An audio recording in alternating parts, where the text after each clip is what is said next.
Mirrored the concerns of many followers. Former Australian cricketer Damian Martin recently made headlines after being hospitalised and placed in an ICU-induced coma following a sudden illness on 26th of December. Amid widespread concern for his health, Adam Gilchrist provided a positive update confirming that Martin has emerged out from the coma and has been moved out of the ICU.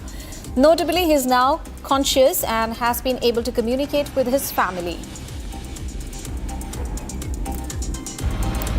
Australia and England are currently facing off in the fifth and final test of the Ashes 2025-26 series at the Sydney Cricket Ground, with Australia having secured the series by winning the first three matches. England, that won the fourth test, has already lost the quest for the urn. Amidst England's batting struggles throughout the series, former Indian cricketer Sunil Gavaskar criticised the side, noting that they are now experiencing a difficult phase similar to the one that they mocked India for during the Anderson Tendulkar Trophy.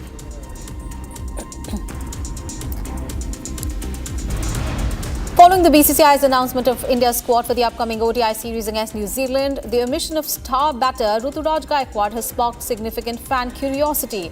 Addressing the exclusion, former Indian all-rounder Irfan Pathan emphasised the necessity of maintaining open communication with a player like Gaikwad, noting that such transparency is vital for his long-term future with the team. Ahead of the final test at the Sydney Cricket Ground, Australian Prime Minister Anthony Albanese congratulated veteran opener Usman Khawaja on his retirement from international cricket. The 39-year-old left-handed batsman confirmed that the Sydney match would be his last appearance for the national team.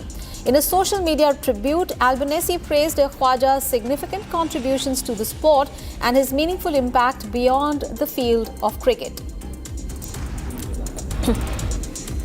Ahead of the Women's Premier League starting 9th of January, former Australian captain Meg Lanning has been appointed as the new leader of the UP Warriors. After captaining the Delhi Capitals through the tournament's first three seasons and reaching the final every year without securing a title, the legendary cricketer now moves to a new franchise.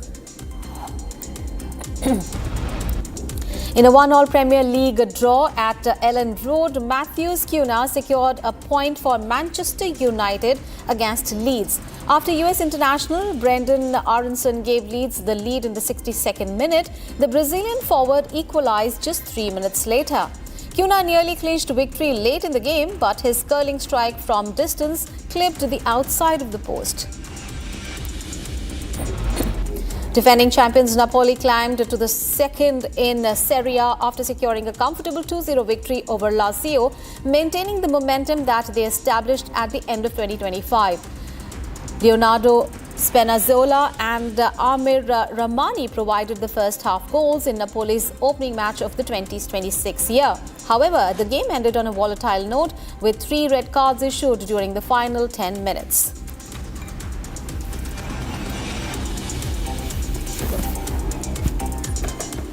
All right, viewers, let's get you some news from the country. There was outrage in Chhattisgarh after a shocking assault of a woman police constable during an anti-coal mining protest. Now, police have arrested 5 accused for the brutal attack that was caught on camera and went viral on social media.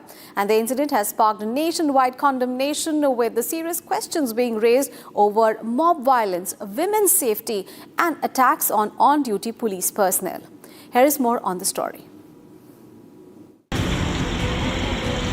This disturbing video shocked the nation. An on-duty women constable surrounded, assaulted and humiliated by a violent mob during a protest in Chhattisgarh's Raigad district.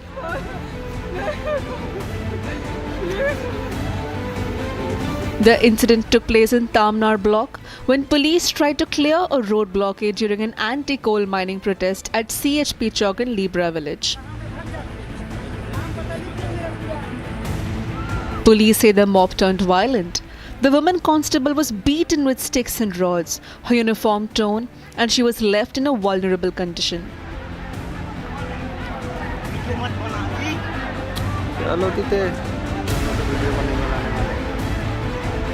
Tamnar में कानून व्यवस्था की duty के दौरान जो अत्यंत गंभीर संवेदनशील घटना घटित हुई थी, जिसमें महिला आरक्षक के साथ जानलेवा हमला करना एवं लज्जाभंग करना की घटना जो हुई थी, उसमें अपराध पंजीबद्ध किया गया था, जिसमें पूर्व में 2 आरोपियों की गिरफ्तारी की जा चुकी थी, जिनके नाम है मंगल राठिया ग्राम आमगांव, चिनेश खमारी ग्राम आमगांव। आज और 3 आरोपियों की गिरफ्तारी की गई है, प्रेमसी राठिया आमगांव, कीर्ति श्रीवास आमगांव और वनमाली राठिया जन्ना।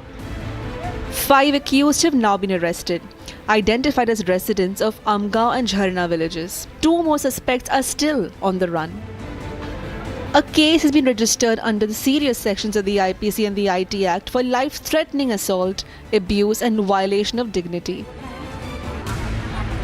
Raigad police say a high-level investigation is underway using video footage, social media evidence and eyewitness statements.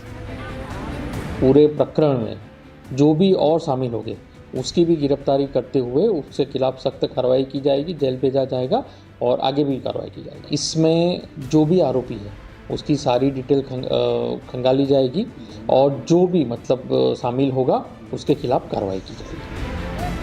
The violence erupted amid protests against the Gar-Pelma Sector 1 coal block allotted to Jindal Power Limited, with villagers opposing mining activity since mid-December. Officials have issued a stern warning. No one involved in the attack, directly or indirectly, will be spared.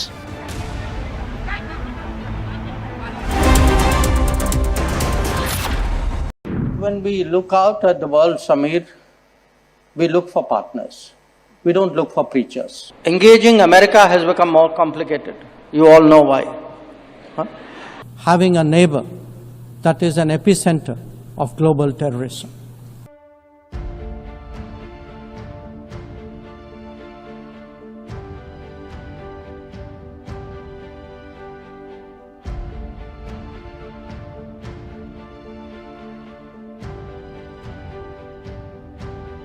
India in 2025 saw many international diplomatic moments of India's External Affairs Minister, Dr. S. Jaishankar, who literally turned international politics and the diplomacy that comes with it into an art of savage roasts. From jeering comments on Pakistan to calling out Trump and Western hypocrisy, here are the top roast moments of the year 2025, where Jaishankar served cold but harsh truths month by month. All big countries are unique to an extent, but we would certainly hope, to the extent we think of democracy as a universal aspiration, ideally a reality, but at least an aspiration. It is in large part because India chose a democratic model after independence. And it chose a democratic model because we had fundamentally a consultative, pluralistic society. Now, from Asia's largest news headquarters, setting the agenda for Bharat.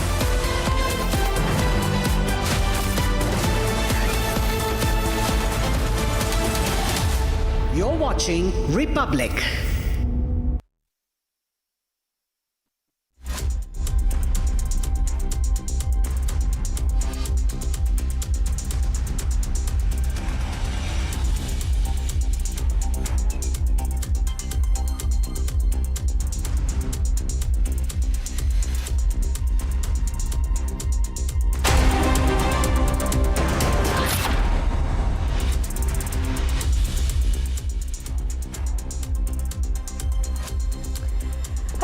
A very good morning. We're live this morning. I'm Shivangi Shukla getting you the latest coming in. Supreme Court will be announcing its verdict on the bail pleas of Umar Khalid and company today, and that's one of the big stories we're tracking right now on Republic TV. This is going to be our top focus the entire day, and we'll get to all the details, but the headlines first. Let's get started.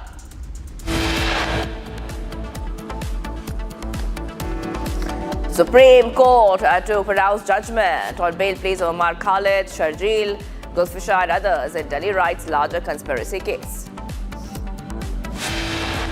Delhi police has claimed operation regime change by writer Sharjeel Imam and Umar Khalid, and Supreme Court verdict to decide if jail term of writers will be extended or will they get bail. Contaminated water triggers typhoid outbreak in Gandhinagar, over 100 children hospitalized. 2 killed in blast at illegal stone quarry in Odisha, move fear trapped. UNSC summons emergency session after US military action in Venezuela. Stones pelted in the Om Shakti devotees while pulling chariot in JJ Nagar, Bengaluru. Hundreds of devotees gather at police station demanding arrest.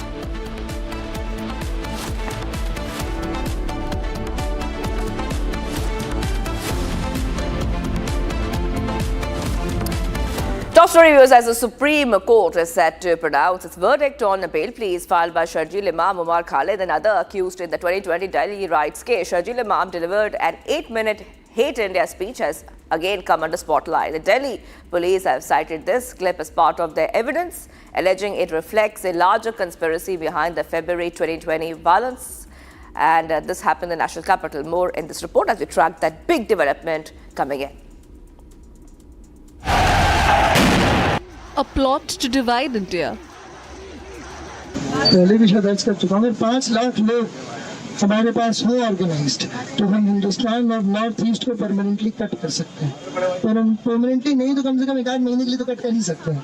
मतलब इतना मवाद डालो पटरियों पर, road पे, कि उनको हटाने में 1 महीना लगे, ठीक ही नहीं। जाए एयरफोर्स से, असम को काटना हमारी जिम्मेदारी है। असम और इंडिया कटे अलग हो जाए। Captured on camera.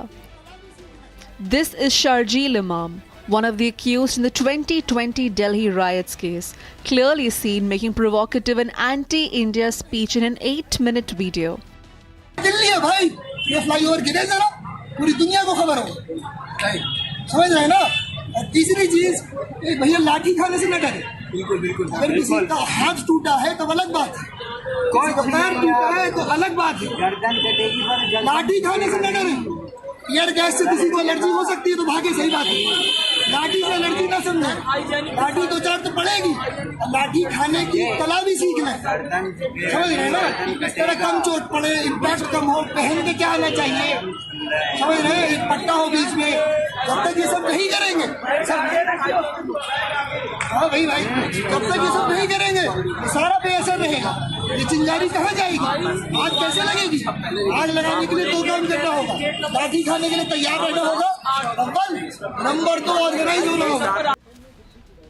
The hate speech clip of Sharjeel Imam is back in the spotlight as the Supreme Court will deliver its verdict in the bail pleas of Sharjeel Imam, Umar Khalid and other accused. Arrested under the UAPA Act related to the alleged larger conspiracy behind the February 2020 riots in the national capital, Imam's hate speeches were played before court showing that the accused had conspired of a regime change. के लिए और जितने भी जो भी यहाँ supply जा रहा है बंद करो, और वो बंद कर सकते हैं क्योंकि चिकन नेक्स्ट मुसलमानों का है। वो जो इलाका है मुस्लिम नई चीज़ें हैं। जब बीजेपी को फुल मेजॉरिटी मिली तो कश्मीर का मसला आया, ट्रिपल तलाक का मसला आया, अयोध्या बाबरी का मसला आया, और अब जो है CAA NRC का मसला आया, और अब CAA। This 8-minute video was released by Delhi police before the court was part of the evidence in the charge sheet. Sharjeel Imam can be heard talking about private army ready to break India. 2 जो steps हैं उनको clear रखना चाहिए। एक है कि sensitisation, awareness, whatever, और दूसरा है प्लान ऑफ एक्शन।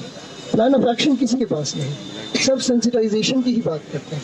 तो सेंसिटाइजेशन तो यकीनी तौर पे करना है हमें, लेकिन प्लान ऑफ एक्शन भी पैरेलल में होना चाहिए कि अगर हमारे पास क्रिटिकल मास जमा हो चुका है लोगों का तो उनसे क्या किया जाए, क्या करवाया जाए, क्या कुछ कर सकते हैं। अगर हमारे पास जामिया में 10,000 जवान लड़के हैं तो वो क्या कर सकते हैं। इस पे इत्मीनान रख लें कि हमला मुसलमानों पर, ठीक है, इस बात पे पहले इत्मीनान कर लेंगे कि हमला संविधान पे नहीं है। संविधान तो बदलता रहता है, कल को इसी को संविधान बना देंगे। आप क्या कीजिएगा, क्या कर लीजिएगा। कोर्ट ने क्या किया बाबरी मस्जिद के साथ आपको पता है ना, कोर्ट ने कश्मीर में क्या किया आपको पता है। इस चीज को याद रखें कि अभी बहुत अर्जेंट मामला है, बहुत अर्जेंट मामला है। हमारे पास 4 हफ्ते 28 दिन है अगला जो हियरिंग है। अगले हियरिंग तक सरकार को छोड़ो, कोर्ट को इसकी लाइन याद आ जाए। ये आपकी जिम्मेदारी है, कोर्ट किसी का नहीं है। आपको लगता है कोर्ट आपका हमदर्द है? आपको ऐसा लगता है? बताइए, ट्रिपल तलाक में क्या किया इन लोगों ने? मुसलमान मर्दों को जेल भेजने का सामान किया है कि नहीं? बाबरी मस्जिद में क्या किया? आपकी जमीन छीन के किसी और को दे दी। ये कोर्ट आपका हमदर्द नहीं है। ये कोर्ट सीए में भी आपसे हमदर्दी नहीं जताएगा। Dictating a plan of action to carry out the 2020 Delhi riot. Delhi police said that the deep-rooted, pre-planned conspiracy led to 53 deaths, massive destruction of public property, and the registration of over 750 FIRs in Delhi alone. 2 हफ्ते से यही कर रहे हैं। हमारी ख्वाहिश और हमारी आरज़ू ये है कि दिल्ली में चक्का जाम हो, और सिर्फ दिल्ली में नहीं, जहाँ जिस शहर में मुसलमान कर सकता है, मुसलमान हिंदुस्तान के 500 शहरों में चक्का जाम कर सकते हैं। ठीक है, और काम करने का एक ही तरीका है, वो है सड़क बंद, माल बंद करो, इनका सामान हम जाने नहीं देंगे। जो सरकार हम पे जुल्म कर रही है, उस सरकार को हम पैरालाइज कर देंगे। लेकिन गोल क्या है? हम चक्का जाम करना चाहते हैं। हम दिल्ली के मोहल्लों में दूध बंद करना चाहते हैं, पानी बंद करना चाहते हैं। खुल के बोलिए यार। शाहीन बाग में कोशिश की, एक हाईवे ब्लॉक किया, जो अल्हम्दुलिल्लाह 1.5 महीने से ब्लॉक थे। पहला स्टेप कि मुसलमान आवाम सड़कों पे आए। दूसरा स्टेप क्या होगा? अब उस आवाम का जो गुस्सा है उसको इस्तेमाल किया गया। कैसे इस्तेमाल करेंगे? एक सबसे आसान चीज है, पुरअमन तरीके से सड़कों को बंद करो। इतना आसान काम है।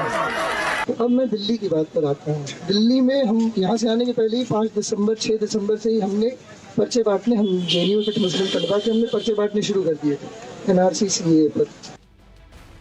6 years after the riots and several court hearings later, the Supreme Court will now decide with the course of legal battle in the 2020 Delhi riots case.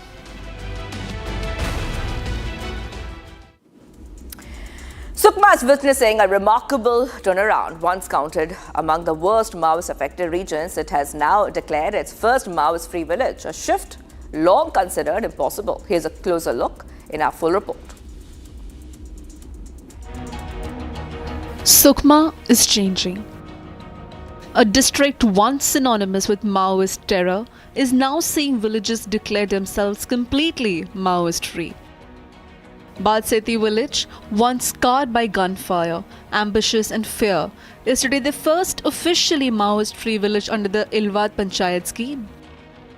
The government has already allocated ₹1 crore to every village that becomes entirely free of Maoist influence, and Badseti is the first name on that list.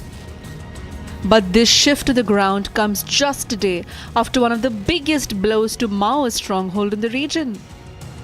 In Nilam Tumalpad, 12 Maoists were neutralized in a fierce encounter, and among them was one of the main commanders of the Kota Kistaram Axis, DVCM Badimandi alias Sukka. 5 women Maoists were also among those killed. Officials have also confirmed several of these Maoists were involved in the June 2025 Tetra bus blast, where additional SP Akanksha Yadav Girikpunche was martyred. पामलूर क्षेत्र में DRG और नक्सलियों के बीच जो बिटबोड़ हुई, उसमें 12 नक्सलियों के शव बरामद किए गए। इसमें 5 महिला नक्सलियों का भी समावेश है। जो मारे गए नक्सली उन पे 60 लाख का इनाम था। इसमें Konta area committee in charge Mangdu और Konta area committee secretary Hitesh, इनका समावेश था। मंगड़ू पे 40 से ज्यादा गुनाहों में शामिल होने था। उसके अलावा जो हितेश था वो 20 से ज्यादा घटनाओं में शामिल था। इनके मारे जाने में जिला सुकमा में और कोंटा क्षेत्र में शांति प्रस्तावित हो गई। As Sukma celebrates its first Maoist-free village and security forces eliminate top Maoist commanders, the region is witnessing a defining shift from decades of fear.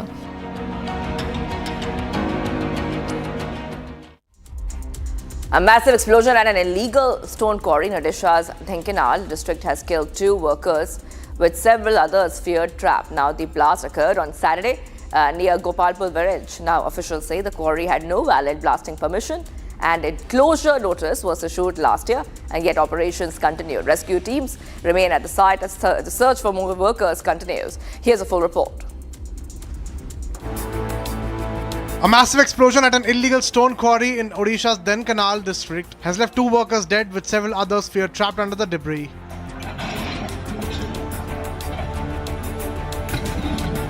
The blast took place near Gopalpur village early Saturday morning. District Magistrate Ashish Ishwar Patil confirmed that the bodies of 2 labourers, one from Balasore and another from Keonjhar, have been recovered so far. While rescue operations are still underway as teams continue searching the blast site. In a shocking disclosure, preliminary findings point to illegal blasting activities at the quarry. Sources confirmed that the site did not have valid permission for blasting and had already been flagged by the authorities. A full-scale investigation has been launched to determine how the quarry continued operations despite repeated warnings and whether more workers remain unaccounted for. For now, rescue teams remain on site, racing against time to ensure no trapped workers are left behind.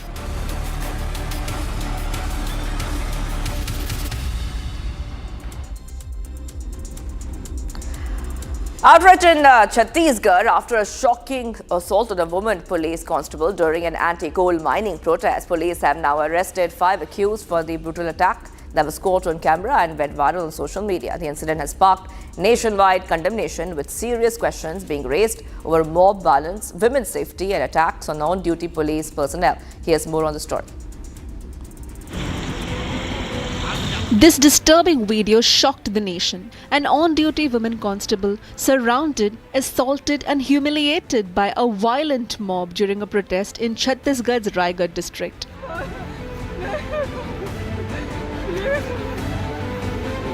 The incident took place in Tamnar block when police tried to clear a road blockade during an anti-coal mining protest at CHP Chowk in Libra village. Police say the mob turned violent. The woman constable was beaten with sticks and rods, her uniform torn, and she was left in a vulnerable condition.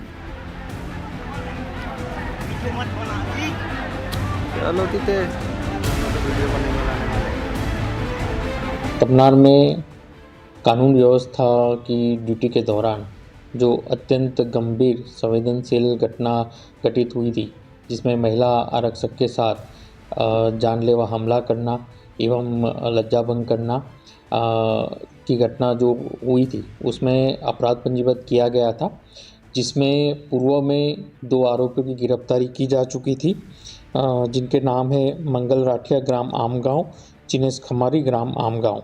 आज और 3 आरोपियों की गिरफ्तारी की गई है, प्रेमसी राठिया आमगांव, कीर्ति श्रीवास आमगांव और वनमाली राठिया जन्ना। 5 accused have now been arrested, identified as residents of Amgaon and Jharna villages. 2 more suspects are still on the run. A case has been registered under the serious sections of the IPC and the IT Act for life-threatening assault, abuse and violation of dignity. Raigarh police say a high-level investigation is underway using video footage, social media evidence and eyewitness statements. पूरे प्रकरण में जो भी और शामिल होंगे उसकी भी गिरफ्तारी करते हुए उसके खिलाफ सख्त कार्रवाई की जाएगी, जेल भेजा जाएगा और आगे भी कार्रवाई की जाएगी। इसमें जो भी आरोपी है उसकी सारी डिटेल खंगाली जाएगी और जो भी शामिल होगा उसके खिलाफ कार्रवाई की जाएगी। The violence erupted amid protests against the Gar-Pelma Sector 1 coal block allotted to Jindal Power Limited, with villagers opposing mining activity since mid-December. Officials have issued a stern warning. No one involved in the attack, directly or indirectly, will be spared. And viewers, next we get you all what's happening across the nation in a national wrap. Let's get started.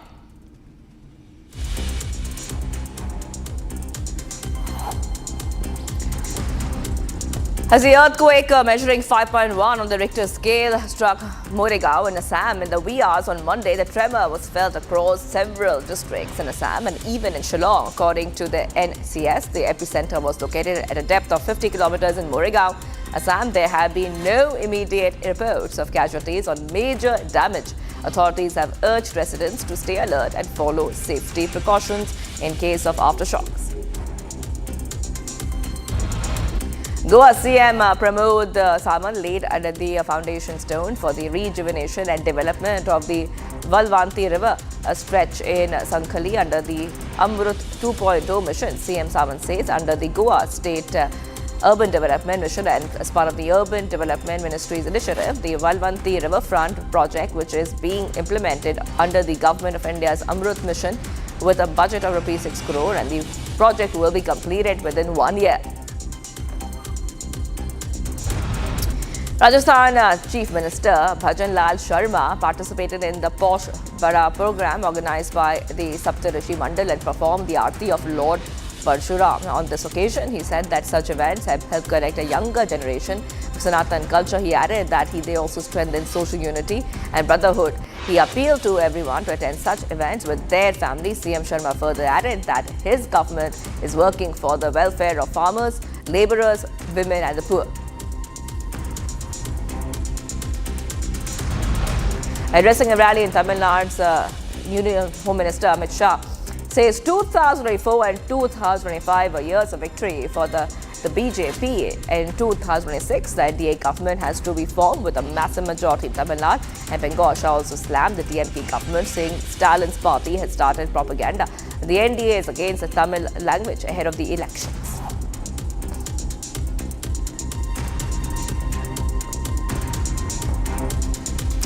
We were shocked in a bloodshed at a wedding celebration in Punjab. A Sarpanch from the ruling Aam Aadmi Party was shot dead inside a crowded resort in Amritsar. Sharjeel Singh was attending a relative's wedding when unidentified gunmen stormed in and opened fire at point blank range. He was rushed to the hospital but could not survive. The murder has triggered panic, political outrage and serious questions on law and order in Punjab. Here's more on the story. In Amritsar's Marigold Resort, gunshots rang out amid wedding festivities. A moment of celebration turned into a scene of terror. Aam Aadmi Party Sarpanch, Sharjeel Singh, had just arrived to attend the family wedding when armed attackers allegedly entered the premises with a clear intention to kill. Eyewitnesses say that attackers fired 2 shots and 1 bullet hit Singh in the head. Screams echoed, and amidst the chaos, Singh was rushed to a nearby hospital in critical condition. However, the injuries were fatal. Sharjeel Singh succumbed during their treatment. Amritsar DCP Jagjit Walia stated the attacker appears targeted. Investigators are scanning CCTV footage to identify the attackers and trace their escape route. Marigold palace Amritsar ਦੇ ਵਿੱਚ ਹੈਗਾ। ਇੱਥੇ ਇੱਕ ਵਿਆਹ ਦਾ programme ਚੱਲ ਰਿਹਾ ਸੀ, ਜਿੱਥੇ general Singh ਇੱਕ ਜਿਹੜੇ ਤਰਨਤਾਰਨ ਤੋਂ ਜਿਹੜੇ ਇੱਥੇ ਫੰਕਸ਼ਨ ਅਟੈਂਡ ਕਰਨ ਵਾਸਤੇ ਆਏ ਸੀ, ਉਹਨਾਂ ਨੂੰ ਕੁਝ ਇੱਥੇ ਵਿਅਕਤੀ ਜਿਹੜੇ ਜਿਨ੍ਹਾਂ ਨੇ ਆ ਕੇ ਗੋਲੀ ਮਾਰੀ, ਉਹਨਾਂ ਦੀ ਅਨਫੋਰਚੂਨੇਟਲੀ ਉਹਨਾਂ ਦੀ ਜਿਹੜੀ ਹੈਗੀ ਆ ਪਤਾ ਲੱਗਾ ਡੈਥ ਹੋਈ ਹੈ। ਸੋ ਅਸੀਂ ਅੱਗੇ ਜਿਹੜੇ ਇਮੀਡੀਏਟਲੀ ਕਾਰਵਾਈ ਕਰ ਰਹੇ ਸੀ। ਉਹ ਸਾਰਾ ਅਜੇ ਹੁਣ ਦੇਖ ਰਹੇ ਹਾਂ, ਤੁਹਾਡੇ ਸਾਹਮਣੇ ਅਜੇ ਮੌਕੇ ਤੇ ਆਏ ਹੈਗੇ, ਸਾਰਾ ਦੇਖ ਰਹੇ ਹਾਂ immediately. Meanwhile, the BJP has raised serious questions over the state of law and order in Punjab. आम आदमी पार्टी से जुड़ा हुआ एक सरपंच ही मारा जाता है, दिन दहाड़े उसकी गोली मारकर हत्या हो जाती है, वो भी अमृतसर जैसे शहर में। अब बताइए कि ये है आम आदमी पार्टी का और उनके कानून व्यवस्था का हाल कि सिद्धू मूसेवाला की गोली मारकर हत्या, इंटरनेशनल कबड्डी प्लेयर की गोली मारकर हत्या, गैंग वॉर आम हो चुके हैं, नशा माफिया जो है वो बढ़ता जा रहा है। 7 दिन में उनको जेल में डालने वाले थे अरविंद केजरीवाल और भगवंत मान जी। जिस प्रकार से महिला सुरक्षा ताक पर है, हमने देखा है कि खुली छूट है रेडिकल एलिमेंट्स को, परंतु जो राष्ट्रवादी लोग हैं उनके ऊपर किस प्रकार के हमले होते हैं, दिन दहाड़े तलवारें चलाई जाती है, लाठियों से मारा जाता है, चाकू मार दिया जाता है। और हमने आरपीजी हमला भी देखा है मोहाली के हेडक्वार्टर्स पर। The brazen killing has sent shockwaves through Punjab's political corridors, raising fresh concerns over political violence in the state, one after the other. And viewers, attentions have prevailed in Bengaluru after stones were pelted at a Hindu religious ritual, injuring 2 people. Here's a report as we keep getting you the latest.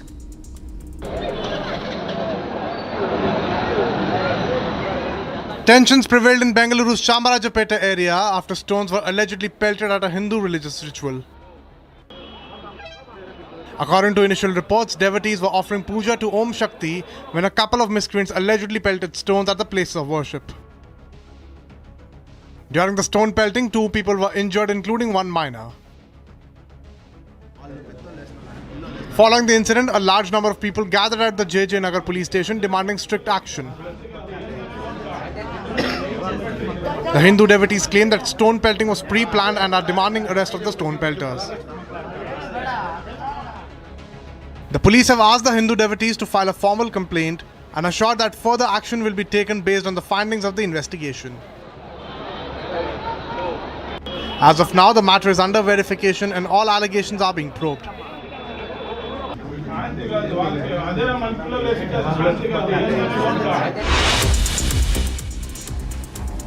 And getting you these top updates coming in, viewers, from the world of sports now.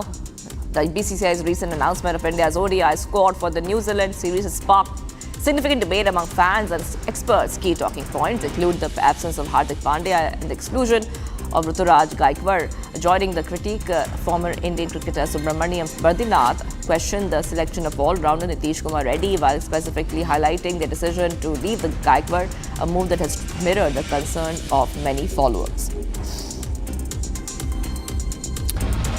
Former Australian cricketer Damian Martin recently made a headline after being hospitalized and placed in the ICU-induced coma following a sudden illness on December 26th. Amid widespread concern for his health, Adam Gilchrist provided a positive update, confirmed that Martin has emerged from coma and has been moved out of ICU. Notably, he is now conscious and has been able to communicate with his family. Australia and England are currently facing off in the fifth and final test of Ashes 2025-26 series at Sydney Cricket Ground. With Australia having secured the series by winning the first three matches, England, who won the fourth test, has already lost the quest for the urn. Amidst England's batting struggles throughout the series, former Indian cricketer Sunil Gavaskar criticized the side, noting they are now experiencing a difficult phase similar to the one they mocked India for during the Addison Tendulkar Trophy. Following by BCCI's announcement of India's squad for upcoming ODI series against New Zealand, omission of star batter Ruturaj Gaikwad has sparked significant curiosity. Among addressing exclusions, former All India all-rounder Irfan Pathan has emphasized the necessity of maintaining open communication with players like Gaikwad, noting that such transparency is vital for his long-term future with the team. Ahead of the final Ashes test at the Sydney Cricket Ground, Australian Prime Minister Anthony Albanese has now congratulated veteran opener Usman Khawaja on his retirement from international cricket. 39-year-old left-hander confirmed that the Sydney match could be his last appearance for the national team. Social media tribute, he has praised Khawaja's significant contribution to the sport and his meaningful impact beyond the cricket field. Head of Women's Premier League starting Jan 9th, former Australian captain Meg Lanning has been appointed as a new leader of the UP Warriors after containing the Delhi Capitals through the tournament's first three seasons and reaching the final every year without securing title. A legendary cricketer now moves to a new franchise. Now 1-1 Premier League draw at Ellen Road. Matthias Cunha has now secured a point for Manchester United against Leeds after US international Brendan Aronson gave Leeds the lead in the 62nd minute. Brazilian forward equalized just 3 minutes later. Nearly clinched a victory late in the game, but his curling strike from distance clipped the outside of the post. Defending champions Napoli climbed to second in Serie A after securing a comfortable 2-0 victory over Lazio, maintaining the momentum they established at the end of 2025. Leonardo Spinazzola and Amir Rahmani provided the first half goals in Napoli's opening match of 2026. However, the game has ended on a volatile note with 3 red cards issued during the final 10 minutes.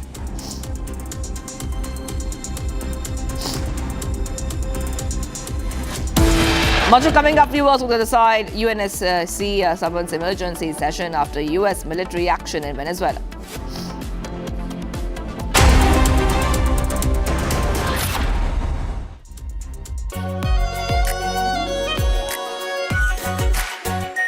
Our pure Shahi Paneer Masala. Delicious, healthy, every day.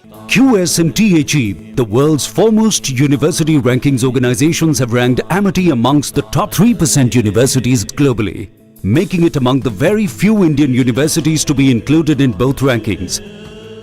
Yet another top ranking for Amity University. MDH की हल्दी मिर्ची धनिया करे कमाल। ये रंग दे, ये खुशबू दे, ये तीखा, ये कम पड़े। क्या निराला MDH masala.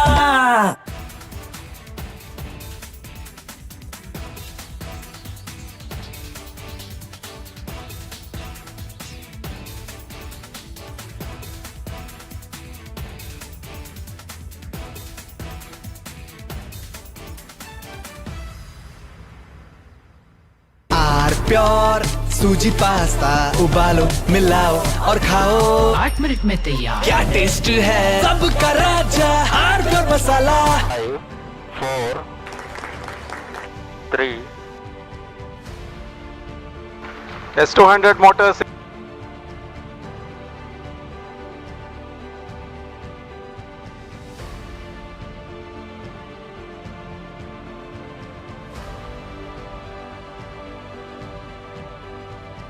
plus 20 seconds.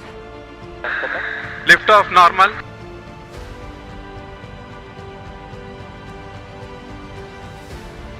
L40 stages are ignited. Plus 5 seconds. Plus 20 seconds. First stage performance normal.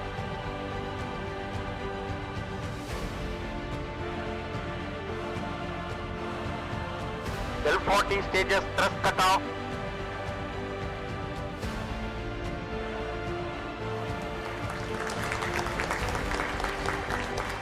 Plus 5 seconds. Auto tracking. PT drive and tracking. PSLV 661 का सफलतापूर्ण उत्थापन प्रथम प्रमोचन मंच से अपने उद्दिष्ट कक्षा की ओर अपना सफर जारी कर चुका है। Normal. There's a magnificent 2, 1, 0.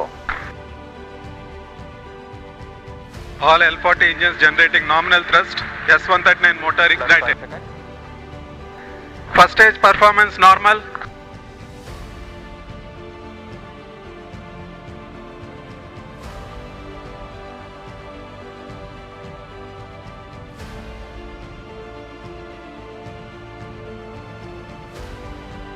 One, 0. S200 motors ignited. Plus 5 seconds. P1 tracking. S200 motors separated.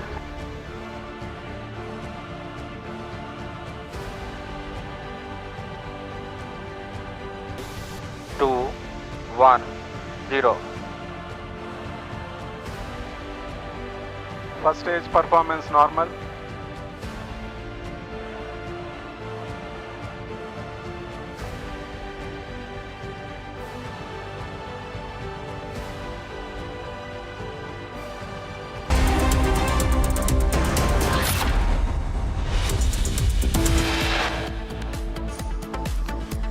Supreme Court to pronounce judgment on bail pleas of Umar Khalid, Sharjeel, Gulfisha and others in Delhi Riots' larger conspiracy case. Delhi police has claimed operation regime change by writers Sharjeel Imam and Umar Khalid in Supreme Court. Supreme Court verdict to decide if jail term of writers will be extended or will they get bail. Contaminated water triggers typhoid outbreak in Gandhinagar. Over 100 children hospitalized.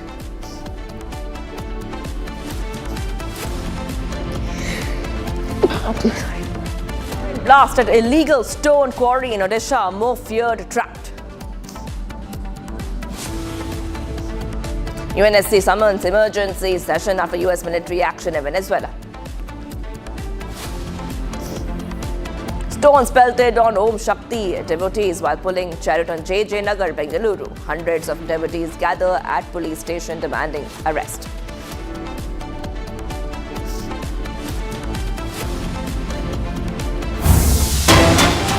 US President Trump has made a very bold statement, viewers, saying US is now in charge after captured President Nicolas Maduro. He claimed the country's oil industry is dead and needs significant investment from US oil companies to revive it. So big update coming in, viewers on Republic TV. Let's tell you what's happening. Trump stated that Venezuela's oil infrastructure was originally built by the US and has been mismanaged, leading to its current poor state. He also added that American companies are ready to invest billions to rebuild and restart oil production. So huge update coming in, viewers on Republic TV.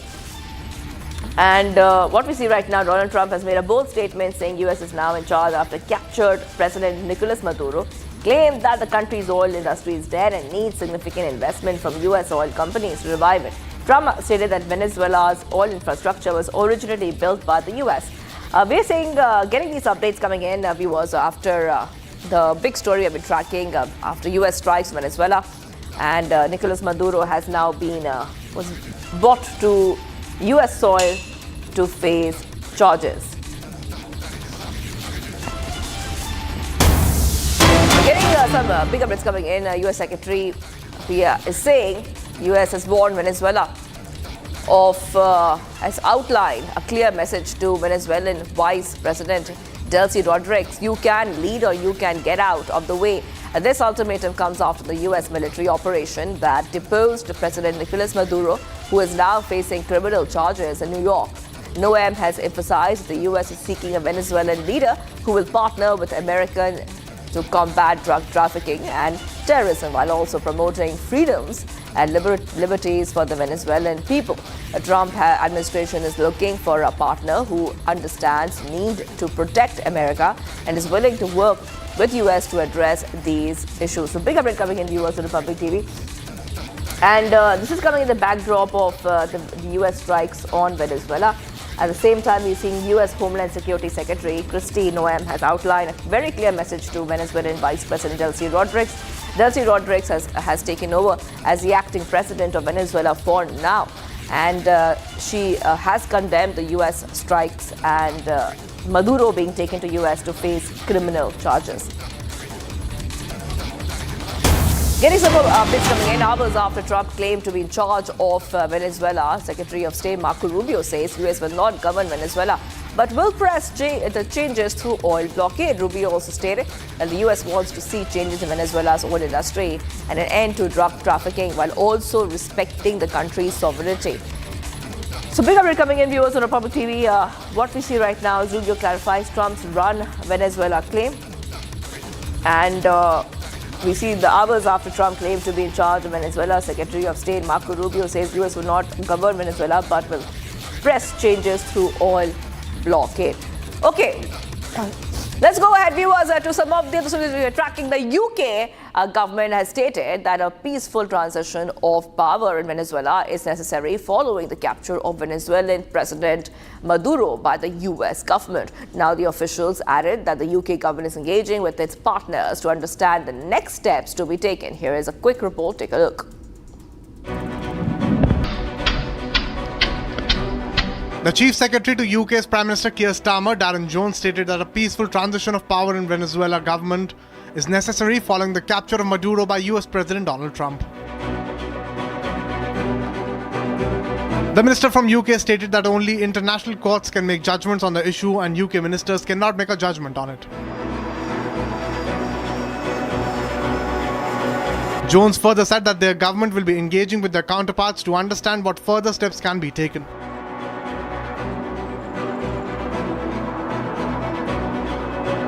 I think we need to wait to see what unfolds in terms of the detail of that question over the coming days. As the Prime Minister said yesterday, the United Kingdom, but also our European and other allies, will be engaging with their counterparts in the United States and with our embassy, of course, in Venezuela to understand what the next steps are. I don't think it's clear yet what the situation is in Venezuela.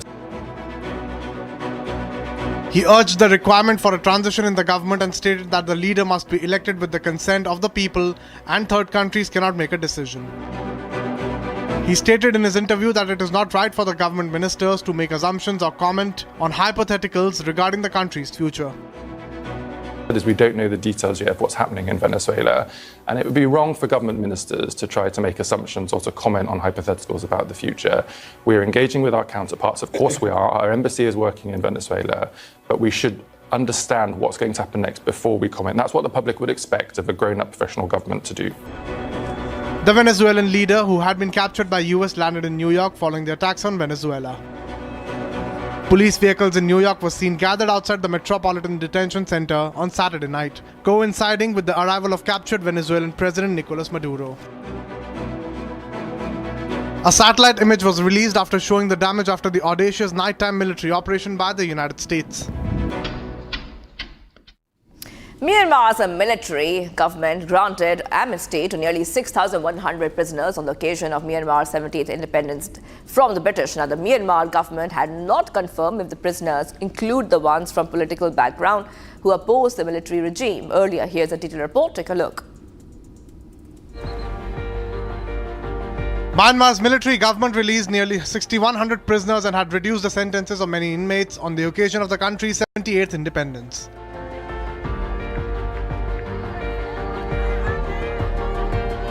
The government has not clarified whether those being released include political prisoners who oppose the military regime.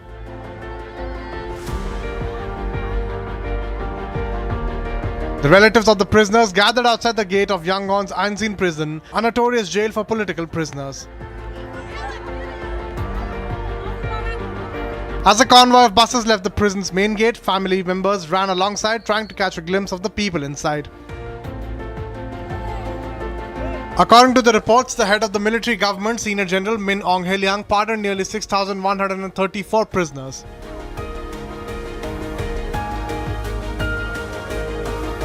However, the military government did not show any sign of the release for former leader Aung San Suu Kyi, who was ousted from a regime in 2021.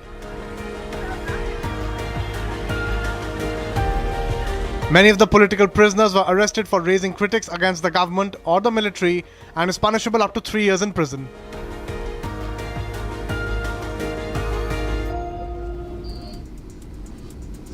Israel Prime Minister Benjamin Netanyahu says his talks with US President Donald Trump showed strong alignment on major global issues.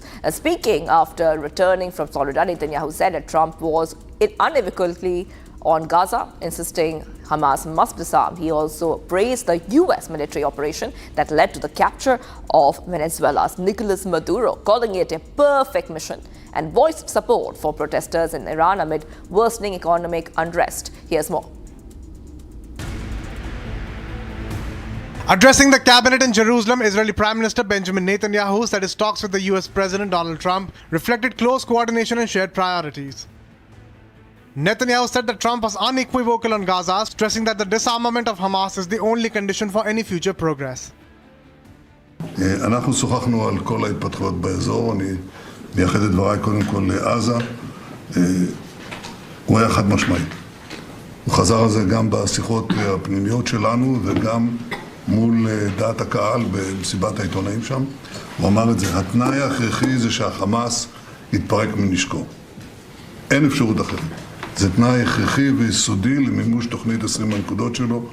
לא עשה שום ויתור בזה ולא הראה שום גמישות בנושא הזה. אנחנו שוחחנו כמובן גם על איראן. חזרנו על העמדה המשותפת שלנו של אפס העשרה מצד אחד, וכמובן הצורך להוציא את 400 הקילוגרם של החומר המאושר מאיראן ולפקח על האתרים שם פיקוח הדוק ואמיתי. הדיונים האלה היו כמובן בתחילת האירועים שמתפתחים באיראן, האירועים הדרמטיים. ושמעתם את הנשיא מתייחס לזה זמן קצר לאחר מכן. Netanyahu said that there is no other option, reinforcing Israel's hardline stance amid continued tensions in the region. Turning to Venezuela, Netanyahu congratulated President Trump following the capture of Nicolas Maduro in a surprise nighttime US military operation. Netanyahu described the mission as a perfect operation and praised the United States forces for carrying it out successfully. Netanyahu said that the move sends a strong message against authoritarian regimes, calling Trump's decision bold and decisive. On Iran, the Israeli Prime Minister expressed support for protesters taking to the streets over the economic hardships. אנחנו כמובן מזדהים עם זה. ממשלת ישראל, מדינת ישראל והמדיניות שלי. אנחנו מזדהים עם המאבק של העם האיראני, עם השאיפות שלו לחופש ולחירות ולצדק. וייתכן מאוד שאנחנו עומדים ברגע שבו העם האיראני לוקח את גורלו בידו. Overall, Netanyahu's remarks show Israel and the US moving in step with a tougher approach on Gaza, Venezuela, and Iran.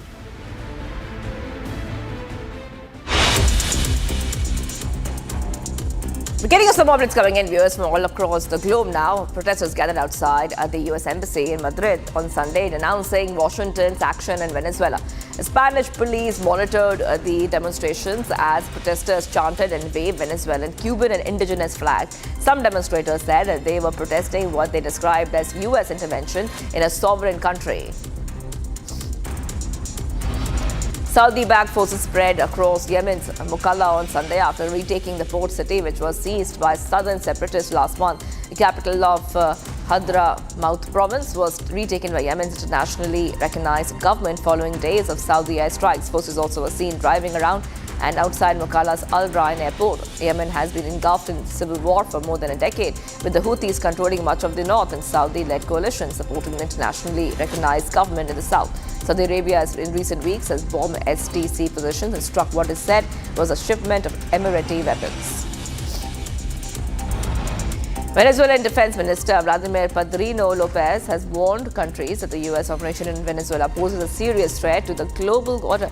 Lopez said if today it was against Venezuela, tomorrow it could be against any state or any country. He also demanded the release of President Nicolas Maduro and his wife, First Lady Celia Flores. The briefing comes as Venezuelans remain shell-shocked today after President Maduro was deposed and captured in U.S. military operation with an uncertain future ahead in the South American nation.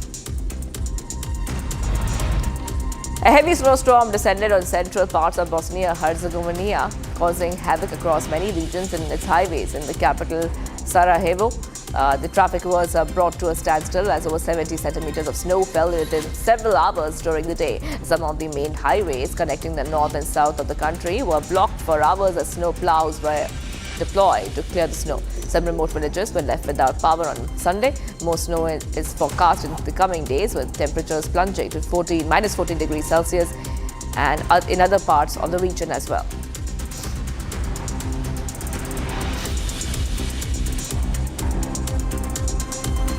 British and French warplanes have carried out a joint airstrike on an underground ISIS weapon facility in central Syria. A strike, part of the US-led coalition's ongoing campaign against ISIS, targeted tunnels near the historic town of Palmyra. Here's what we know so far about this. British and French warplanes carried out a joint airstrike on an underground ISIS facility in central Syria. The target was located in the mountains north of Palmyra, an area long linked to ISIS activity. Britain's defense ministry said Typhoon FGR-4 fighter jets, supported by a Voyager refueling tanker, took part alongside the French aircraft. The British Air Force used pave-way for precision-guided bombs to strike access tunnels. Officials say initial assessments indicate the target was successfully hit, though a detailed review is awaited. UK Defence Secretary John Healey said the strike shows Britain's determination to prevent any resurgence of ISIS. Britain and France are part of the US-led coalition that has been fighting ISIS for more than a decade. There was no immediate response from Syria's government on the strikes. Despite its territorial defeat in 2019, ISIS sleeper cells continue to carry out deadly attacks in Syria and Iraq. UN experts estimate the group still has between 5,000 and 7,000 fighters across the region. Last month, the Trump administration also launched strikes in Syria after an ISIS ambush near Palmyra killed 2 US troops and an American civilian interpreter. The latest joint strike underscores coalition efforts to keep pressure on the terrorist groups.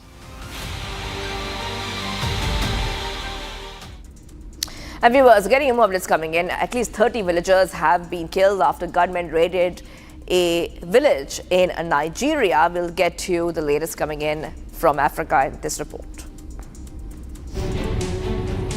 At least 30 villagers have been killed and several others are missing after gunmen raided a village in northern Nigeria's Niger state. The gunmen stormed in the Kasuwan-Deji village in the Borgu local government area on Saturday evening and opened fire on residents, razing down the local market and several houses.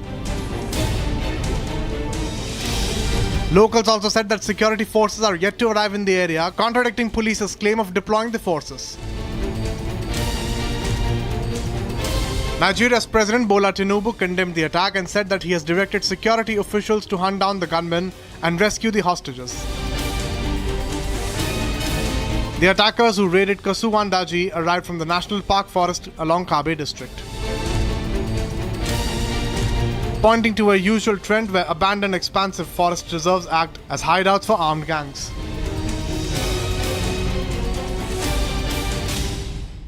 Israeli police shot and killed a Buddhist Arab man during an overnight raid in southern Israel, calling it an attempt to bring order to a lawless area. Watch this report for more as we keep getting you the biggest global updates. Israeli police shot and killed a Bedouin Arab man during an overnight raid in southern Israel. The shooting of a 36-year-old Mohammad Hussein Tarabin threatened to worsen the already strained relations between the Israeli government and the country's Bedouin minority. Israeli police have been conducting a large-scale operation in the village of Tarabin, in what they describe as a crackdown on local crime. In a video statement, Tarabin's 11-year-old son, Hussein, said that the men in uniform came to their house at night, he heard the gunshots and saw his father's body lying on the ground. Israeli police said they opened fire on a man who had endangered the forces during an arrest raid. Israel's National Security Minister Itamar Ben-Gvir, who oversees the police force, expressed support for the police. אני מגבה את הלוחמים שלנו שפעלו הלילה בתראבין. מי שמסכן, אחרי השוטרים, אחרי הלוחמים, חייב להיות מנוטרל. מדובר בעבריין כבד. חשוד בהשלטת טרור על תושבי הנגב. אני מגבה את השוטרים גיבוי מלא. לא יהיו מקרים שיסכנו אותם וינסו לפגוע בהם בלי תגובה. המשטרה תמשיך לפעול בתראבין בפרט ובנגב בכלל כדי להביא משילות. Prime Minister Benjamin Netanyahu said on Sunday that the country would do everything to prevent the Negev desert in southern Israel from becoming the wild south.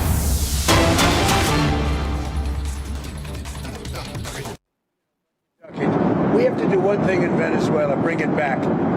It's a dead country right now. It's a country that, frankly, we would have been, if I had lost the election, we would have been a dead country. We would have been Venezuela on steroids. Venezuela right now is a dead country. We have to bring it back, and we're going to have big investments by the oil companies to bring back the infrastructure. And the oil companies are ready to go. They're going to go in, they're going to rebuild the infrastructure. You know, we built it to start off with many years ago. They took it away. You can't do that. You can't do that with me. They did it with other presidents. How soon do you think an election can take place in Venezuela? How soon can an election take place? Well, I think we're looking more at getting it fixed, getting it ready first, because it's a mess. The country is a mess.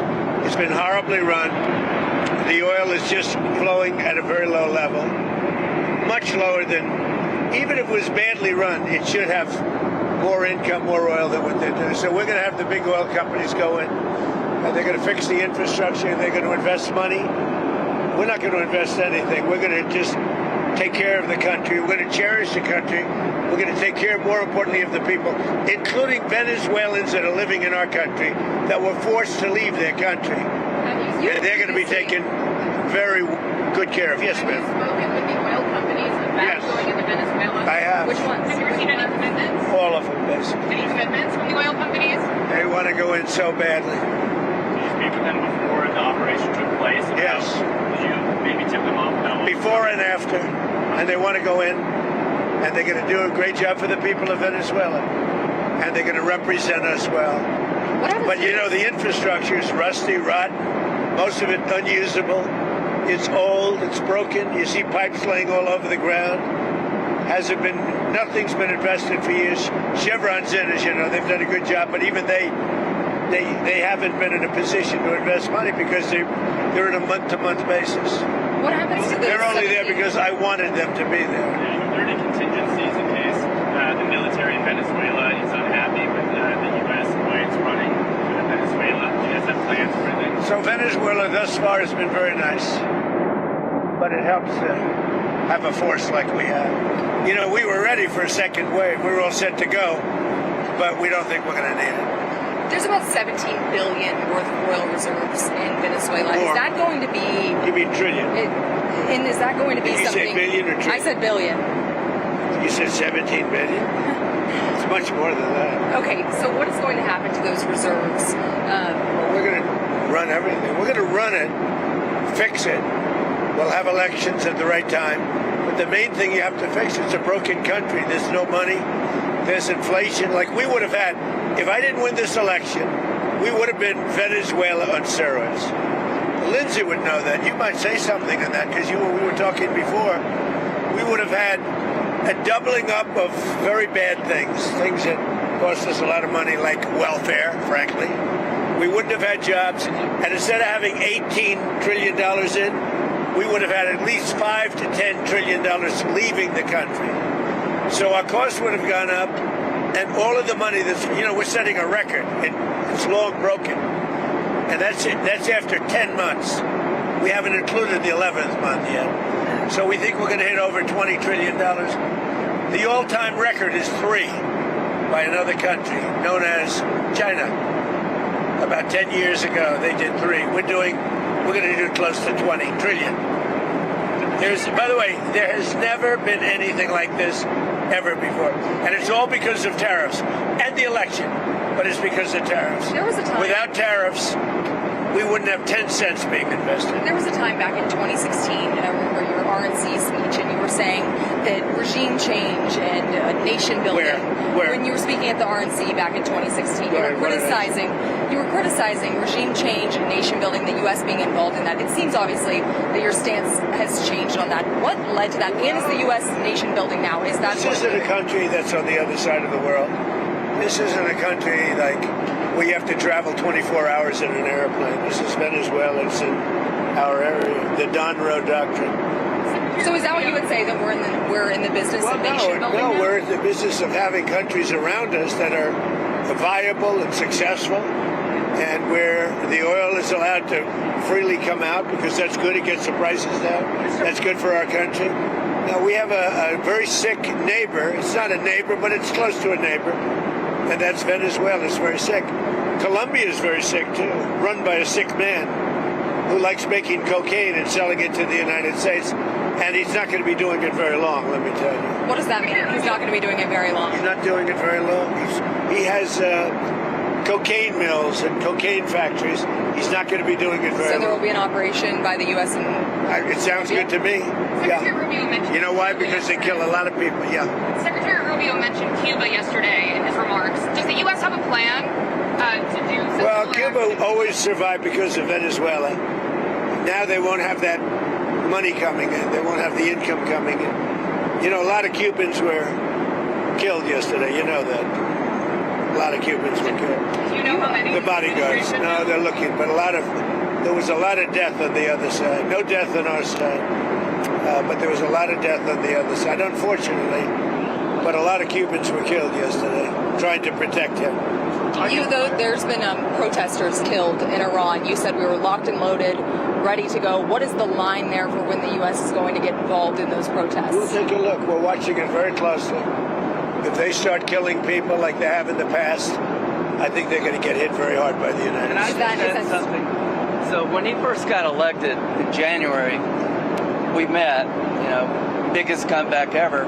We talked about you think so, really? I didn't feel it was a comeback, actually. So because the first one was... The bottom line is, we talked about a drug caliphate in our backyard. We had Venezuela, we have Cuba, we have Colombia in our backyard. And these 3 countries have been condemned ever since I've been in politics. Joe Biden put a $25 billion bounty on Maduro's head.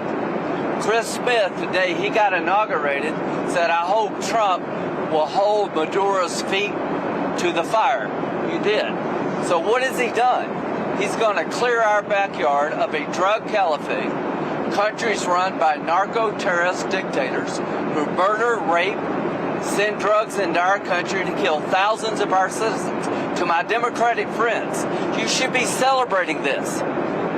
When bin Laden went down, I was the first to applaud President Obama. This was one of the most sophisticated military operations in the history of the country. What they were able to do was amazing. They knew we were coming. We had a good part of the Navy and they were able to capture this man alive. No military in the world could have done it. And as to this commander-in-chief, he did something people talked about doing. You just wait for Cuba. Cuba is a communist dictatorship that's killed priests and nuns. They've preyed on their own people. Their days are numbered.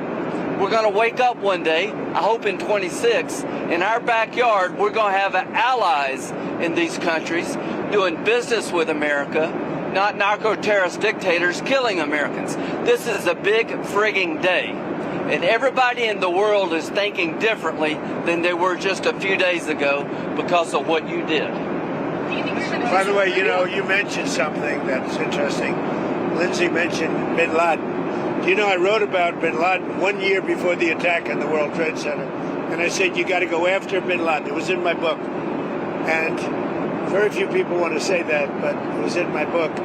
You know that, I think. You've actually talked about it.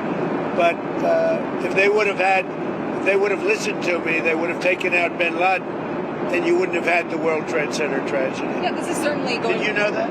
I predicted bin Laden. I learned something every day. No, but did you hear that? Well, I didn't now. I just heard it right now. No, I wrote a book. It was 1 year before the attack that the book came out, and it talked about, there's a whole page, a whole section dedicated to a guy named bin Laden who's a bad guy who you have to take out. So I'll get the book. But right after the election, he told me, I'm going to clean up our backyard. Now, this was before he took office.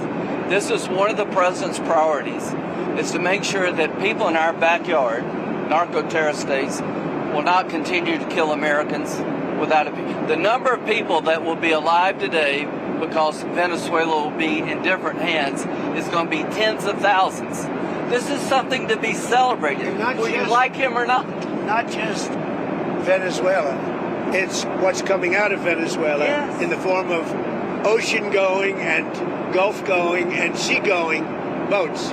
Every time we knock out a boat, and we've done a lot of them, we did 3 over the last few days, they're very rare now. You don't see too many of them. But drugs by sea are down 97%. Think of that. And now we're going to stop them by land, too. The land is easy. We had to do the sea before we did the land because it just works out. Yeah, you were just talking about the land, but it sounded like And by the way, you have to do something with Mexico. Mexico has to get their act together because they're pouring through Mexico, and we're going to have to do something. We'd love Mexico to do it. They're capable of doing it. But unfortunately, the cartels are very strong in Mexico. I remember one time you actually, speaking of Mexico, I asked you about Claudia Sheinbaum, and you told me at one point you had offered to send U.S. troops into Mexico to combat drug trafficking there. Is that something you have spoken to her about? I think she's a terrific person. I would say every single time I talk to her, I offered to send troops. And she's just not willing? She's concerned. She's a little afraid. The cartels are running Mexico. Whether you like it or not, it's not nice to say, but the cartels are running Mexico. Yeah, speaking of those U.S. troops, I mean, one thing that Americans and a lot of people are wondering, you just sounded like you weighed out another strike, another land strike at least in Venezuela. You sound like you weighed that out. But no, we haven't. We didn't need it. We were prepared to do a second strike if we needed it. We're totally prepared. But that's off we're the table. Still prepared. That's off the table now. No, it's not. If they don't behave, we will do a second strike. The question is that the American troops, are they going to be on the ground? They're doing any kind of peacekeeping? I think Americans are very... It depends on what happens. It depends a little bit on the new administration, if you want to call it So that. if you see that pushback from Rodriguez and ultimately... Well, I don't think there was pushback. I think that, she frankly, called it... you hear a different person than I hear. Really? So you have spoken with her? We talked to them, yeah. Oh, you did speak? They've been very good. Because she called it kidnapping of Maduro. It's all right. It's not a bad term. Go ahead. Now, are you going to demand that Delcy Rodriguez let opposition figures return or free any political prisoners? We haven't gotten to that yet. Right now, what we want to do is fix up the oil, fix up the country, bring the country back, and then have elections. Now, is it fair? We better bring the country back. Otherwise, you're going to have a mess that's so bad. It was really bad. It's going to get a lot worse unless we go in and fix it. Is the U.S. going to reopen its embassy in Caracas or get the DEA? We're thinking about it. We've been asked to do it. You had We've actually been asked to do it. Do you think you and Putin and on the phone, of course, and Zelensky at Mar-a-Lago? Yeah. You told me that numerous times. You told me that your New Year's resolution was peace on earth. Do you think that 2026, if you could set a deadline of when the Russia-Ukraine war... I don't do deadlines, but I would say that, like as an example, Thailand and Cambodia. Well, I was very proud of that. Wait a minute. And they started up again and they got it solved. Where does I give myself 1/4 of a point for that. So now I'm 8 1/4 points because they started up Thailand and Cambodia and now it's okay. So where does it actually stand between Russia I think and we'll have a Ukraine deal right now? at some point, hopefully in the not too distant. So I don't know if you saw the numbers just came out. 30,000 soldiers were killed this current month.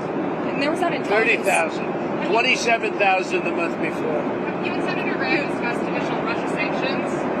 We discuss it all the time. There's nothing else I talk to him. I don't consider him very exciting to talk to, except when we're talking about legislation. And we talk about legislation all the time. You think that's an exciting relationship? It's not. But we talk a lot about legislation, and we have great legislation coming. You want to tell them? So the tariff bill, so here's what I believe. I don't think we could have secured the border without the threat of tariffs. I don't think we'd have a European trade deal without the threat of tariffs. So if you want to end this conflict, then put pressure on Putin's customers. He sanctioned the 2 largest oil companies in Russia, which is the biggest pressure anybody's put on Putin since the war started. But we have 85 co-sponsors to give this president... It's hurting Russia very bad, the sanctions. Oh, yeah. So this bill would allow... And India also is bullying. Yes, sir. So he put a 25% tariff on India for buying Russian oil. I was at the Indian ambassador's house about a month ago, and all he wanted to talk about is how they're buying less Russian oil. Would you tell the president to relieve the tariff? This stuff works. So I'm hoping we'll bring the bill up, and it's from 0 to 500. He picks the number. Nobody else does. But if you're buying cheap Russian oil, keeping Putin's war machine going, we're trying to give the president the ability to make that a hard choice by tariffs. I really do believe that what he did with India is the chief reason India is now buying substantially less Russian oil.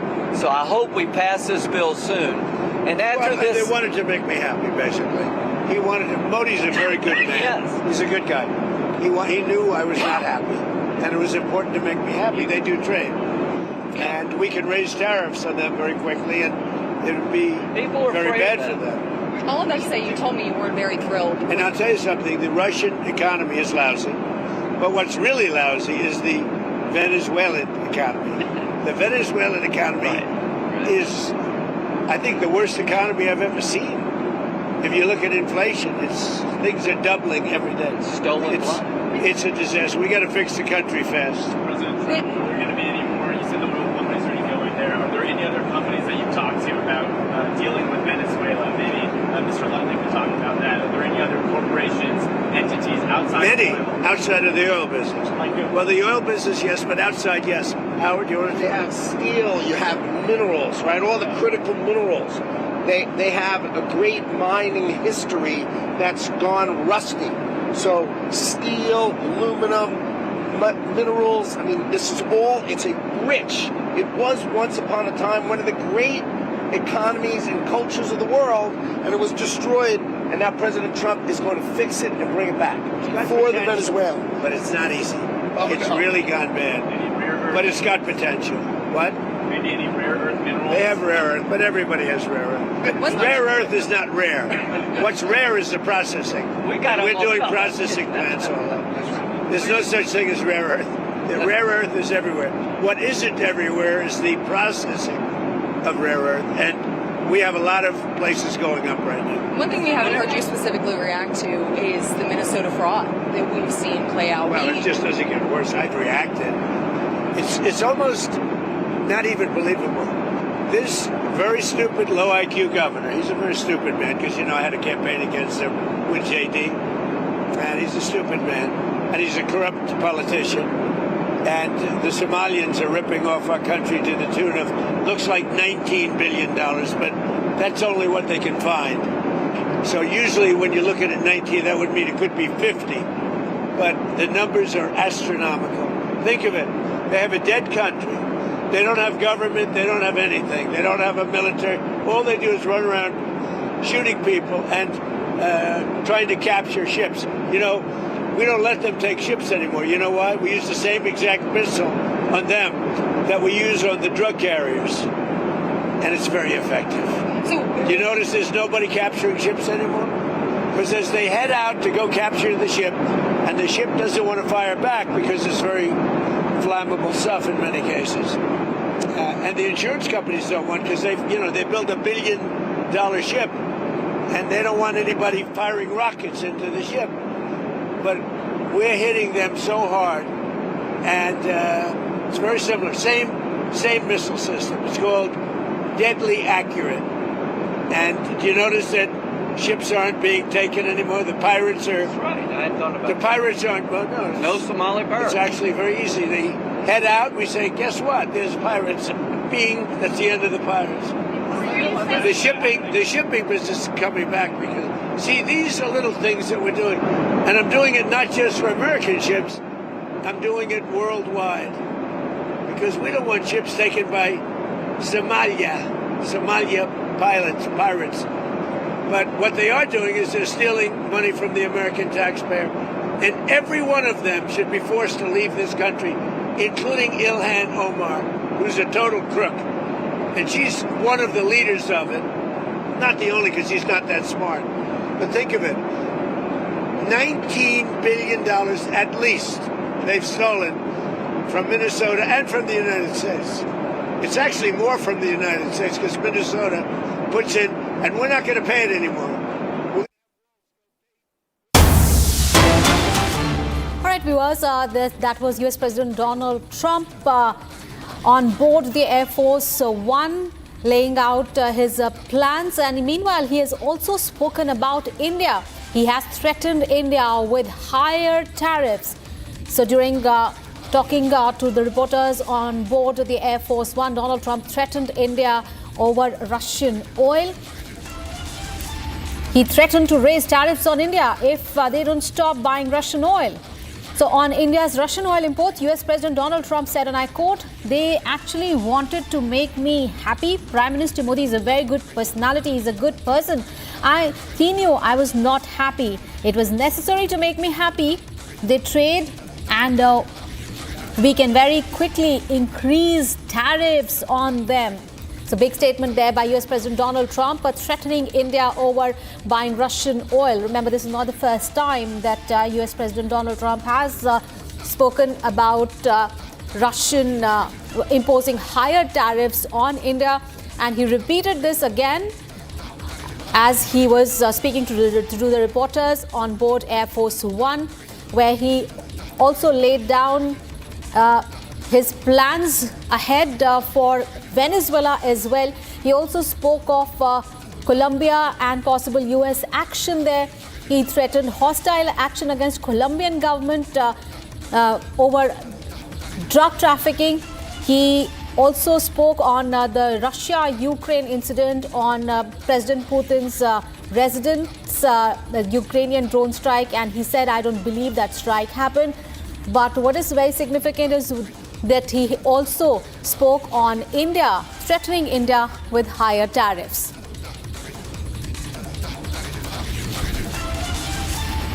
All right, so those are statements coming in from US President Donald Trump as he spoke to reporters aboard Air Force One. He also spoke about Venezuela in detail, and he was asked by the reporters on Air Force One who was in charge of Venezuela. Donald Trump said that the US was dealing with people that just got sworn in. But when asked who is in charge, and he was pressed on what he means, he said, "We are in charge." Remember, this coming in after Donald Trump spent his entire Sunday laying out plan for the United States towards Venezuela.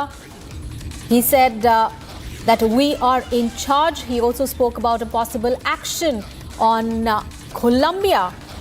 He has also warned Venezuela's new leader, Delcy Rodriguez, that she could pay a very big price, probably bigger than Maduro, if she doesn't do what is right.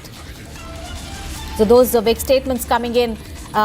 US President Donald Trump outlining really his plans for Venezuela after the capture of President Nicolas Maduro.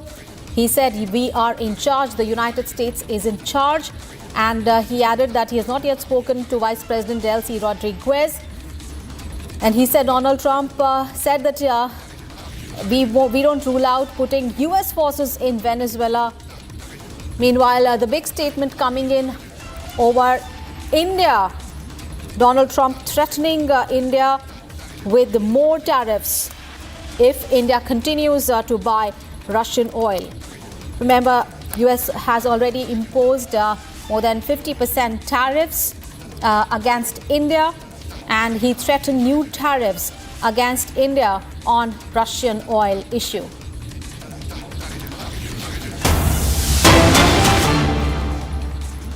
All right, viewers, we have more breaking news coming in from Maharashtra, where a violent clash erupted yesterday evening at a Gurdwara in Dhule in Maharashtra over a leadership dispute, resulting in several injuries and prompting police to impose tight security in the area. The stone pelting incident involving two rival groups occurred both inside and outside the Gurdwara, forcing police to resort to lathi charge to restore order. So in Maharashtra's Dhule, leadership dispute has turned violent. A Gurudwara leadership dispute turned violent. There was stone pelting at Dhule Gurudwara. There was lathi charge by the police. Several people have been injured, and these are the visuals you can see from outside the Gurudwara, where the rival factions indulged in violence, throwing stones.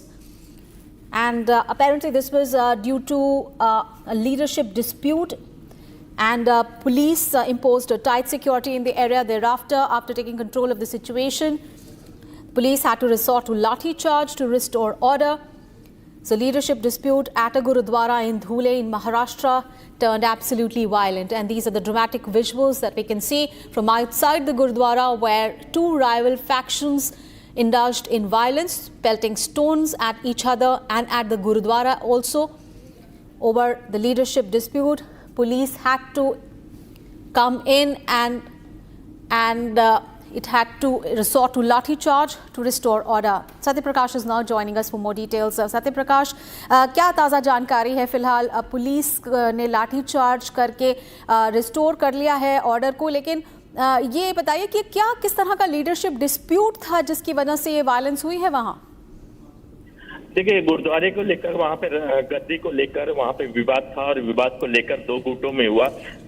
Sikh समुदाय में हुआ है। दोनों गुट ये अपने लोगों को गद्दी बैठाना चाहते थे, इसी को लेकर विवाद हुआ, जिसके बाद पहले बहस हुई। बहस के बाद काफी देर हंगामा होता रहा, फिर दोनों तरफ से पत्थरबाजी हुई, और पत्थरबाजी काफी देर तक होता रहा, क्योंकि दोनों गेट की तरफ से दोनों लोग इकट्ठा हो गए थे, और काफी देर तक हंगामा होता रहा। और इस पत्थरबाजी में कई लोग घायल हुए हैं। मौके पुलिस पहुंची, और मौके पर पुलिस पहुंची तो इसके बाद जो लोग पत्थरबाजी कर रहे हैं उनको नियंत्रण पाने के लिए लाठीचार्ज करना पड़ा। फिलहाल स्थिति सामान्य है, लेकिन रात में लगभग 1 से 1.5 घंटे काफी हालात खराब थे वहां पर। अभी भी सुरक्षा व्यवस्था बढ़ाया गया है। जी, ये बताइए कि आप जिस तरह से बता रहे हैं कि रात को हुआ है ये इंसिडेंट, फिलहाल अगर हम सुबह की बात करें तो किस तरह के वहाँ पर पुलिस ने तैनाती की है? कुछ एक्स्ट्रा फोर्सेस भी क्या वहाँ पे तैनात हैं आप? जी हाँ, जिस तरह से रात में हालात थे, क्योंकि हालात रात में काफी खराब हो गए थे, इसके बाद कहीं पुलिस अधीक्षक पहुंचे और मौके पर, और वहां पर पुलिस के कड़े बंदोबस्त किए गए हैं, एक्स्ट्रा पुलिस लगाया गया है, क्योंकि जिस तरह से हालात हो गए थे, दो गुटों के बीच वहां पे पत्थरबाजी हुई है। पत्थरबाजी में लगभग 8 लोग घायल हुए, जो बताया गया है। घायलों को अस्पताल में एडमिट कराया गया है, लेकिन फिलहाल स्थिति सामान्य है, लेकिन वहां पर पुलिस का सुरक्षा व्यवस्था बढ़ा दिया गया है। जी। All right, Satya. Thank you so much for all those details. You keep tracking those developments. We'll keep coming back to you. All right, viewers, let's move on to the bulletin now. We move on to Chhattisgarh now, where there was outrage after a shocking assault on a woman police constable during an coal mining protest. Now, police have arrested 5 accused for the brutal attack that was caught on the camera and also went viral on social media. And this incident has sparked a nationwide condemnation with, of course, serious questions being raised about the mob violence there, women's safety and also attacks on on-duty police personnel. Take a look at this report. This disturbing video shocked the nation. An on-duty women constable surrounded, assaulted and humiliated by a violent mob during a protest in Chhattisgarh's Riots district.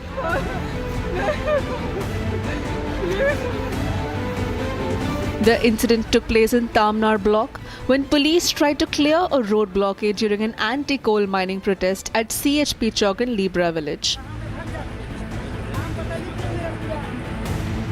Police say the mob turned violent. The woman constable was beaten with sticks and rods, her uniform torn, and she was left in a vulnerable condition.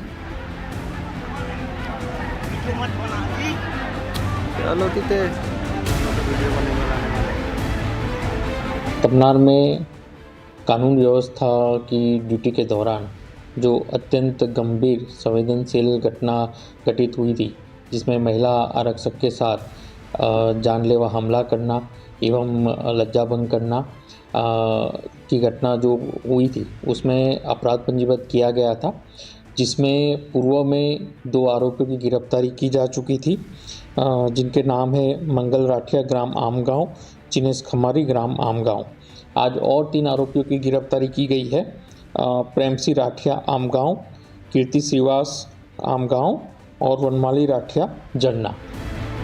5 accused have now been arrested, identified as residents of Amgaon and Jharna villages. 2 more suspects are still on the run. A case has been registered under the serious sections of the IPC and the IT Act for life-threatening assault, abuse and violation of dignity. Raigarh police say a high-level investigation is underway using video footage, social media evidence and eyewitness statements. पूरे प्रकरण में जो भी और शामिल होंगे उसकी भी गिरफ्तारी करते हुए उसके खिलाफ सख्त कार्रवाई की जाएगी, जेल भेजा जाएगा और आगे भी कार्रवाई की जाएगी। इसमें जो भी आरोपी है उसकी सारी डिटेल खंगाली जाएगी और जो भी शामिल होगा उसके खिलाफ कार्रवाई की जाएगी। The violence erupted amid protests against the Garpelma Sector 1 coal block allotted to Jindal Power Limited, with villagers opposing mining activity since mid-December. Officials have issued a stern warning. No one involved in the attack, directly or indirectly, will be spared. All right, viewers, we are live this morning, and coming up ahead, we'll get you the big story from Supreme Court, because the Supreme Court is going to today decide on the bail pleas of 7 accused in the Delhi riots larger conspiracy case. Remember, the Delhi police had claimed Operation Regime Change by rioters Sharjeel Imam and Umar Khalid in the Supreme Court. All the details on that big story coming up after a short break.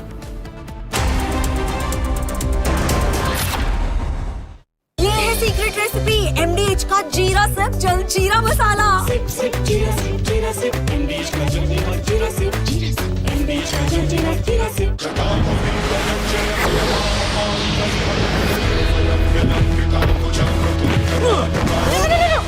मेरी chimney टूट जाएगी। What are you doing? रानी, इस घर में कुछ है जो टूटता नहीं। ये पिलर कभी नहीं टूटेगा। रुंगटा स्टील TMT से बना। रुंगटा नहीं तो घर स्ट्रॉन्ग नहीं। रुंगटा स्टील TMT बार एकदम solid.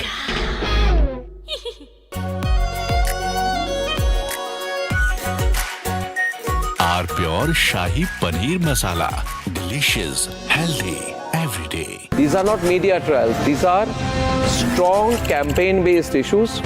Journalism which has brought the truth out. The only thing that sustains is public interest. Public interest is national interest. What happens when AI comes in a big way? How many jobs does it create? And how many jobs does it take away?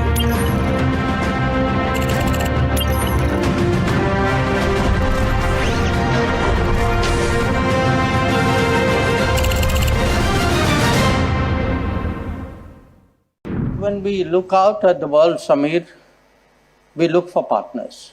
We don't look for preachers. Engaging America has become more complicated. You all know why. Having a neighbor that is an epicenter of global terrorism.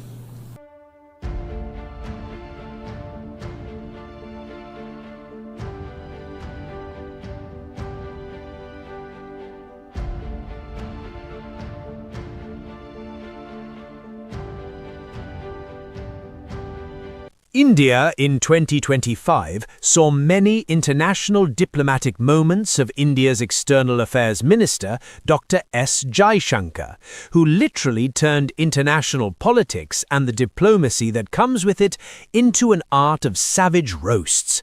From jeering comments on Pakistan to calling out Trump and Western hypocrisy, here are the top roast moments of the year 2025, where Jaishankar served cold but harsh truths month by month.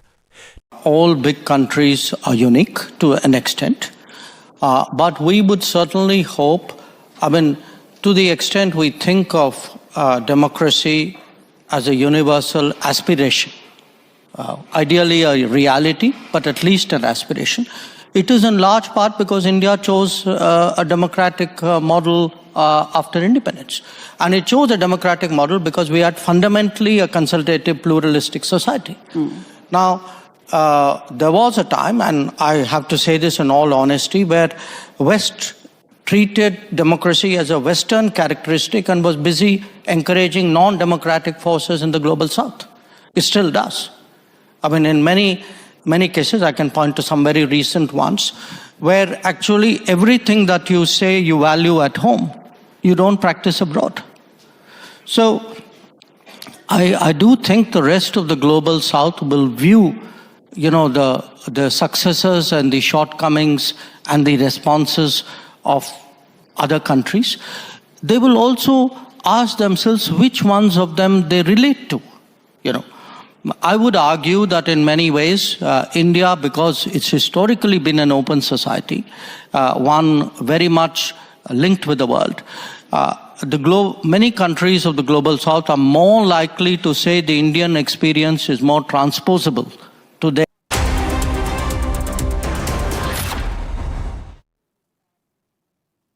आधे bowl दही में 4 चम्मच MDH चटनी पुदीना मसाला डाला, stir करो, पुदीना चटनी तैयार। MDH चटनी पुदीना मसाला। QS&THE, the world's foremost university rankings organizations, have ranked Amity amongst the top 3% universities globally, making it among the very few Indian universities to be included in both rankings. Yet another top ranking for Amity University.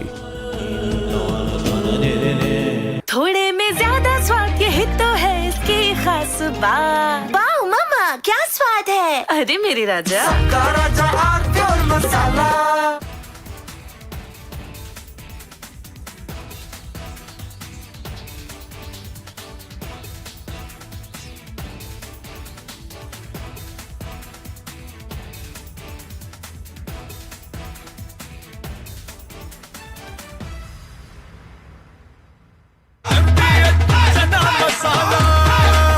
अब छोलिया हो या लोबिया, सफेद चने या काले चने, सब कुछ मजेदार बने। MDH 5, 4, 3 S200 motors.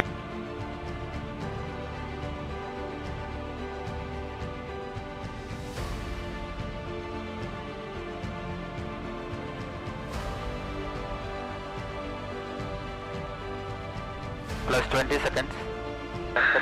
Lift off normal.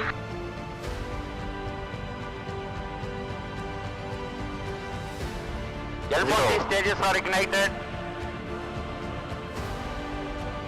Plus 5 seconds. Plus 20 seconds. First stage performance normal.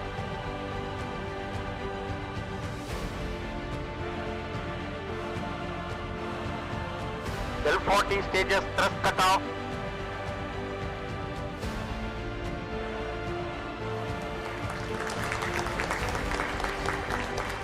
Plus 5 seconds. Auto tracking. बीती ड्राइव एंड ट्रैकिंग PSLV 661 का सफलतापूर्ण उत्थापन पतन प्रमोचन मंच से अपने उद्दिष्ट कक्षा की ओर अपना सफर जारी कर चुका है। Normal There's a magnificent. Viewers, time to take a short break, but up next, the big story from the Supreme Court. There's a big question because Supreme Court is going to decide on the jail term of rioters will be extended or will they get bail in the Delhi riots larger conspiracy case. Remember, Delhi police had claimed operation regime change by rioters Sharjeel Imam and Umar Khalid in the Supreme Court. That big story, and after that, much more. Stay tuned.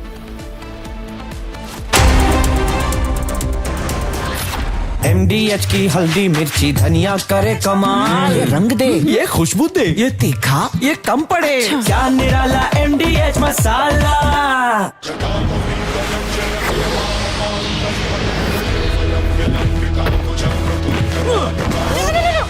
मेरी chimney टूट जाएगी। What are you doing? रानी, इस घर में कुछ है जो टूटता नहीं। ये पिलर कभी नहीं टूटेगा। रुंगटा स्टील TMT से बना। रुंगटा नहीं तो घर स्ट्रॉन्ग नहीं। रुंगटा स्टील TMT बार एकदम सॉलिड। आर प्योर सूजी पास्ता उबालो मिलाओ और खाओ 8 मिनट में तैयार। क्या टेस्ट है सबका राजा R pure masala. When we look out at the world, Samir, we look for partners. We don't look for preachers. Engaging America has become more complicated. You all know why. Huh? Having a neighbor that is an epicenter of global terrorism.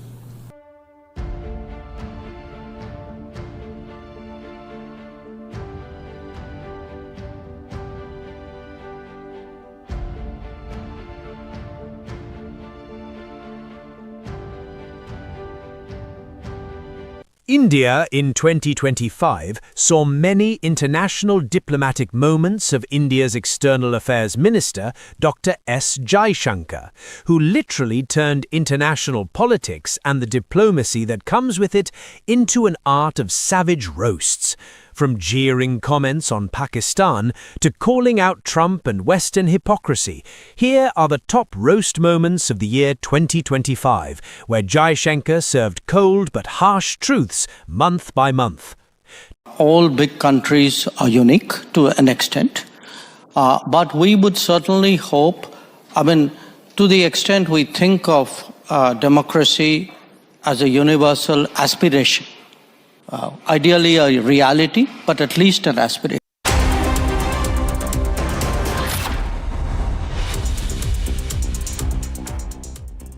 Are pure सूजी pasta उबालो मिलाओ और खाओ 8 minute में तैयार। क्या taste है सबका राजा R pure masala. QS&THE, the world's foremost university rankings organizations, have ranked Amity amongst the top 3% universities globally, making it among the very few Indian universities to be included in both rankings. Yet another top ranking for Amity University.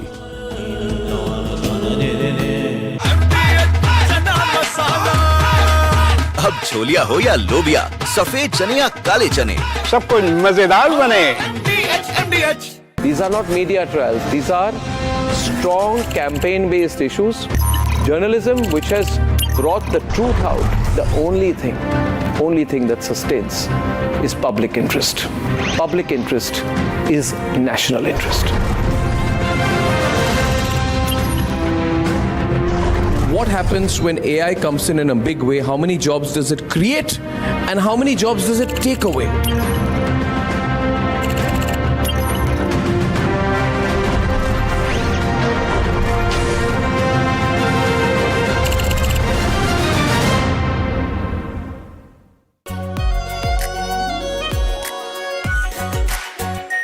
Are pure shahi paneer masala, delicious, healthy everyday.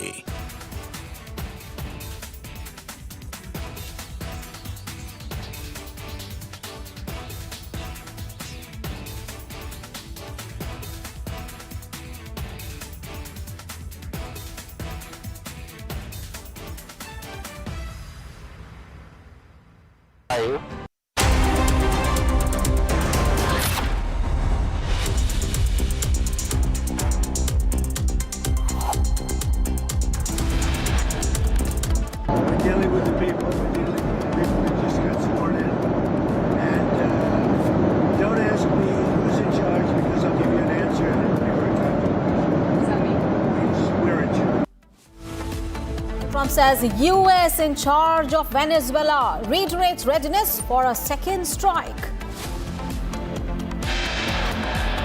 Donald Trump threatens to raise tariffs against India if New Delhi doesn't stop buying Russian oil, says it's necessary to make me happy.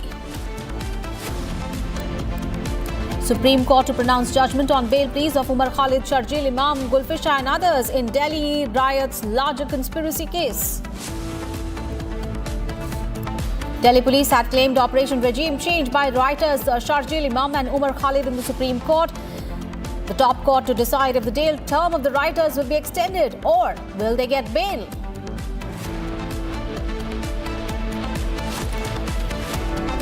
Contaminated water triggers a typhoid outbreak in Gandhinagar. Over 100 children hospitalized.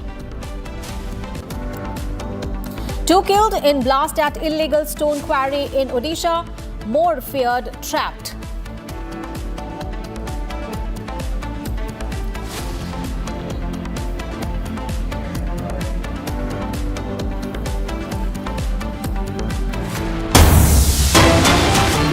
Breaking news coming in from Bengaluru. Remember, a stone pelting incident occurred yesterday in Bengaluru's Nagar, resulting in injury to a girl who was part of the Om Shakti procession.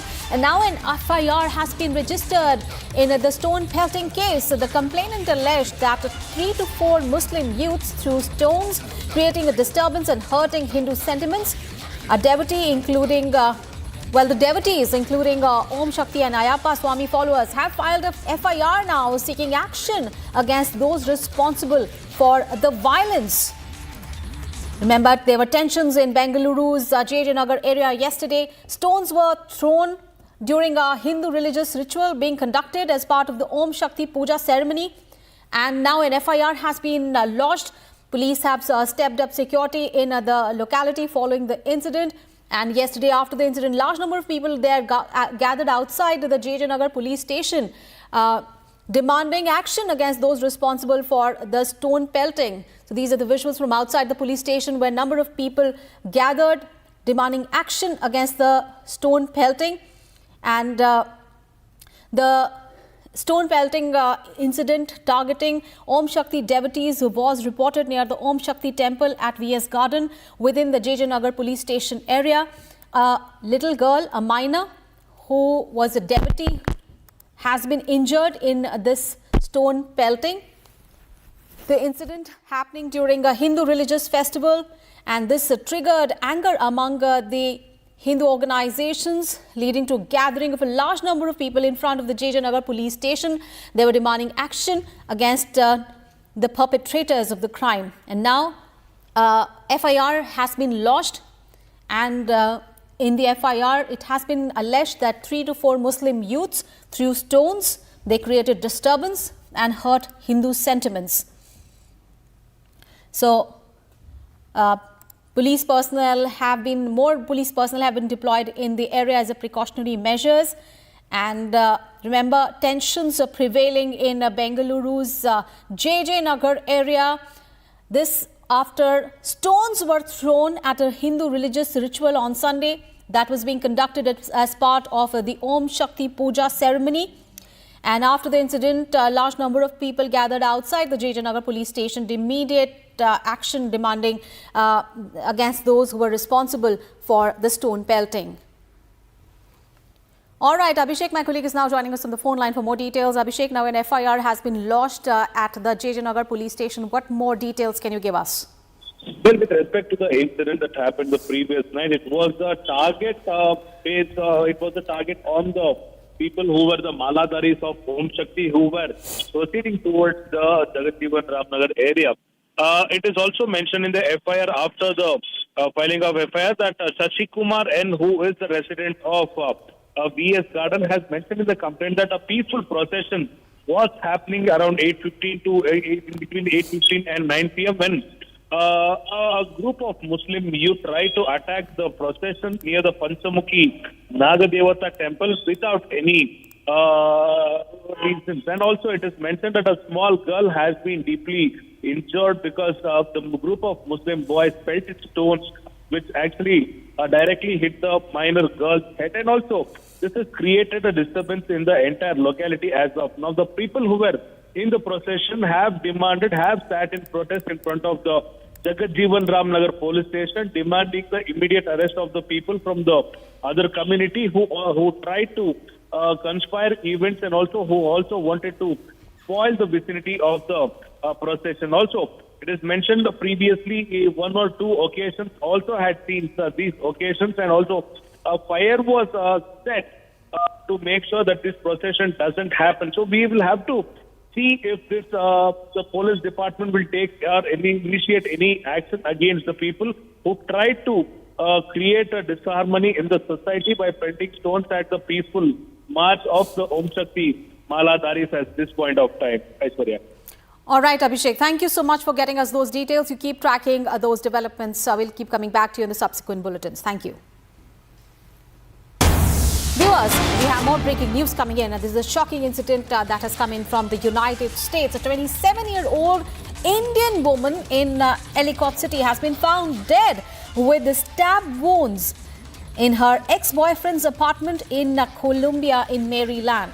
The accused had reported Gulfisha missing on 2nd of January, claiming that he last saw her on 31st of December.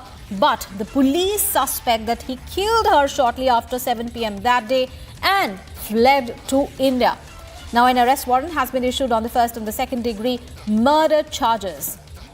So this incident happening in the United States. A young woman has been found dead in her ex-boyfriend's apartment, and the police suspect that her ex-boyfriend likely killed her and then fled to India. The investigators have obtained an arrest warrant charging the ex-boyfriend with murder. So 27-year-old Indian woman reported missing since the New Year's Eve has been found dead.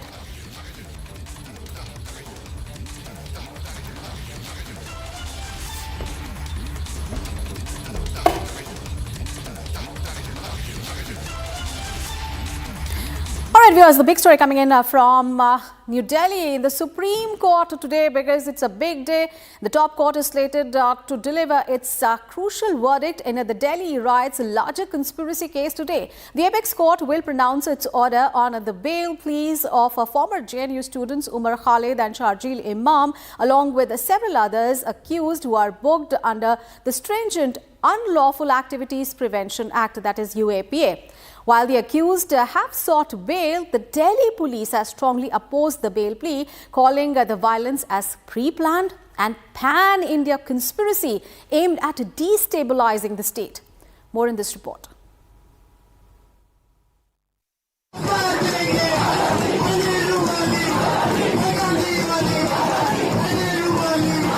The Supreme Court is set to rule on the bail pleas of Umar Khalid, Sharjeel Imam and other accused related to the alleged larger conspiracy behind the February 2020 Delhi riots.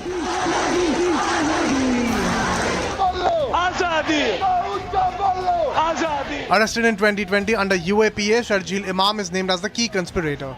The riots during anti-CA and NRC protests left Delhi scarred.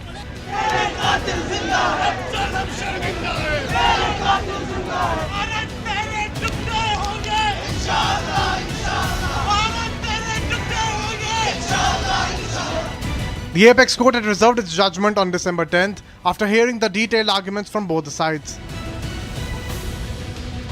during which Delhi police has strongly opposed the bail. जहां हम महफूज दिल्ली की खास बात क्या थी कि international media को आने में 5 मिनट लगते हैं, 5 मिनट। वहां अगर ये गोली चलाए तो वो वीडियो पे आ जाएगा। दिल्ली में वैसे भी दिल्ली को ये कश्मीर बना नहीं सकते, आपको भी पता है। इन्हीं की जलालत होगी, हमारी नहीं होगी। अगर ये दिल्ली में गोली चलवाए, आर्मी लगवाए, तो जलालत किसकी है? मुसलमानों की नहीं, सरकार की जलालत है। The Delhi police called the violence a deliberate attempt to destabilize the state. Police claim that the riots were not spontaneous protests, but a well-orchestrated pan-India conspiracy. The conspiracy was allegedly timed with the visit of US President Donald Trump in an attempt to gain international attention. Delhi police argues that the CAA was used as a radicalizing catalyst, masked as peaceful protest but designed for regime change and economic strangulation. हाथ टूटा है तो अलग बात है, पैर टूटा है तो अलग बात है, लाठी खाने से न डरें। टीयर गैस से किसी को एलर्जी हो सकती है तो भागे, सही बात है। लाठी से एलर्जी न समझे, लाठी तो चार तो पड़ेगी, लाठी खाने की कला भी सीख लें। The Delhi High Court had earlier denied bail to Khalid, Imam and others, observing that their alleged role in the conspiracy was grave. Now the Supreme Court's verdict could be a turning point in this high-stakes legal battle.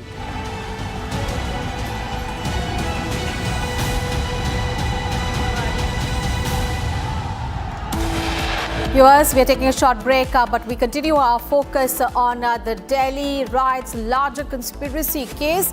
The Supreme Court is going to decide on the bail pleas of 7 accused in the case. So big question, will they get bail or will their jail term be extended? All the details on that big story coming up after a short break. दादी के हाथों का जादू और खुशबू से महकता घर, माँ की मुस्कुराहट और खाने की सुगंध। MDH गरम मसाला, क्योंकि हर रिश्ता है स्वाद से जुड़ा। केसरिया से मन जोगी हुआ रे, दिल झूमे देखो मतवारा हुआ रे। केसरिया से मन जोगी हुआ। हर पल मनाओ केसरी त्योहार। विमल, बोलो जुबान केसरी। आर प्योर सूजी पास्ता, उबालो मिलाओ और खाओ, 8 मिनट में तैयार। क्या टेस्ट है सबका राजा, R pure masala. When we look out at the world, Samir, we look for partners. We don't look for preachers. Engaging America has become more complicated. You all know why.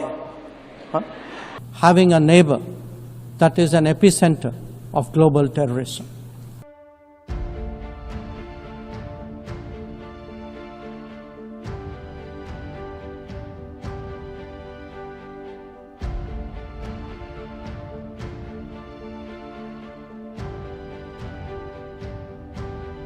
India in 2025 saw many international diplomatic moments of India's External Affairs Minister, Dr. S. Jaishankar, who literally turned international politics and the diplomacy that comes with it into an art of savage roasts. From jeering comments on Pakistan to calling out Trump and Western hypocrisy, here are the top roast moments of the year 2025, where Jaishankar served cold but harsh truths month by month. All big countries are unique to an extent, but we would certainly hope, to the extent we think of democracy as a universal aspiration, ideally a reality, but at least an aspiration. It is in large part because India chose a democratic model after independence. And it chose a democratic model because we had fundamentally a consultative, pluralistic society. Now, there was a time, and I have to say this in all honesty, where West treated democracy as a Western characteristic and was busy encouraging non-democratic forces in the global South. It still does. In many cases, I can point to some very recent ones, where actually everything that you say you value at home, you don't practice abroad.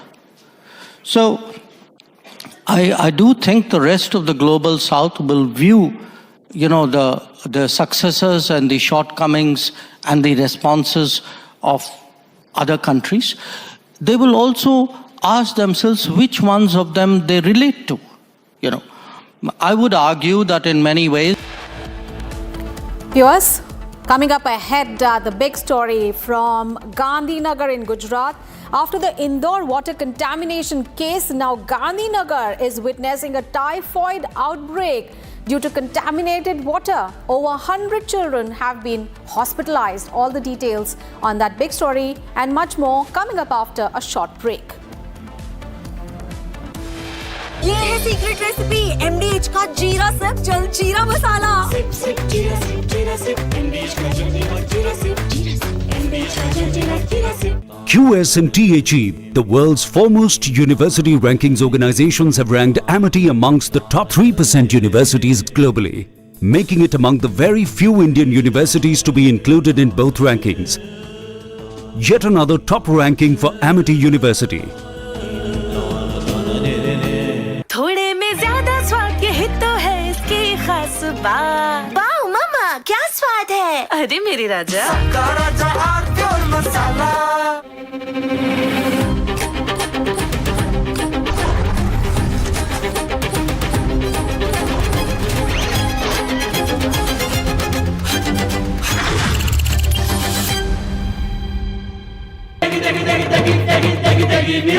MDH की देगी मीरज, देगी मिर्च का तड़का, अंग अंग फड़का। MDH की देगी Miraj.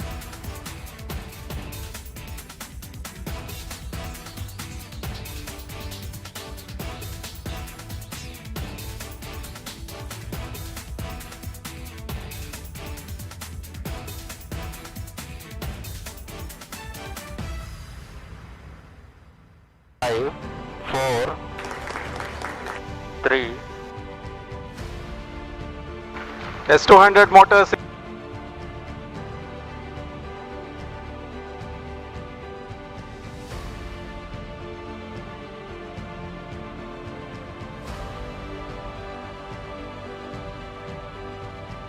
Plus 20 seconds. Lift off normal.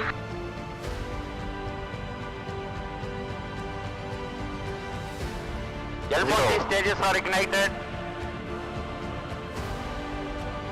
Plus 5 seconds. Plus 20 seconds. First stage performance normal.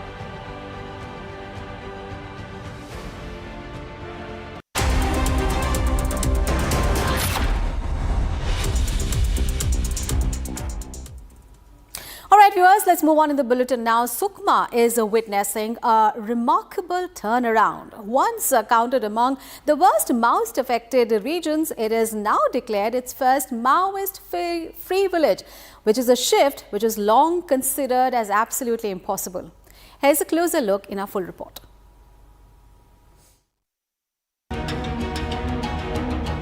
Sukma is changing.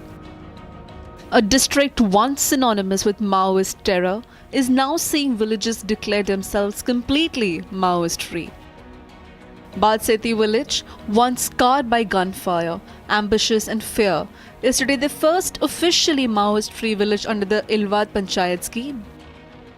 The government has already allocated Rs 1 crore to every village that becomes entirely free of Maoist influence, and Badseti is the first name on that list.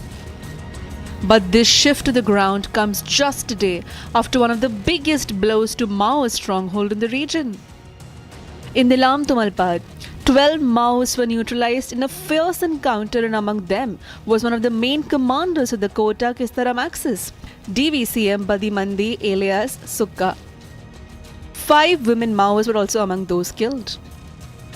Officials have also confirmed several of these Maoists were involved in the June 2025 Tetra bus blast, where additional SP Akanksha Yadav Girikpunche was martyred. पामलूर क्षेत्र में DRG और नक्सलियों के बीच जो बिटबोड़ हुई उसमें 12 नक्सलियों के शव बरामद किए गए। इसमें 5 महिला नक्सलियों का भी समावेश है। जो मारे गए नक्सली उनके 60 लाख का इनाम था। इसमें Konta area committee in charge Mangdu और Konta area committee secretary Hitesh इनका समावेश था। मंगड़ू पे 40 से ज्यादा गुनाहों में शामिल होने था। उसके अलावा जो हितेश था 20 से ज्यादा घटनाओं में शामिल था। इनके मारे जाने में जिला सुकमा में और कोंटा क्षेत्र में शांति प्रस्तावित हो गई। As Sukma celebrates its first Maoist-free village and security forces eliminate top Maoist commanders, the region is witnessing a defining shift from decades of fear. And here's a big story from Punjab. Shock and bloodshed at a wedding celebration there. A sarpanch from the ruling Aam Aadmi Party was shot dead inside a crowded resort in Amritsar. Jarnail Singh was attending his relative's wedding when unidentified gunmen stormed in and opened fire at him point blank range. He was rushed to the hospital, but he could not survive. The murder has triggered panic, political outrage and serious questions on law and order in the state of Punjab. Here is more on the story. In Amritsar's Marigold Resort, gunshots rang out amid wedding festivities. A moment of celebration turned into a scene of terror. Aam Aadmi Party Sarpanch, Jarnail Singh, had just arrived to attend the family wedding when armed attackers allegedly entered the premises with a clear intention to kill. Eyewitnesses say that attackers fired 2 shots and 1 bullet hit Singh in the head. Screams echoed, and amidst the chaos, Singh was rushed to a nearby hospital in critical condition. However, the injuries were fatal. Jarnail Singh succumbed during the treatment. Amritsar DCP Jagjit Walia stated the attacker appears targeted. Investigators are scanning CCTV footage to identify the attackers and trace their escape route. Marigold palace Amritsar ਦੇ ਵਿੱਚ ਹੈਗਾ। ਇੱਥੇ ਇੱਕ ਵਿਆਹ ਦਾ programme ਚੱਲ ਰਿਹਾ ਸੀ, ਜਿੱਥੇ general Singh ਇੱਕ ਜਿਹੜੇ ਤਰਨਤਾਰਨ ਤੋਂ ਜਿਹੜੇ ਇੱਥੇ ਫੰਕਸ਼ਨ ਅਟੈਂਡ ਕਰਨ ਵਾਸਤੇ ਆਏ ਸੀ, ਉਹਨਾਂ ਨੂੰ ਕੁਝ ਇੱਥੇ ਵਿਅਕਤੀ ਜਿਹੜੇ ਜਿਨ੍ਹਾਂ ਨੇ ਆ ਕੇ ਗੋਲੀ ਮਾਰੀ, ਉਹਨਾਂ ਦੀ ਅਨਫੋਰਚੂਨੇਟਲੀ ਉਹਨਾਂ ਦੀ ਜਿਹੜੀ ਹੈਗੀ ਆ ਪਤਾ ਲੱਗਾ ਡੈਥ ਹੋਈ ਹੈ। ਸੋ ਅਸੀਂ ਅੱਗੇ ਜਿਹੜੇ ਇਮੀਡੀਏਟਲੀ ਕਾਰਵਾਈ ਕਰ ਰਹੇ ਸੀ। ਉਹ ਸਾਰਾ ਜੇ ਹੁਣ ਦੇਖ ਰਹੇ ਹਾਂ, ਤੁਹਾਡੇ ਸਾਹਮਣੇ ਜੇ ਮੌਕੇ ਤੇ ਆਏ ਹੈਗੇ, ਸਾਰਾ ਦੇਖ ਰਹੇ ਹਾਂ immediately. Meanwhile, the BJP has raised serious questions over the state of law and order in Punjab. आम आदमी पार्टी से जुड़ा हुआ एक सरपंच ही मारा जाता है दिन दहाड़े, उसकी गोली मारकर हत्या हो जाती है, वो भी अमृतसर जैसे शहर में। अब बताइए कि ये है आम आदमी पार्टी का और उनके कानून व्यवस्था का हाल कि सिद्धू मूसेवाला की गोली मारकर हत्या, इंटरनेशनल कबड्डी प्लेयर की गोली मारकर हत्या, गैंग वॉर आम हो चुके हैं, नशा माफिया जो है वो बढ़ता जा रहा है। 7 दिन में उनको जेल में डालने वाले थे अरविंद केजरीवाल और भगवंत मान जी। जिस प्रकार से महिला सुरक्षा ताक पर है, हमने देखा है कि खुली छूट है रेडिकल एलिमेंट्स को, परंतु जो राष्ट्रवादी लोग हैं उनके ऊपर किस प्रकार के हमले होते हैं, दिन दहाड़े तलवारें चलाई जाती है, लाठियों से मारा जाता है, चाकू मार दिया जाता है। और हमने आरपीजी हमला भी देखा है मोहाली के हेडक्वार्टर्स पर। The brazen killing has sent shockwaves through Punjab's political corridors, raising fresh concerns over political violence in the state, one after the other. And viewers, news from Odisha now. A massive explosion at an illegal stone quarry in the state's then Canal district has killed 2 workers, with several others feared trapped there. Well, the blast occurred on Saturday near Gopalpur village. Officials say that this quarry had no valid blasting permission, and also a closure notice was issued last year. And yet operations continued there. Meanwhile, rescue teams remain at the site as the search for more workers there continue. Here's the full report. A massive explosion at an illegal stone quarry in Odisha's then Canal district has left 2 workers dead, with several others feared trapped under the debris.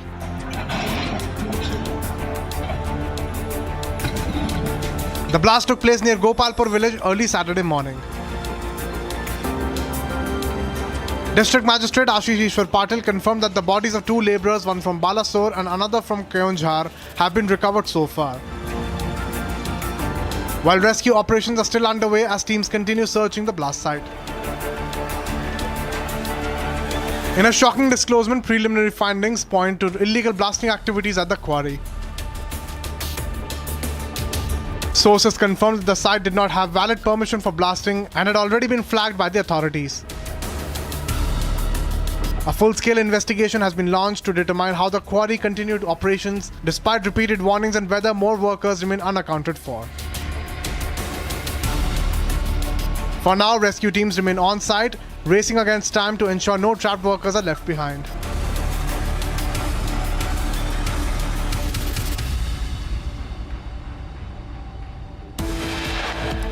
Viewers, we're taking a short break. Coming up ahead, contaminated water now triggering a typhoid break in Gandhinagar after Indore. A typhoid break now reported from Gandhinagar. Over 100 children hospitalized due to contaminated water there. All the updates on that big story and much more after a short break. Don't go anywhere, viewers.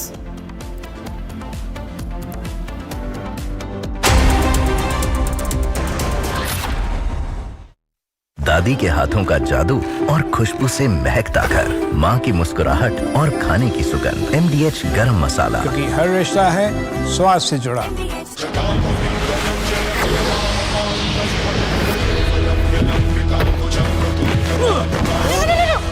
मेरी chimney टूट जाएगी। What are you doing? रानी, इस घर में कुछ है जो टूटता नहीं। ये पिलर कभी नहीं टूटेगा। रुंगटा स्टील TMT से बना।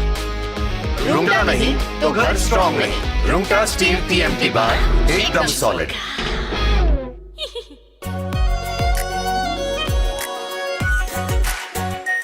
Are pure shahi paneer masala, delicious, healthy everyday. Kesariya से मन जोगी हुआ रे, दिल झूमे देखो मतवारा हुआ रे। केसरिया से मन जोगी हुआ। हर पल मनाओ केसरी त्योहार। विमल, बोलो जुबान केसरी। MDH की हल्दी मिर्ची धनिया करे कमाल। ये रंग दे, ये खुशबू दे, ये तीखा, ये कम पड़े। क्या निराला MDH masala. When we look out at the world, Samir, we look for partners. We don't look for preachers. Engaging America has become more complicated. You all know why. Huh? Having a neighbor that is an epicenter of global terrorism.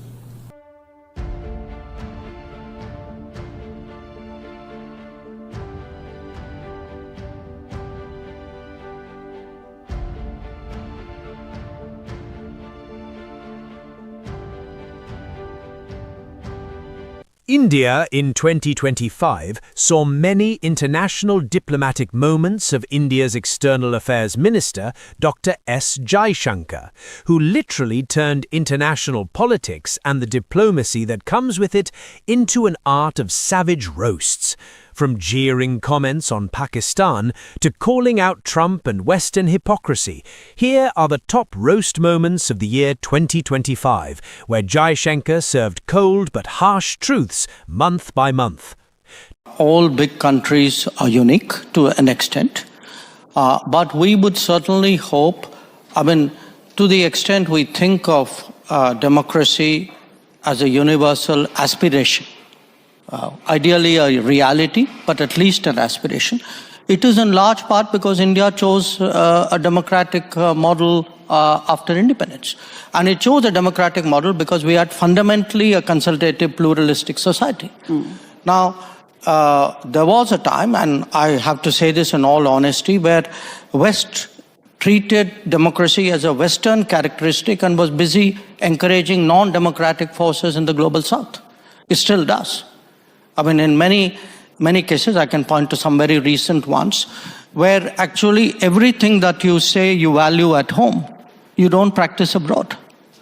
So I do think the rest of the global South will view, the successes and the shortcomings and the responses of other countries. They will also ask themselves which ones of them they relate to, I would argue that in many ways, India, because it's historically been an open society, one very much linked with the world, many countries of the global South are more likely to say the Indian experience is more transposable to their societies than perhaps those of others. So I do think in our progress as a democracy, the fact that for all the challenges that we've had, even at a low income, we have stayed true to the democratic model, which is almost, if you look at our part of the world, we are pretty much the only country that has done that. So I think it's something the West should look at, because if you do want democracy eventually to prevail, it's important the West also embrace. From Asia's largest news headquarters, setting the agenda for Bharat.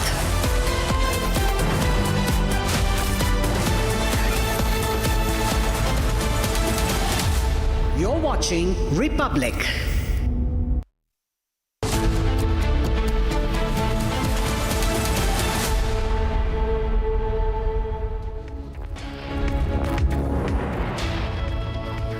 A very warm welcome, viewers. You're watching the Republic TV. This is Shivam Dutt Mehta, and in this bulletin our top focus is going to be on Trump's statement on India while addressing the media, and it was a startling remark. And we shall also focus on the hearing of bail pleas of the members of the Tukra Tukra gang. This and a lot more, but first up, the headlines.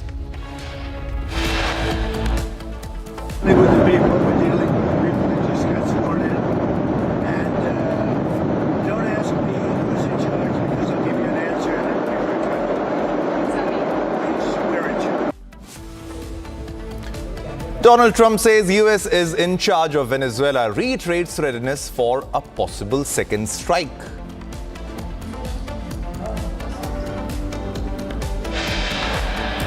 They wanted to make me happy, basically. He wanted to. Modi's a very good man. Yes. He's a good guy. He knew I was not happy, and it was important to make me happy. They do trade, and we can raise tariffs on them very quickly, and it would be very bad for them. All right, Donald Trump threatens India to raise tariffs if India doesn't stop buying Russian oil. Says it's necessary to make me happy, though he praised Narendra Modi. Supreme Court to pronounce judgment on bail pleas of Umar Khalid, Sharjeel, Gulfisha and others in Delhi riots larger conspiracy case. Delhi police had claimed Operation Regime Change by rioters. Sharjeel Imam and Umar Khalid in Supreme Court. Supreme Court verdict to decide if jail term of rioters will be extended or will they get a bail. In another episode of water contamination, contaminated water triggers typhoid outbreak in Gandhinagar. Over 100 children hospitalized.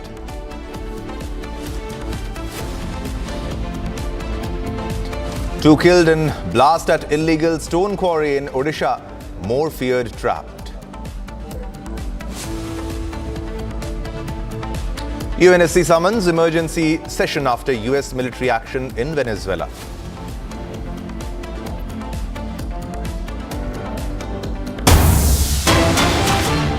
Alright viewers, we are getting a big breaking news at this moment and it's on your television screen. President Donald Trump threatens to raise tariffs on India if they don't stop buying Russian oil. On India's Russian oil imports, US President Donald Trump had said they actually wanted to make me happy. That is, we wanted to make them happy. Prime Minister Modi is a very good personality, though he is praising Prime Minister Narendra Modi, but he is also threatening India regarding oil imports from Russia. Now, he said that Modi is a very good personality, he is a very good person. He knew I was not happy and it was necessary to make me happy. They trade and we can very quickly increase tariffs on them. So this is a sort of a warning by Donald Trump. And again, he's praising Narendra Modi, but he's also threatening India. Listen in. Give this president... It's hurting Russia very bad, the sanctions. Oh, yeah. So this bill would allow... And India also is bullying. Yes, sir. So you put a 25% tariff on India for buying Russian oil. I was at the Indian ambassador's house about a month ago, and all he wanted to talk about is how they're buying less Russian oil. Would you tell the president to relieve the tariff? This stuff works. So I'm hoping we'll bring the bill up, and it's from 0 to 500. He picks the number, nobody else does. But if you're buying cheap Russian oil, keeping Putin's war machine going, we're trying to give the president the ability to make that a hard choice by tariffs. I really do believe that what he did with India is the chief reason India is now buying substantially less Russian oil. So I hope we pass this bill soon. And after this... They wanted to make me happy, basically. He wanted to... Modi's a very good man. Yes. He's a good guy. He knew I was not happy, and it was important to make me happy. They do trade. And we can raise tariffs on them very quickly, and it would be very bad for them. All right, viewers, let's move on to our next big breaking news that we are getting right at this moment. It's another case of water contamination. Nearly 20 houses in Bengaluru's Lingarajapuram have accused the board after serious allegations of sewage contamination in drinking water triggered panic and outrage among the residents. The contamination scare reported from KSFC layout under the North City Corporation limits has forced 30 to 40 households to abandon piped water and depend on private sources for over a week, raising alarming public health concerns. Now, residents say family members have been falling ill. They have been falling ill repeatedly. They have been falling ill repeatedly over the past few months. Now, with some even requiring hospitalization for suspected waterborne infections. Now, following mounting complaints, the Bengaluru Water Supply and Sewerage Board has stepped in immediately, cutting off water supply to the affected pockets to prevent further risk. Acting on an emergency footing, BWSSB has launched an intensive probe using advanced robotic technology to pinpoint the exact source of contamination without indiscriminate digging. Chairman Dr. Ram Prasad Manohar says every technological and human resource is being deployed to resolve the crisis swiftly to ensure residents are not left stranded. Sanchari Kaveri mobile tankers have been pressed into service, supplying free and safe drinking water to all affected households. The board has set a strict deadline that clean water supply must be restored by tomorrow evening. So the many cases of water contamination in different parts of the country. Now this case is from Bengaluru. In Bengaluru's Lingarajapuram, now people, nearly 20 houses have accused the board after serious allegations of sewage contamination in the drinking water that has triggered a panic and outrage among the residents of that region. The contamination scare reported by KSFC layout under the North City Corporation limits has forced 30 to 40 households to abandon piped water and depend entirely on private sources for over 1 week. Now, this raises public health concerns. Raising alarming public health concerns. Residents are saying that family members have been falling ill repeatedly. As you can very well see from the visuals, the dirty water that is being displayed by the resident of that region.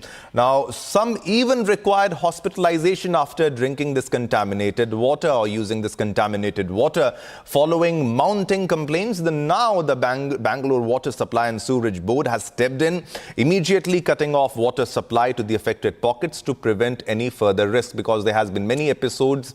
There was one incident, as you remember, from Indore, the other incident from Gandhinagar, Gujarat, water contamination case, and now this is Bengaluru water contamination case. And this again is a negligence from the, not exactly the criminal, I'll say it's criminal negligence from the side of the authorities when they don't pay heed to the complaints of the residents and they don't act swiftly, and people are left without clean drinking water for weeks. Now, this case is from Bengaluru, where 20 houses in Bengaluru's Lingarajapuram have accused the board after serious allegations of sewage contamination in their drinking water. Now, following mounting complaints, the board has now stepped in, immediately cutting off water supply to the affected pockets to prevent any further risk of contamination. Now, acting on an emergency footing, BWSSB has launched an intensive probe using advanced technology, that is advanced robotic technology, to pinpoint the exact source of contamination without indiscriminate digging.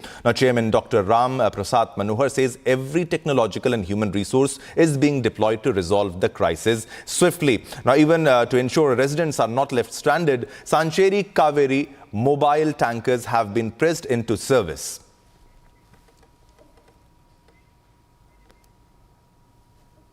All right, so this is another case where people required hospitalization due to dirty drinking water. This is because of the dirty drinking water that they were forced to drink because of the contamination. Now let's listen into the reactions that are coming at this moment.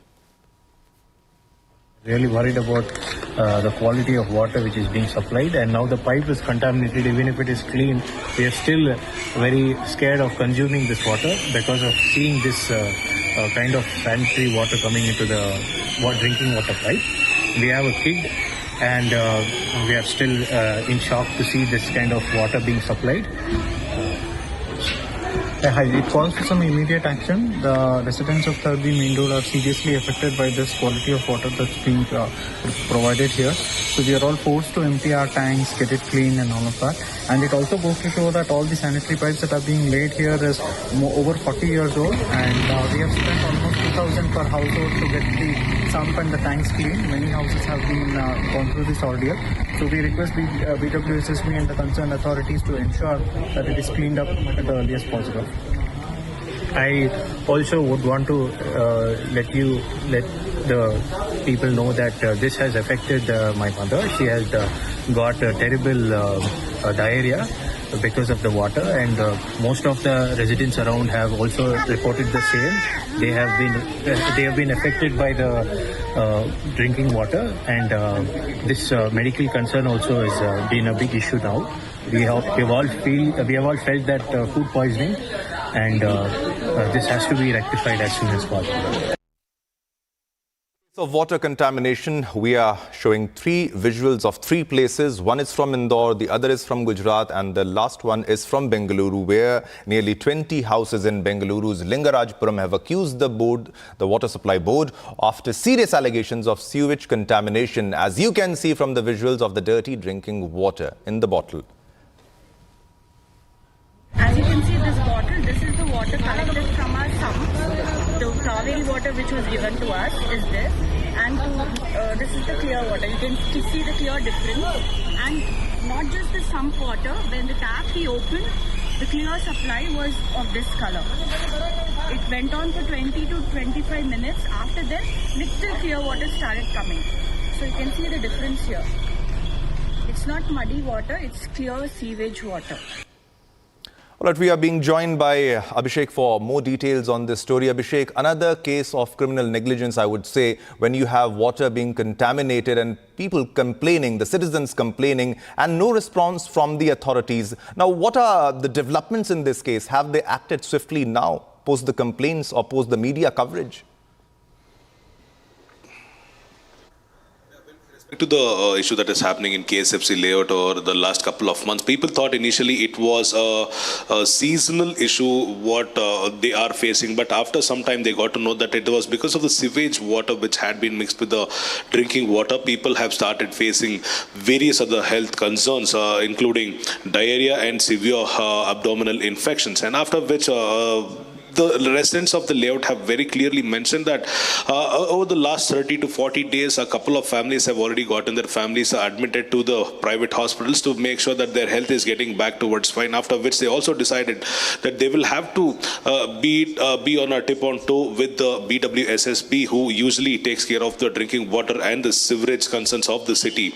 Dr. Ram Prasad Manohar, who is the chairman of BWSSB, directed that immediate action be taken against the leakage or the mixing of sewage water with the drinking water, after which the officials acted upon, and they have mentioned that the sewage water is being mixed with the drinking water and they are unable to identify the actual spot where the mixing is happening. However, the commissioner of the chairman of BWSSB has also directed that immediate action to be taken by using the robotic technology to identify the actual place of mixing of the sewage and the drinking water.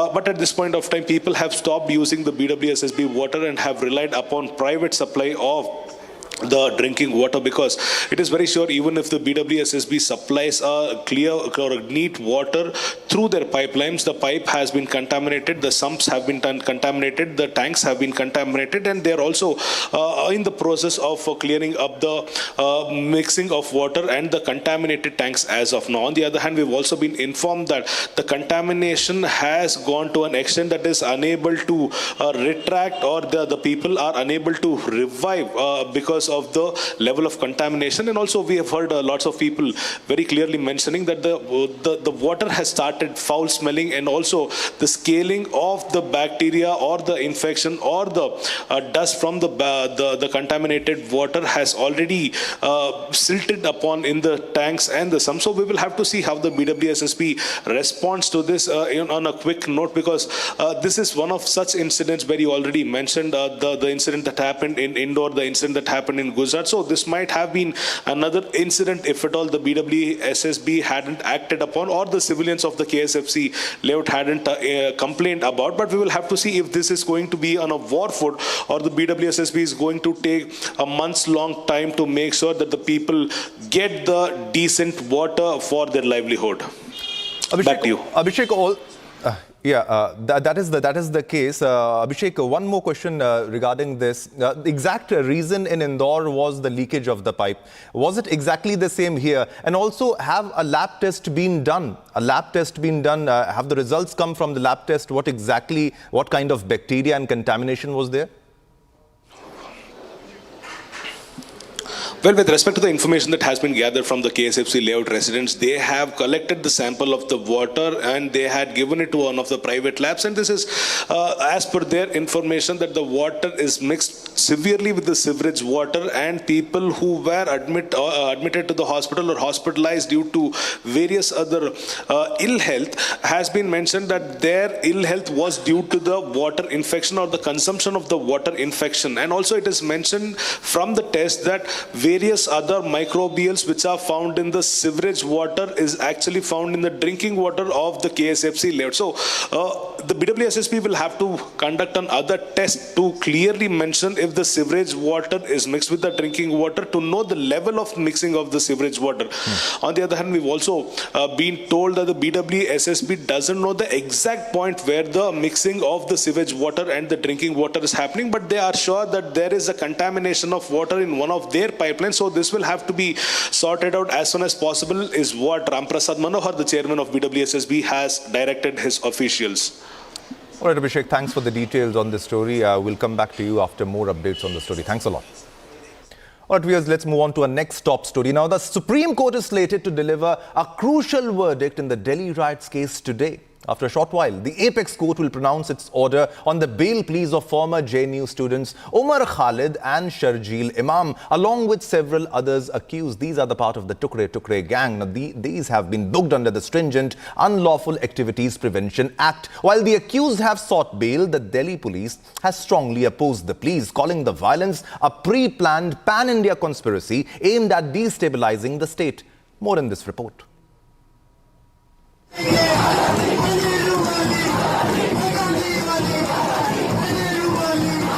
The Supreme Court is set to rule on the bail pleas of Umar Khalid, Sharjeel Imam and other accused related to the alleged larger conspiracy behind the February 2020 Delhi riots.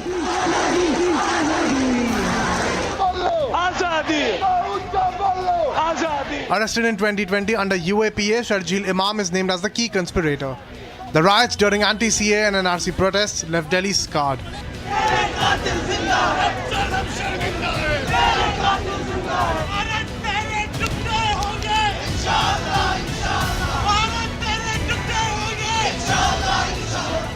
The Apex Court had reserved its judgment on December 10th after hearing the detailed arguments from both the sides, during which Delhi police has strongly opposed the bail. जहां हम महफूज दिल्ली की खास बात क्या थी कि international media को आने में 5 मिनट लगते हैं, 5 मिनट। वहां अगर ये गोली चलाए तो वो वीडियो पे आ जाएगा। दिल्ली में वैसे भी दिल्ली कोई कश्मीर बना नहीं सकते, आपको भी पता है। इन्हीं की जलालत होगी, हमारी नहीं होगी। अगर ये दिल्ली में गोली चलवाए, आर्मी लगवाए, जलालत किसकी है? मुसलमानों की नहीं, सरकार की जलालत। The Delhi police called the violence a deliberate attempt to destabilize the state. Police claim that the riots were not spontaneous protests, but a well-orchestrated pan-India conspiracy. The conspiracy was allegedly timed with the visit of US President Donald Trump in an attempt to gain international attention. Delhi police argues that the CAA was used as a radicalizing catalyst, masked as peaceful protest but designed for regime change and economic strangulation.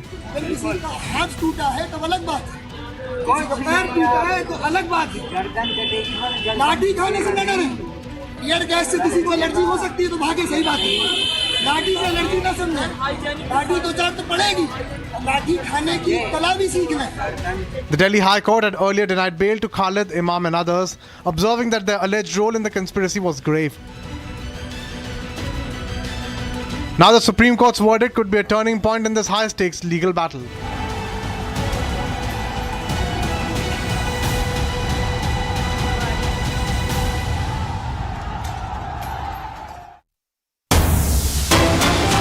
Alright viewers, there's a big breaking news that is coming in right at this moment.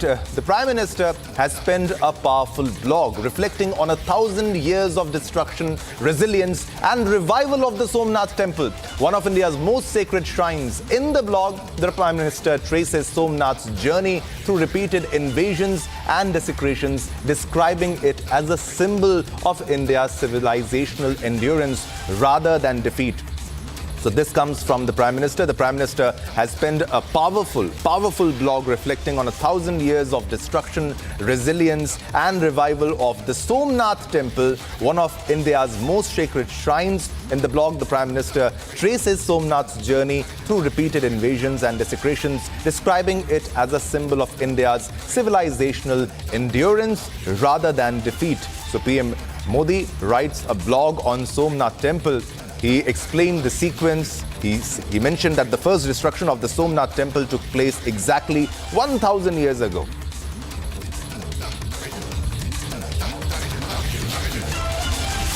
All right, viewers, let's move on to our next top story. A massive explosion at an illegal stone quarry in Odisha's Dhenkanal district has killed 2 workers, with several others feared trapped. The blast occurred on Saturday near Gopalpur village. Officials say the quarry had no valid blasting permission and a closure notice was issued last year, and yet operations continued. Rescue teams remain at the site as the search for more workers continues. Here's the full report on the story.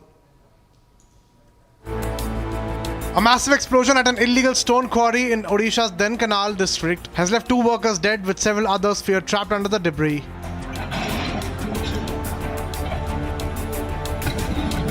The blast took place near Gopalpur village early Saturday morning.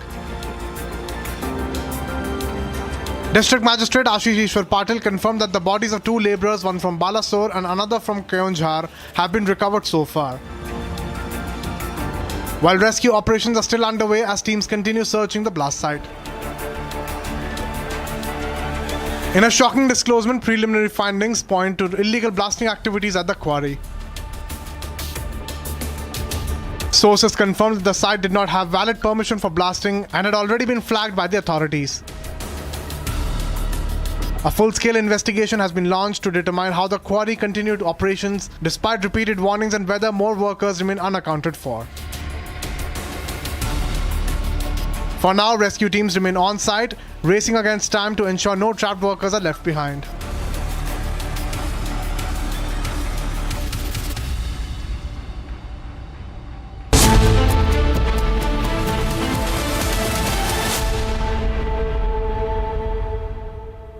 Powered by Century Ply Club Prime. Raho befikar.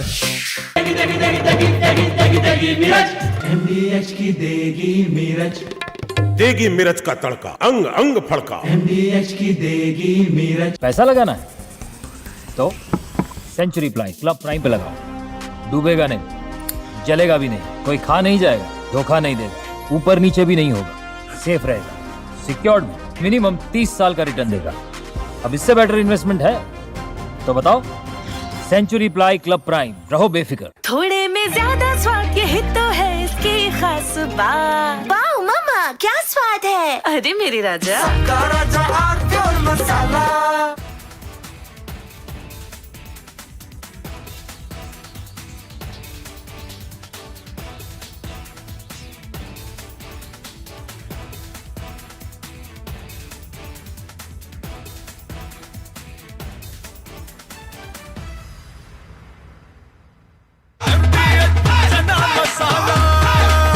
अब छोलिया हो या लोबिया, सफेद चने या काले चने, सब कुछ मजेदार बने। MDH 5 4 3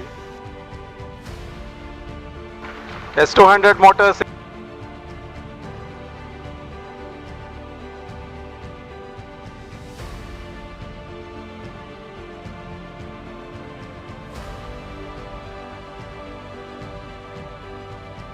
Plus 20 seconds. Lift off normal.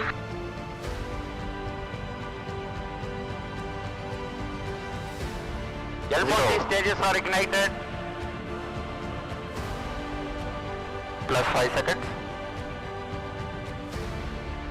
Plus 20 seconds. First stage performance normal.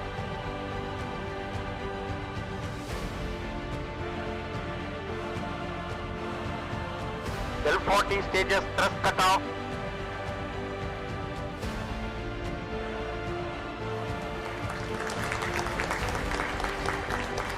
Plus 5 seconds. Auto tracking. PSLV 661 का सफलतापूर्ण उत्थापन प्रथम प्रमोचन मंच से अपने उद्दिष्ट कक्षा की ओर अपना सफर जारी कर चुका है। There's a magnificent 2, 1, 0. All L40 engines generating nominal thrust. S139 motor ignited. First stage performance normal.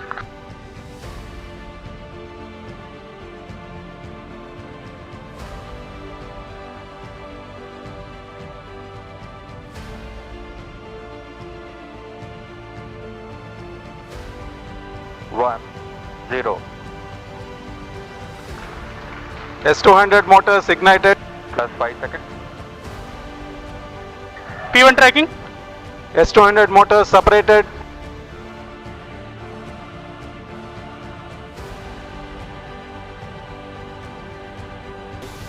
Two, 1.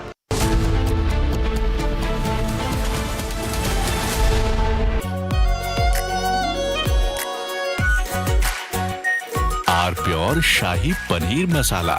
Delicious, healthy, every day. QSMTHE, the world's foremost university rankings organizations, have ranked Amity amongst the top 3% universities globally, making it among the very few Indian universities to be included in both rankings. Yet another top ranking for Amity University. आधे bowl दही में 4 चम्मच MDH चटनी पुदीना मसाला डाला, stir करो, पुदीना चटनी तैयार। MDH चटनी पुदीना मसाला। केसरिया से मन जोगी हुआ रे, दिल झूमे देखो पतवारा हुआ रे। केसरिया से मन जोगी हुआ। हर पल मनाओ केसरी त्योहार। विमल, बोलो जुबान केसरी। थोड़े में ज्यादा स्वाद, यही तो है इसकी खास बात। वाओ मामा, क्या स्वाद है? अरे मेरे राजा। When we look out at the world, Samir, we look for partners.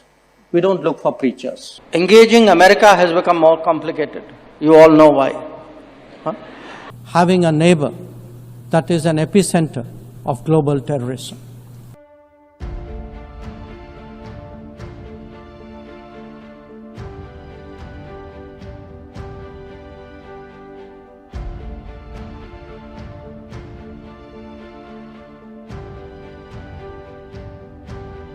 India in 2025 saw many international diplomatic moments of India's External Affairs Minister, Dr. S. Jaishankar, who literally turned international politics and the diplomacy that comes with it into an art of savage roasts. From jeering comments on Pakistan to calling out Trump and Western hypocrisy, here are the top roast moments of the year 2025, where Jaishankar served cold but harsh truths month by month. All big countries are unique to an extent, but we would certainly hope, to the extent we think.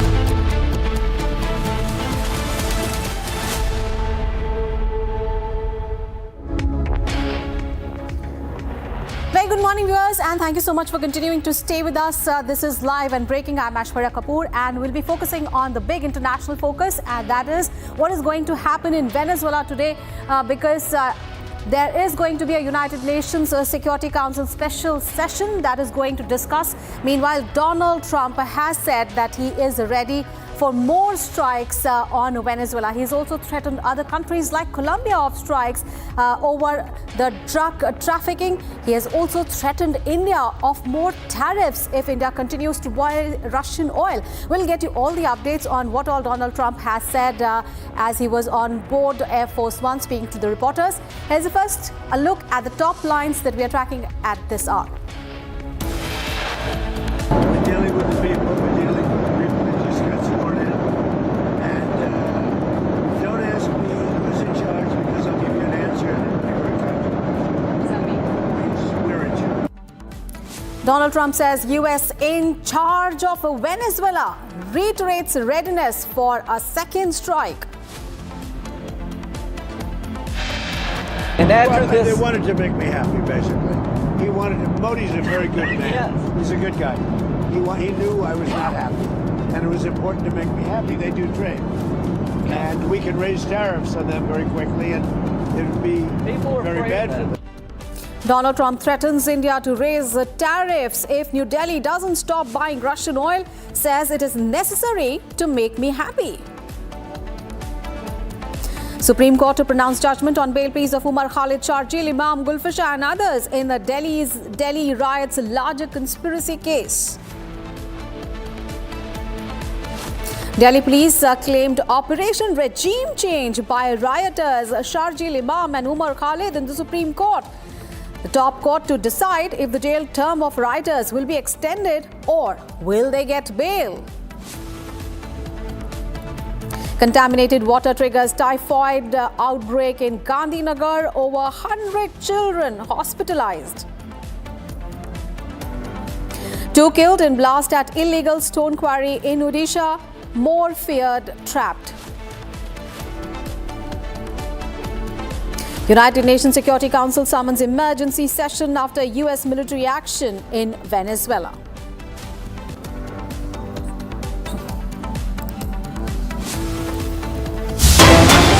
We have breaking news coming in. This is an update on the Indore water contamination case, and that is now 142 patients are still in hospitals and 20 new diarrhea cases have been reported. As many as 142 people are currently hospitalized, including 11 people in the ICUs amid an outbreak of diarrhea caused by contaminated drinking water in Indore. While 20 new patients were detected during screening of over 9,000 people in the Bhagirathpura area. This is the ground zero, remember, of the infection. Health teams examined more than 9,000 individuals from 2,354 households during an ongoing survey in Bhagirathpura, where 6 people have lost their lives due to contaminated water. And the team also identified 20 fresh cases. So according to officials, 398 patients had been admitted to hospital so far following the outbreak. Of them, 256 patients have been discharged after recovery. And at the moment, 142 patients are undergoing treatment in the various hospitals there. And this includes 11 people who are admitted in the ICU. The outbreak is under control, the officials have said. Chief Medical and Health Officer Dr. Madhav Prasad has said that a team from the Kolkata-based National Institute for Research in Bacterial Infections has arrived in Indore to probe the health crisis. Experts from Nirbhaya are providing technical support to the health department to contain the outbreak. The administration has confirmed 6 deaths so far. All right, let's get all the updates. My colleague Vivekanand is now joining us for more details. Vivekanand, we understand that health experts from Kolkata and the other areas are in Indore at the moment, and they are taking stock of the situation. Health officials are carrying out various surveys. What more details do you have? Because now 20 new cases of diarrhea have been reported. बिल्कुल, जो इस पूरे बात में 142 जो नए patient हैं उनका नाम सामने आ रहा है, लेकिन जो सबसे अच्छी बात है वो ये है कि 256 जो पेशेंट हैं उन्हें डिस्चार्ज किया गया है आफ्टर रिकवरी। आप समझिए कि अब जो नया जो आंकड़ा है, खासकर जो 11 जो आईसीयू में हैं जिनके बारे में आप खबर बता रही हैं, उसमें 11 लोग जो हैं वो डायरिया के पेशेंट हैं और ऐसी स्थिति में उन्हें कंट्रोल करने की कोशिश की जा रही है। जो जांच एजेंसियां हैं, खासकर आईसीएमआर है या फिर कोलकाता की जो टीम है, वो आई थी और बड़े पदाधिकारियों के साथ मुलाकात हुई है और सबसे बड़ी बात कि सीएमओ से मुलाकात हुई और जो चीफ मेडिकल ऑफिसर हैं उनसे कल भी हमारी बातचीत हुई थी। उन्होंने भी साफ तौर पर कहा था कि जो रिकवरी स्टेज है वो अब ठीक चल रहा है और ऐसी स्थिति में जो 142 पेशेंट हैं वो लोग हैं जिन पर आंशिक असर है, यानी कि जरा थोड़ा असर है और उनकी स्थिति इतनी क्रिटिकल नहीं है और जल्द ही उन्हें भी हम अस्पताल से छुट्टी देंगे, यानी कि रिकवरी पीरियड में ये सभी हैं। लेकिन सबसे बड़ी बात यह है कि जहां से अभी सैंपल्स उठाए जा रहे हैं उसमें कई टीमें लगी हुई है, खासकर इंदौर की टीम लगी हुई है, बाहर से भी आई हुई टीम लगी हुई है जो हर एक गली से सैंपल्स उठा रही है और उन्हें लैब टेस्टिंग के लिए भेज रही है, ताकि जो रिपोर्ट्स आएंगी उसमें यह देखना होगा कि क्या जो कंटामिनेशन हुआ है उसमें अलग अलग चीजें क्या है, क्या फाइंडिंग्स है, क्या सिर्फ 4 बैक्टीरिया की बात है या कोई सिंड्रोम भी है। तो ऐसी स्थिति में अभी कोई भी जांच अधिकारी जो है इस पर बात नहीं करेगा, क्योंकि अभी जो जांच की जो रिपोर्ट आनी है उसके आधार पर ही प्रशासनिक अधिकारी कुछ कह पाएंगे, जिला कलेक्टर कुछ कह पाएंगे। तो फिलहाल जो एक नया आंकड़ा है वो 142 का है, लेकिन सबसे अच्छी बात है कि 150 से ज्यादा लोग यानी कि 150 से ज्यादा लोग रिकवरी स्टेज में हैं, उनकी हालत में सुधार हो रहा है। और जो 11 जो नए आईसीयू में बताई जा रही है कि 11 जो सूची है आईसीयू में रहने वाले मरीजों की, तो उनकी हालत भी अब बेहतर हो रही है और जल्दी उन्हें जनरल वार्ड में शिफ्ट करके उन्हें भी डिस्चार्ज की प्रक्रिया में शुरू किया जाएगा। और एक बेहतर यहाँ पर वो काम कर रहा है, कंट्रोल यूनिट बनाई गई है जहां पर किस हॉस्पिटल में क्या जरूरत है, मरीजों को कहां से लाया जाना है, उनके घर से जो मरीज आ रहा है वहां से भी वाटर सैंपल इकट्ठा किए जा रहे हैं और जांचा जा रहा है कि इन्होंने कौन सा पानी पिया था। तो सारे सैंपल्स कुछ इस तरीके से इकट्ठा किए जा रहे हैं और सिर्फ भागीरथपुरा का ही नहीं बल्कि 1 किलोमीटर का दायरा जो है पूरी कॉलोनी के अलावा भी आप देखेंगे कि जो आकाश विजयवर्गीय जो घर है वहां के भी 1 किलोमीटर के दायरे में अगर आप जाएंगे तो आपको पता चलेगा, जैसे कि पाटनीपुरा का जो इलाका है वहां पर गली नंबर 2, 3, 4 जो गलियां हैं वहां से भी पानी को लेकर जांच एजेंसियां लेकर जा रही हैं। यानी कि पूरे इंदौर में पानी की जो सप्लाई है उसे कैसे बेहतर बनाना है, कैसे साफ सुथरा पेयजल लोगों को मिल पाए, यह सुनिश्चित करना एक बड़ी प्राथमिकता है, प्रायोरिटी है सरकार की। और इस वक्त जब हालात ऐसे हैं तो इसे भी कंट्रोल में करना एक बड़ी जिम्मेदारी है। हालांकि माहौल बिल्कुल शांत है, लोग भी सपोर्ट कर रहे हैं और टैंक का पानी जो है वो प्रोवाइड किया जा रहा है। लोग सुबह टैंक से पानी भरते हैं और अब जो पानी की बोतल जो है उन्हें उबालकर 15 मिनट उबालकर पीने की सलाह दी गई है। तो ऐसे में जो जिलाधिकारी हैं तो तमाम स्वास्थ्य अधिकारी हैं, उनकी मॉनिटरिंग लगातार जारी है, स्थिति कंट्रोल में है और जो भी लोग बीमार पड़ते हैं या उनके बारे में कोई जानकारी मिलती है तो स्वास्थ्य विभाग की टीम है, एनजीओ की टीम है, ये सभी लोग पहुंचते हैं। सरकारी अस्पताल के जो डॉक्टर्स हैं उनकी भी ड्यूटी लगा दी गई है, उनकी भी हाजिरी इन्हीं जगह पर बनेगी, उनका भी अटेंडेंस जो है भागीरथपुरा में ही बनेगा और उन गलियों में लगातार वो जांच कर रहे हैं पानी की क्वालिटी क्या है और क्या पानी में सुधार है। और सबसे अहम बात यह कि जो टैंकरों में पानी आ रहा है उसकी भी टीडीएस की जांच हो रही है। हमने खुद उसकी मॉनिटरिंग की, हमने टीडीएस जांच करके देखा तो उसमें 133 नंबर आया, यानी कि वो पीने योग्य पानी है। बावजूद इसके टीडीएस लेवल जो है 133 होने के बावजूद भी कहा जा रहा है कि आप उसे भी उबाल कर पिए ताकि कोई मन में शंका न रहे और ऐसी व्यवस्था सुधरे। तो फिलहाल ये जो नंबर थे नए पेशेंट का उनमें डायरिया के लक्षण है और जिसे जल्द से जल्द कंट्रोल करने की बात स्वास्थ्य विभाग कर रहा है।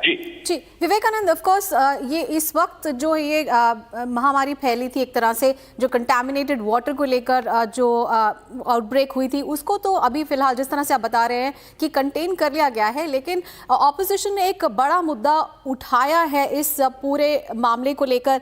साथ ही साथ जो वाटर मैन ऑफ इंडिया हैं उन्होंने भी, राजेंद्र सिंह जो हैं, उन्हें जो वाटर कंजर्वेशनिस्ट हैं, उन्होंने एक बहुत ही बड़ा मुद्दा उठाया है कि इस तरह से हम जो अभी प्रशासन है वो अभी करेक्टिव मेजर्स तो ले रहा है, लेकिन उन्होंने सिस्टमिक एक क्रिएटेड डिजास्टर की बात कही है कि ये सिस्टम द्वारा क्रिएट किया गया है डिजास्टर और इसके लिए पूरी इंटरनल जांच होनी चाहिए और बहुत बदलाव आने जरूरी हैं ताकि आगे फ्यूचर में इस तरह की बीमारी ना फैले। बिल्कुल सही आपने कहा, यहाँ जो वाटरमैन है उनकी बात 100% सही है, 100% सही है। वो इसलिए कि यहाँ पर जो वाटर कंटामिनेशन की बात हो रही है तो यहाँ पर एक ही शब्द है इसके लिए, एक ही वर्ड है, नेग्लिजेंस। सरकार की तरफ से, प्रशासन की तरफ से नेग्लिजेंस हुआ। जिन अधिकारियों पर कार्रवाई हुई, आप समझिए कि वो 15 साल से बैठे हुए थे अपनी एक ही कुर्सी पर और वहां से उन्होंने नजर नहीं फरमाया। हमने उनसे सवाल पूछा था, रिपब्लिक भारत ने सबसे पहले उनका इंटरव्यू किया जब उन्हें पद से हटाया गया। हमने कहा कि मुख्यमंत्री ने आपको पद से हटा दिया, आखिर क्यों हटाया? तो उन्होंने बताया कि हम शर्मिंदा हैं क्योंकि पानी जो है गंदा आ रहा था, लोगों की मौत हो गई। लेकिन इस बात को भी उन्हें मानना चाहिए कि उनके रहते हुए भी उन्होंने एक दिन भी ध्यान नहीं दिया। वो बिस्लरी का पानी पी रहे थे, वो बोतल बंद पानी पी रहे थे, लेकिन वो उन इलाकों का पानी नहीं देख पाए। उन्होंने साफ तौर पर रिपब्लिक भारत पर स्वीकारा, उन्होंने माना इस बात को कि जो पानी था वो साफ दिख रहा था, लेकिन उसके अंदर इतनी बड़ी जानलेवा चीजें थी उन्हें पता नहीं था। तो ये गैर जिम्मेदाराना बयान था अधिकारियों का और इससे वो पल्ला झाड़ते नजर आ रहे थे। लेकिन सबसे बड़ी बात है कि ऐसे अधिकारी जिनके ऊपर सिर्फ पद से हटाने या फिर उसकी उनकी पोस्ट छीन लेने वाला एक्शन होता है, इससे कुछ बड़ा एक्शन होने की उम्मीद की जाती रही है, क्योंकि अगर ऐसा नहीं होगा तो बाकी अधिकारियों को सीख नहीं मिलेगी।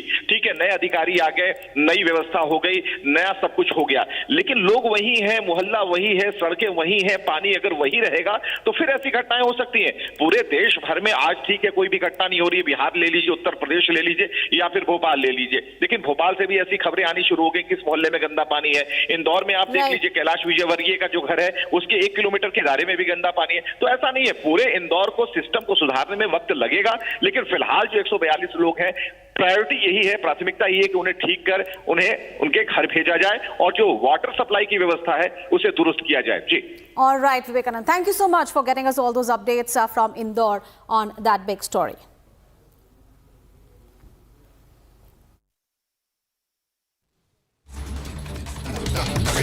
Years ago, a so-called protest turned deadly, claiming at least 53 lives and over 700 people were left injured here in the national capital city of New Delhi.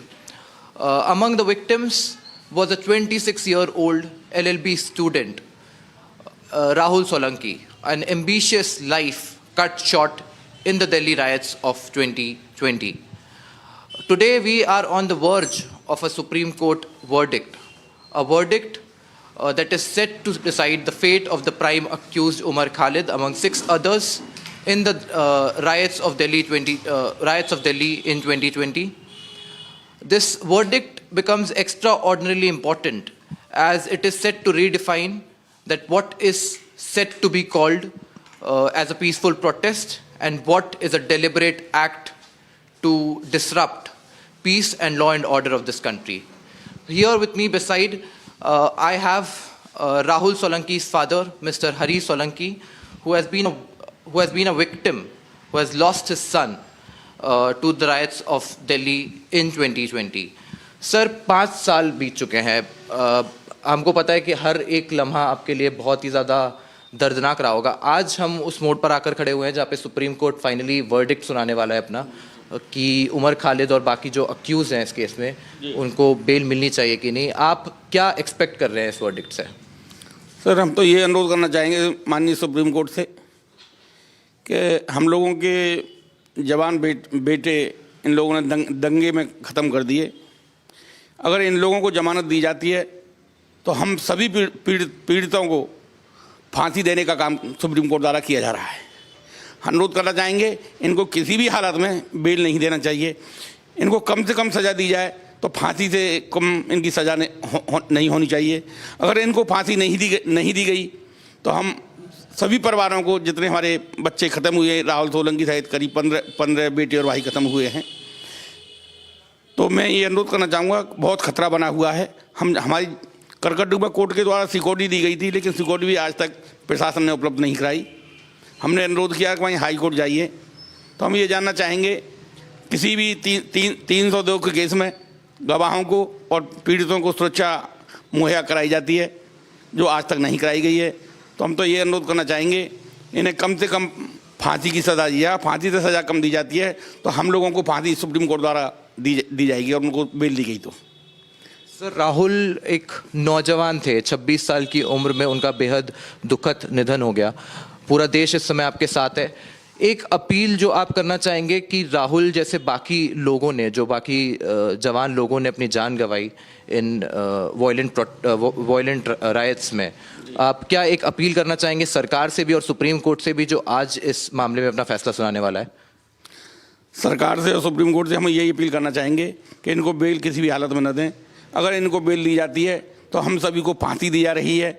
और इसके साथ भी मैं कहना चाहूँगा, जो 15 लोग हैं, सरकार आज तक शांत है। कैसे केजरीवाल की सरकार रही थी, अभी सनातनियों की सरकार है। इन सनातनियों की सरकार से हम ये उम्मीद करते हैं कि इनके पीड़ित परिवारों को, जिनके यहाँ इनके बेटे और भाई ख़त्म हुए, उनको एक को सरकारी नौकरी दी जानी चाहिए और कम से कम 1 करोड़ का मुआवजा देना आवश्यक है, तो इन सब का भरण पोषण हो सके।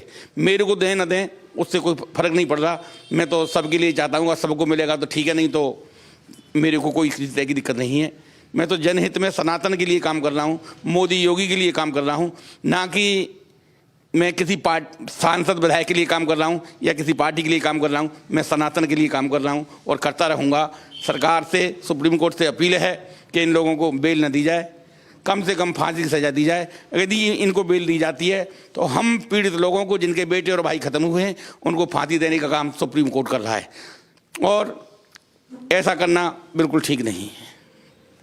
बहुत बहुत शुक्रिया सर हमसे जुड़ने के लिए। He was Rahul Solanki's father, Mr. Hari Solanki, joining us live on the broadcast. We'll keep you posted with more updates in this regard. Right, viewers, it's a crucial day in the Supreme Court today. The Supreme Court is to pronounce judgment in the bail pleas of former JNU student Umar Khalid and other persons in the Delhi riots, a larger conspiracy case.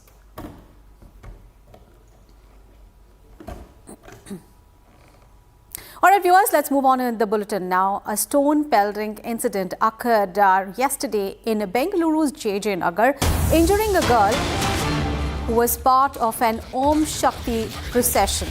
Now, an FIR has been lodged in the case, and the complainant has alleged that 3 to 4 Muslim youth threw stones, creating a disturbance and hurting Hindu sentiments. The devotees, including Om Shakti and Ayyappa Swami followers, have filed a complaint seeking action against those responsible for the violence. So remember, this violence took place yesterday at Bengaluru's JJ Nagar. Stones were hurled at the devotees who were pulling a chariot during a religious procession from the local Om Shakti temple. And this procession was passing through an area where there were people who started throwing stones, and this incident happening at the Chamaratpet area late in the evening. Unidentified persons threw stones, injuring a young woman who was hit on the head. She was later taken to the hospital for treatment. Abhishek, my colleague, is now joining us for more details. Abhishek, now an FIR has been filed in the case. If you can just throw more details on the allegations as far as the FIR is concerned, and would also like to know how's the condition of the young woman who has been injured in the procession yesterday.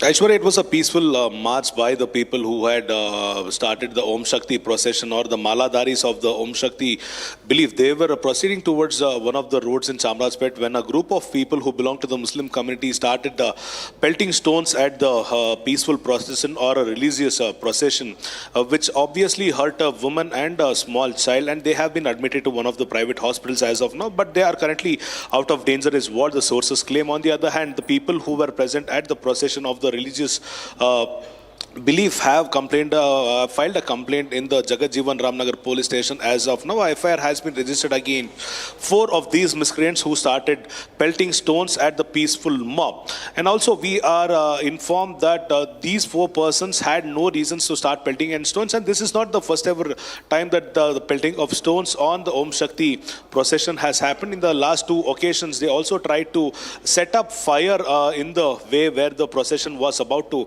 happen, and the Home Minister has also reacted that on the preliminary information, some of the persons have already been taken into the custody. Some of them have already kept a close eye watch on the people who might have been involved in this controversy, and also it believes this incident was to hamper the belief of the Hindu community or the religious community or the religious beliefs of the Hindu community. So we are also informed that the small child who was injured on the head while the stone was pelted is currently out of danger, but still continues in the hospital for the continued treatment. And also this incident has been repeatedly happening in the last couple of years, and people are demanding, and various other Hindu communities and organizations are demanding that this incidents come to a full stop or a full halt immediately, or after probably they might take this to a next level if at all the police doesn't take any immediate action on the culprits who caused this event. All right, thank you so much for getting us all those details from Bengaluru, Abhishek. Thank you. All right, viewers, it's a big day because the Supreme Court today is slated to deliver a crucial verdict in the Delhi riots case today. The apex court will pronounce its order on the bail pleas of former JNU students Umar Khalid and Sharjeel Imam, along with several others accused who are booked under the stringent Unlawful Activities Prevention Act, that is UAPA. Now, while the accused have sought bail, the Delhi police has strongly opposed the bail pleas, citing the violence as absolutely pre-planned and a pan-India conspiracy aimed at destabilizing the state. More in this report.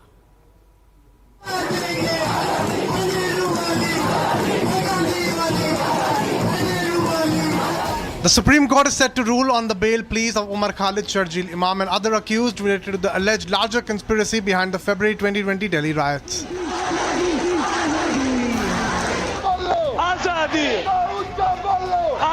Arrested in 2020 under UAPA, Sharjeel Imam is named as the key conspirator. The riots during anti-CA and NRC protests left Delhi scarred.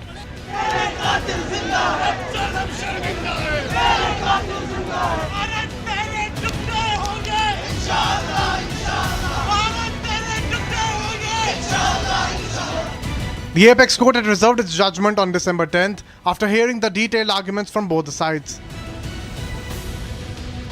during which Delhi police has strongly opposed the bail. जहां हम महफूज दिल्ली की खास बात क्या थी कि international media को आने में 5 मिनट लगते हैं, 5 मिनट। वहां अगर ये गोली चलाए तो वो वीडियो पे आ जाएगा। दिल्ली में वैसे भी दिल्ली कोई कश्मीर बना नहीं सकते, आपको भी पता है। इन्हीं की जलालत होगी, हमारी नहीं होगी। अगर ये दिल्ली में गोली चलवाए, आर्मी लगवाए, तो जलालत किसकी है? मुसलमानों की नहीं, सरकार की जलालत। The Delhi police called the violence a deliberate attempt to destabilize the state. Police claim that the riots were not spontaneous protests, but a well-orchestrated pan-India conspiracy. The conspiracy was allegedly timed with the visit of US President Donald Trump in an attempt to gain international attention. Delhi police argues that the CAA was used as a radicalizing catalyst, masked as peaceful protest but designed for regime change and economic strangulation. हाथ टूटा है तो अलग बात है, पैर टूटा है तो अलग बात है। लाठी खाने से न डरें, ईयर गैस से किसी को एलर्जी हो सकती है तो भागे, सही बात है। लाठी से एलर्जी न समझें, लाठी तो चार तो पड़ेगी, लाठी खाने की कला भी सीख लें। The Delhi High Court had earlier denied bail to Khalid, Imam and others, observing that their alleged role in the conspiracy was grave. Now the Supreme Court's verdict could be a turning point in this high-stakes legal battle.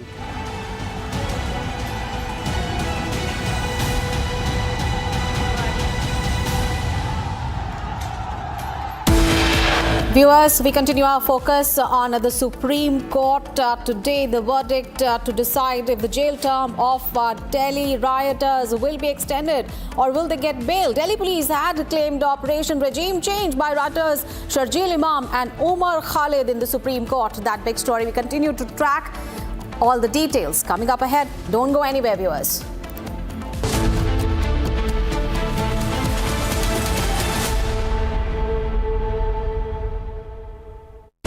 Pure सूजी pasta उबालो मिलाओ और खाओ 8 minute में तैयार। क्या taste है सबका राजा हार्डकोर मसाला।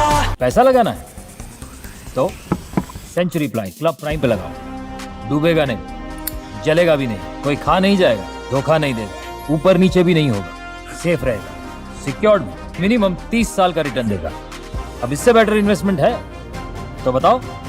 सेंचुरी प्लाई क्लब प्राइम, रहो बेफिक्र। MDH की हल्दी मिर्ची धनिया करे कमाल, ये रंग दे, ये खुशबू दे, ये तीखा, ये कम पड़े, क्या निराला MDH masala. These are not media trials. These are strong campaign-based issues.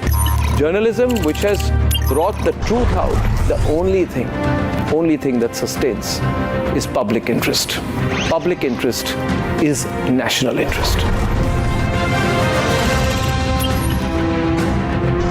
What happens when AI comes in a big way? How many jobs does it create? And how many jobs does it take away?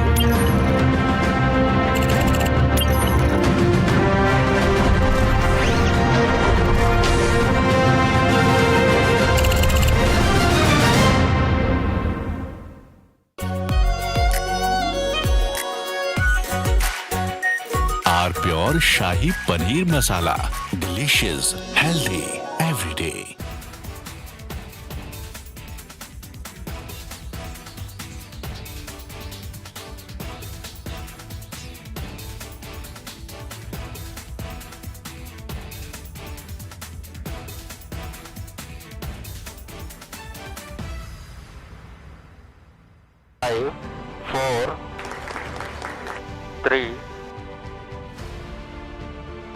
S200 motors.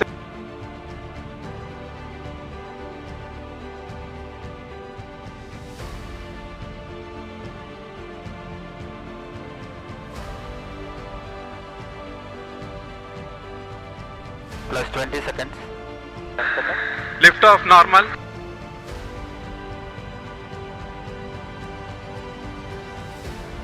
L40 stages are ignited. Plus 5 seconds. Plus 20 seconds. First stage performance normal.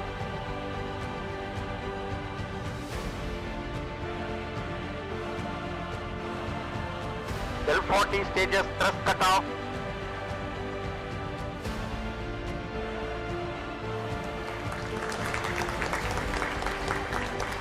Plus 5 seconds. Auto tracking. PT driver tracking. PSLV 661 का सफलता. Viewers, coming up ahead, the big story from the national capital. Supreme Court to pronounce judgment on the bail pleas of former JNU students Umar Khalid and others in a case related to the larger conspiracy behind the February 2020 riots in the national capital. We'll get you all the updates. Stay with us.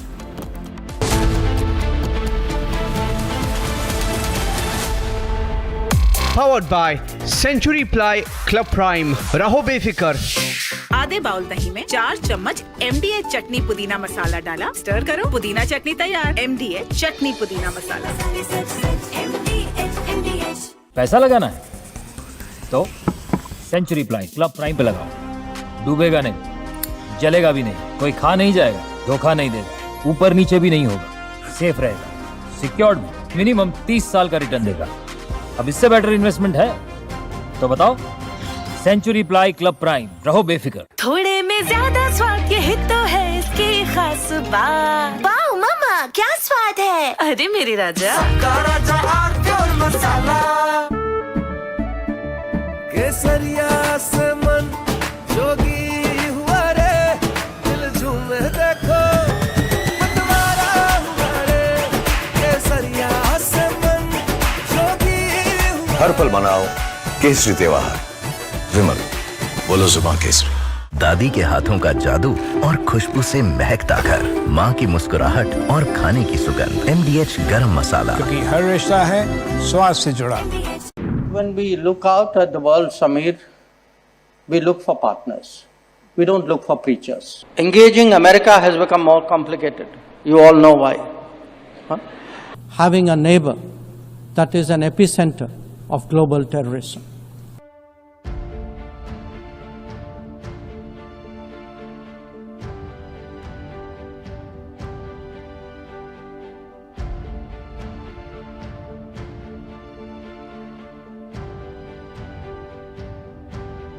India in 2025 saw many international diplomatic moments of India's External Affairs Minister, Dr. S. Jaishankar, who literally turned international politics. From Asia's largest news headquarters, setting the agenda for Bharat.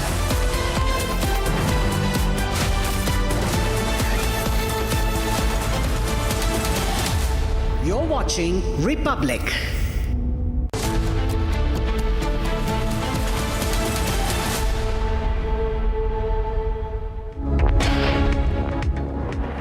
Hello viewers, a very good morning. We're live and breaking. I'm Shivangi Shukla getting you the latest coming in. Huge developments in the Apex Court, Supreme Court to go ahead and pass this judgment on the bail pleas of Umar Khalid and company in the Delhi riots. Larger conspiracy case. We'll get to all those details, but the headlines first. Let's get started.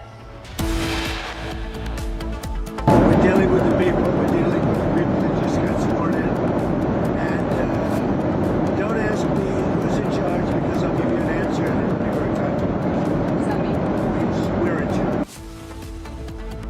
Donald Trump says US in charge of Venezuela reiterates readiness for a second strike. They wanted to make me happy, basically. He wanted to. Modi's a very good man. Yes. He's a good guy. He knew I was not happy, and it was important to make me happy. They do trade, and we can raise tariffs on them very quickly, and it would be very bad for them. Donald Trump threatens India to raise tariffs if India does not stop buying Russian oil. Says it's important to make me happy. Supreme Court to pronounce judgment on bail pleas of Umar Khalid, Sharjeel, Gulfisha, others in the Delhi riots larger conspiracy case. The Delhi police has claimed operation regime change by rioters Sharjeel Imam and Umar Khalid in Supreme Court. Supreme Court verdict to decide if jail term of rioters will be extended or will they get bail. Contaminated water triggers typhoid outbreak in Gandhinagar. Over 100 children hospitalized. 2 killed in a blast at illegal stone quarry in Odisha. More fear trapped. UNSC summons emergency session after US military action in Venezuela.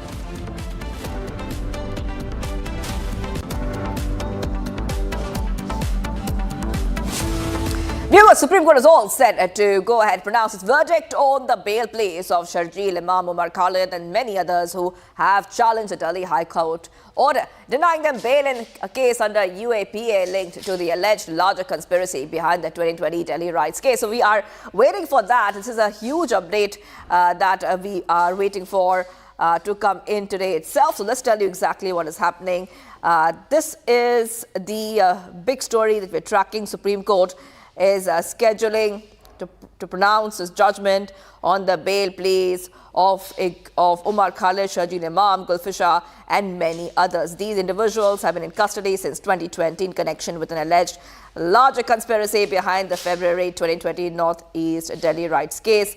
They are charged under the stringent provisions of the Unlawful Activities Prevention Act, UAPA, and other sections as well. This is a huge update that we're tracking for our viewers right now because when we talk about the arguments, we have seen that the Delhi police specifically has opposed the bail, saying the evidence shows the violence was not spontaneous but a well-orchestrated conspiracy to destabilize the state. And the Delhi police has been citing speeches, messages and other material as part of their case for denying the bail. So will it be jail or bail for Umar Khalid and company? Supreme Court will be pronouncing this verdict very, very shortly. We'll be joined by reporters. We will be joined in a short time by our legal editor, Rhythm, and we will also be joined by our guests who will help us understand and anticipate what could be next in this case. So just taking our viewers through what's been happening so far, because this case has seen a lot of twists and turns. As we keep getting you more updates, the big story we're tracking right now is that Supreme Court will pronounce the verdict in the bail pleas of Umar Khalid and others, and this will happen today itself. This bench headed by Justice Aravind Kumar had reserved its verdict in December 2025 on separate special leave petitions filed by the accused persons against a September 2nd decision of the Delhi High Court denying them bail. And many of these appellants, including Khalid, Gulfisha Fatima, Sharjeel Imam, Meeran Haider, Shifa-ur-Rahman, Mohammad Salim Khan and Shadab Ahmed, they have sought bail chiefly on the ground of prolonged incarceration without trial for the past 5 years. So this is what you see right now, viewers. Back-to-back updates coming in. Khalid, Imam and company were accused of being the masterminds behind the riots, which left many people dead and hundreds of people injured. Violence had erupted, remember, during the protest against the Citizenship Amendment Act and the National Register of Citizens. We are getting you these updates coming in because Republic TV is the only channel which is getting you every second of this update. Let's go ahead and play the reactions.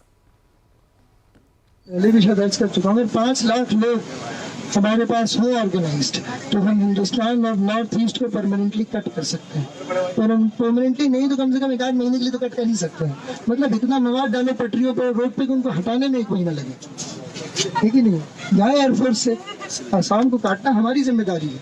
Assam और India cut के अलग हो जाए फौज के लिए, और जितने भी जो भी यहाँ से सप्लाई जा रहा है बंद करो। और वो बंद कर सकते हैं क्योंकि चिकन नेक्स्ट मुसलमानों का है, वो जो इलाका है मुस्लिम। नई चीजें हैं, जैसे बीजेपी को फुल मेजोरिटी मिली तो कश्मीर का मसला आया, ट्रिपल तलाक का मसला आया, अयोध्या बाबरी का मसला आया, और अब जो है CAA NRC का मसला आया, और अब CAA। चीज पे इत्मीनान रख लें कि हमला मुसलमानों पर, ठीक है, इस बात पे पहले इत्मीनान कर लेंगे कि हमला संविधान पे नहीं है। संविधान तो बदलता रहता है, कल को इसी को संविधान बना देंगे। आप क्या कीजिएगा, क्या कर लीजिएगा? कोर्ट ने क्या किया बाबरी मस्जिद के साथ आपको पता है ना? कोर्ट ने कश्मीर में क्या किया आपको पता है? इस चीज को याद रखें कि अभी बहुत अर्जेंट मामला है, बहुत अर्जेंट मामला है। हमारे पास 4 हफ्ते 28 दिन है अगला जो हियरिंग है। अगले हियरिंग तक सरकार को छोड़ो, कोर्ट को इसकी नानी याद आ जाए। ये आपकी जिम्मेदारी, कोर्ट किसी का नहीं है। आपको लगता है कोर्ट आपका हमदर्द है? आपको ऐसा लगता है? बताइए, ट्रिपल तलाक में क्या किया इन लोगों ने? मुसलमान मर्दों को जेल भेजने का सामान किया है कि नहीं? बाबरी मस्जिद में क्या किया? आपकी जमीन छीन के किसी और को दे दी। ये कोर्ट आपका हमदर्द नहीं है। ये कोर्ट CAA में भी आपसे हमदर्दी नहीं जताएगा। जहां हम महफूज हैं, दिल्ली की खास बात क्या थी कि इंटरनेशनल मीडिया को आने में 5 मिनट लगते हैं, 5 मिनट। वहां अगर ये गोली चलाएं तो वो वीडियो पे आ जाएगा। दिल्ली में वैसे भी दिल्ली को ये कश्मीर बना नहीं सकते, आपको भी पता है। इन्हीं की जलालत होगी, हमारी नहीं होगी। अगर ये दिल्ली में गोली चलवाए, आर्मी लगवाए, तो जलालत किसकी है? मुसलमानों की नहीं, सरकार की जलालत है। दिल्ली है भाई, ये फ्लाईओवर गिरे जरा, पूरी दुनिया को खबर हो, समझ रहे हैं ना? और तीसरी चीज, भैया लाठी खाने से न डरे। बिल्कुल। अगर किसी का हाथ टूटा है तो अलग बात है, किसी का पैर टूटा है तो अलग बात है। लाठी खाने से न डरे। ईयर गैस से किसी को एलर्जी हो सकती है तो भागे, सही बात है। लाठी से एलर्जी ना समझे, लाठी 2-4 तो पड़ेगी, लाठी खाने की कला भी सीख लें, समझ रहे हैं ना? इस तरह कम चोट पड़े, इम्पैक्ट कम हो, पहन के क्या आना चाहिए, समझ रहे हैं? एक पट्टा हो बीच में। जब तक ये सब नहीं करेंगे, हाँ भाई, जब तक ये सब नहीं करेंगे सारा बेअसर रहेगा। ये चिंगारी कहाँ जाएगी? आग कैसे लगेगी? आग लगाने के लिए 2 काम करना होगा, लाठी खाने के लिए तैयार रहना होगा, अव्वल, नंबर 2 ऑर्गेनाइज होना होगा। 2 जो स्टेप्स हैं उनको क्लियर रखना चाहिए।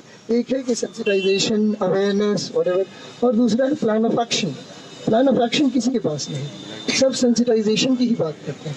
सेंसिटाइजेशन तो यकीनी तौर पे करना है हमें, लेकिन प्लान ऑफ एक्शन भी पैरेलल में होना चाहिए कि अगर हमारे पास क्रिटिकल मास जमा हो चुका है लोगों का तो उनसे क्या किया जाए, क्या करवाया जाए, क्या कुछ कर सकते हैं। अगर हमारे पास जामिया में 10,000 जवान लड़के हैं तो वो क्या कर सकते हैं? तो कैसे होंगे? हम पे भी FIR होंगे, इसके लिए तो इत्मीनान से होंगे।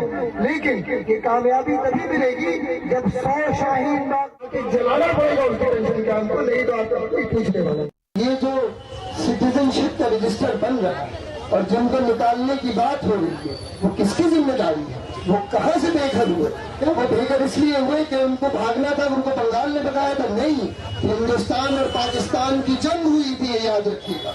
हिंदुस्तान और पाकिस्तान की जंग के पादाश में लाखों करोड़ों लोग बेघर हुए, और उनकी जिम्मेदारी अकेली न असम की है, न पाकिस्तान की है, न बांग्लादेश की है। ये पहले तो एक इंटरनेशनल प्रॉब्लम है, इस बात को याद रखिएगा कि ये इंटरनेशनल प्रॉब्लम है। और एक सरकार की मनमानी हम कभी कबूल नहीं करेंगे। जब ये बात कम से कम 5-6 मुल्कों की है, 4-5 तो आपकी नजर के सामने है, तो क्या हम एक सरकार की मनमानी कबूल करेंगे?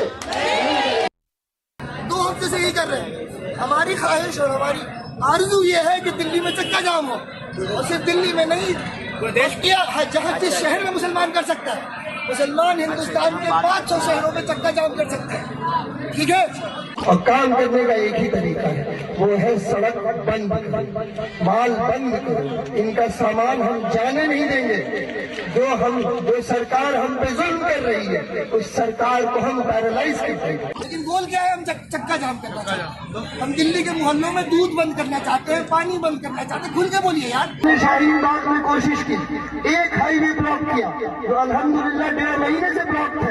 पहला स्टेप है कि मुसलमान अवाम सड़कों पे आ गए। दूसरा स्टेप क्या होगा? अब उस आवाम का जो गुस्सा है उसको इस्तेमाल किया जाए। कैसे इस्तेमाल करेंगे? एक सबसे आसान चीज है, पुरअमन तरीके से सड़कों को बंद करो। इतना आसान काम है। तो अब मैं दिल्ली की बात पर आता हूँ। दिल्ली में हम यहाँ से आने के पहले ही 5 दिसंबर 6 दिसंबर से ही हमने पर्चे बांटने, हम जेएनयू के मुस्लिम तलबा के हमने पर्चे बांटने शुरू कर दिए थे NRC CAA पर। All right, let's put out those the information that we have for you viewers, because it's very, very important to note, you know, what the Delhi police has been saying. The Delhi police has spoken on the clips. They have opposed the bail, saying the evidence shows the violence was not spontaneous but a well-orchestrated conspiracy to destabilize the state. They cited speeches and messages. We played out those clips for you a short while ago. And they have cited these clips and messages and other materials as part of the case for denying the bail. So let's see what it says there. When we talk about what the Delhi police is saying in Supreme Court, they said petrol bombs were used, acid-like chemicals have been used, chicken's neck area targeted, stones pelted at policemen, actions fall under terror definition, conspiracy to choke out Assam, economic security has been disrupted. So let's put out the next set of information that we have for you viewers as we wait for that judgment on the bail pleas. And we see that the plan was to instigate them to an extent of armed rebellion. Such organized protests have been termed as regime change operations, conspiracy hatched and executed to strike at heart of India's sovereignty. Very, very, this is exactly what the Delhi police has been saying in the Supreme Court. They have been challenging the bail. They have been denying the bail. Okay, let's move ahead to the next set of information we have for you. They have said it was timed to Trump's visit. Materials include chats referencing Donald Trump, instant conspiracy, pre-planned to be executed during visit, done to draw attention of international media. You know, what we see, the arguments against the bail say again and again that it was a pre-planned conspiracy. Also saying idea was to make the issue of CAA a global issue. Idea was to portray CAA as an act of a program of Muslims.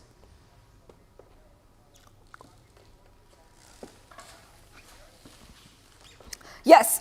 Okay, we have Soumya joining us live. Soumya has been getting us top updates as we wait for that judgment to come out on the bail. Will it be bail or will it be jail for Umar Khalid and company? Soumya, yes, go ahead. You have an eyewitness with you. You have eyewitness with you of the Delhi riots. What are you picking up? What do they say? Yes, well, Shivangi, right now I'm here in this area where right in front of me is Tahir Hussein's building. This particular house has been subject to a lot of attacks by the mobs that day. And as we speak, we are being joined by a local priest here, Pandit Gokul Chand Sharma ji. Gokul Chand ji, आप बता सकते हैं उस दिन क्या हुआ था? Mobs किधर से आई थी? कहाँ से अटैक कर रहे थे? स्टोन पेल्टिंग कहाँ से हो रही थी? इधर से यहीं से फेंक रहे थे, सामने से पत्थरबाजी हो रही थी खूब, और इधर से इस पे हमारी बराबर वाली छत पर चढ़ गए थे। इस पर बहुत सारे लोग थे, वो हम इस कमरे में बंद थे, पूरा परिवार हमारा, तो इसी में फेंक रहे थे। यहाँ पे हमारी तुलसी में पत्थर ईंट और इसमें बाथरूम कर रहे थे, और यहाँ पे हमारा तिरपाल लगा हुआ था, वो सारा तिरपाल पजाड़ दिया। उसके नीचे हमारा सामान रखा हुआ था, क्या कहते हैं, कपड़े धोने वाली मशीन थी, कपड़े थे, गरम कपड़े थे, सारे जल गए थे।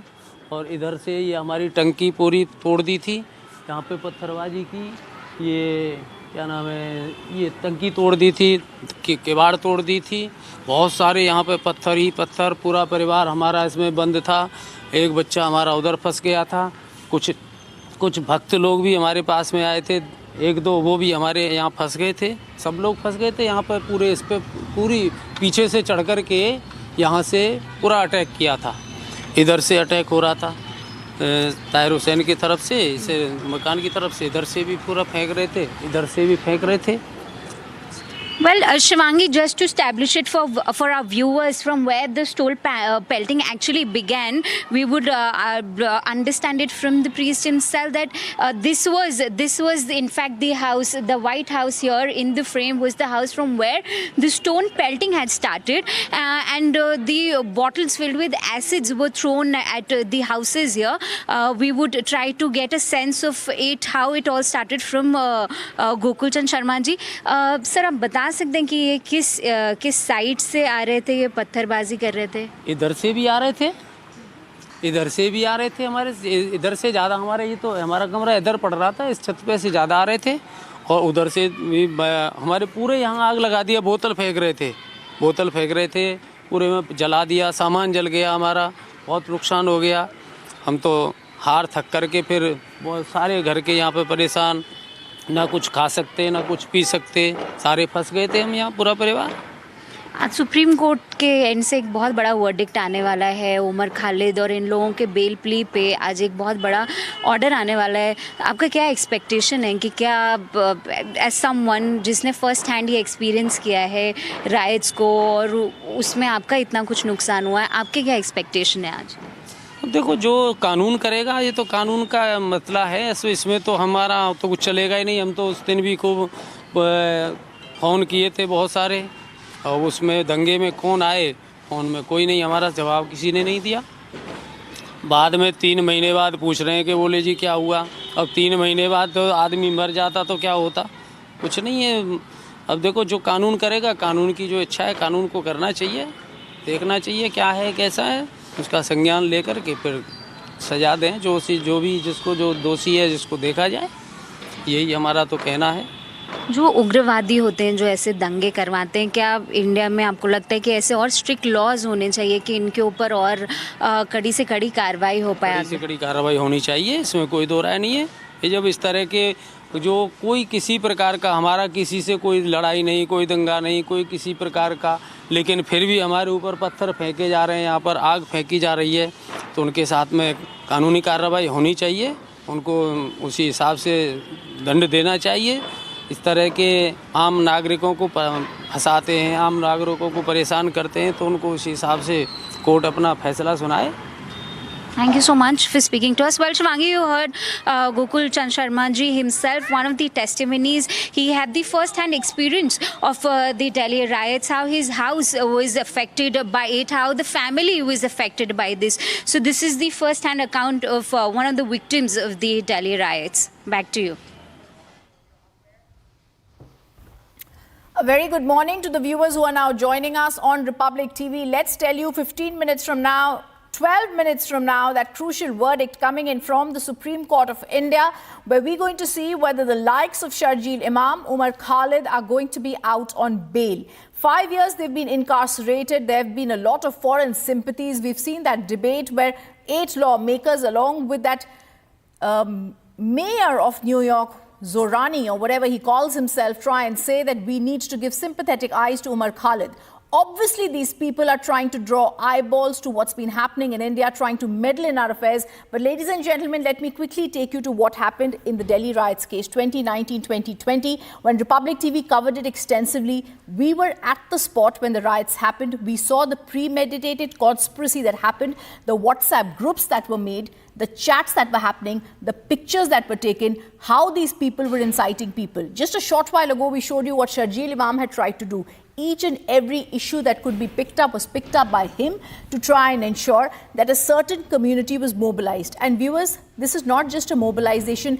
This was a mobilization against the state, the Indian state. This was a mobilization to try and say that we in India should be having a not a revolution, I beg your pardon. We in India should have, this community should be against the state. I'm also joined by our guests, and I'm going to go across to them. I'm joined on by Amitabh Sinha and Prafulla Ketkar, wonderful panelists, senior advocate from the Supreme Court and senior journalist joining us. Prafulla Ketkar, you've also seen and extensively studied this case. We've seen what Sharjeel Imam said a short while ago. I only think that the Delhi police's case should have been better prepared in the Supreme Court in terms of this 8-minute video that came. I wish they had shown it earlier. It shows the clear intent of Umar Khalid and Sharjeel Imam. And look at the audacity of the US lawmakers and Zorani to try and dictate terms to our Supreme Court. Prafulla Ketkar. Video that came, I wish. Please unmute yourself, Prafulla Ketkar. Yes, thank you. Yeah, Changi, please try and understand, what kind of charges these people are facing. He's not a very small guy. Ilyasi, his father, made New York mayor. Please understand, it is not very easy to get, audience from New York mayor.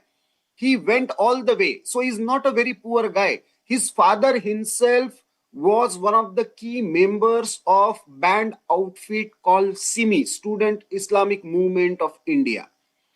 So he comes from that tradition.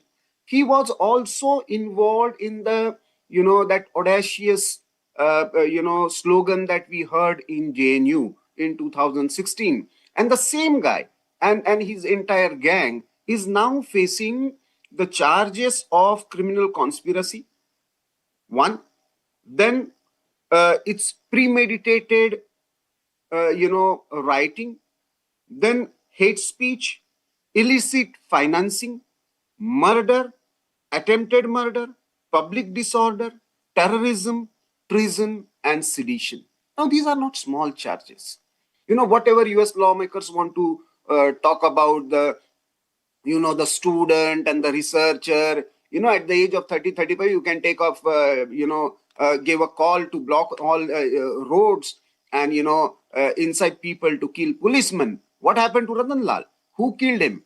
Who were instigating mobs? Who were, planning? What would have happened? Does even US lawmakers understand what would have happened when President Trump visited India and then some untoward incident would have happened? So all these people are responsible in the kind of words that they are using. This religious supremacist, manipulating sentiments, overthrowing constitution. That is the mindset. Putting religion above nation, inciting religious sentiments to overthrow the state. That is not acceptable as per the Indian constitution. And why this delay in entire hearing about their bail is simply because, one, they are charged under UAPA, and two, their lawyers have played the tactics of, changing bench after bench, moving from high courts to Supreme Court.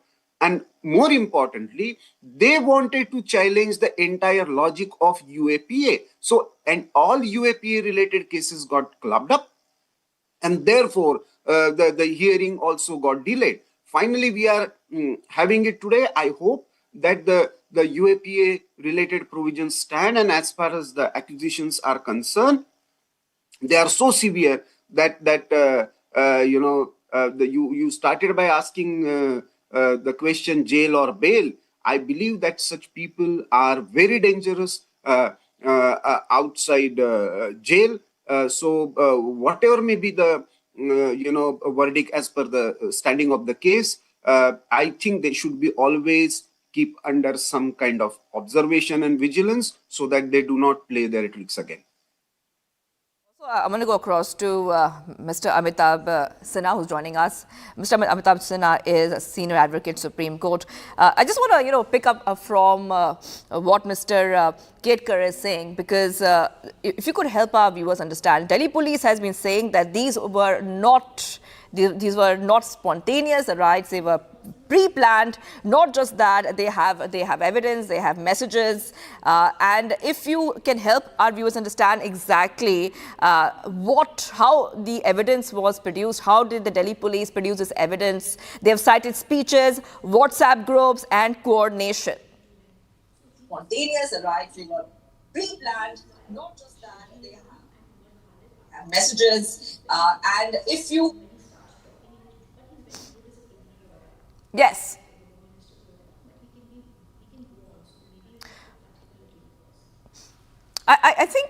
Mr. Sinha, if you can hear me, can you get our audio? Yes. If you. I think I'll take this question to Mr. Prafulla Ketkar, editor, organizer at Bharat Prakashan Limited, joining us back. I'll take this question to you. This is the same thing that Ridhav, our legal editor, was asking you. But however, our viewers would like to know, how does this evidence that Delhi police has spoken about, the messages, the clips, the WhatsApp groups, and we have also showed clips of Sharjeel Imam, the kind of inflammatory messages and the kind of the statements that he had made. If you could help our viewers understand, how did Delhi police put that evidence forward to the apex court? See, please try and understand, in any investigation, they have to put the entire case in context, and they have to connect the dots. When the CAA related agitation started, it was simply about giving citizenship to the minorities coming from Bangladesh and Pakistan, the persecuted minorities of these countries. We are seeing what is happening in Bangladesh right now, but this is nothing new. Since 1947, this has been the case, and to facilitate their citizenship rights, the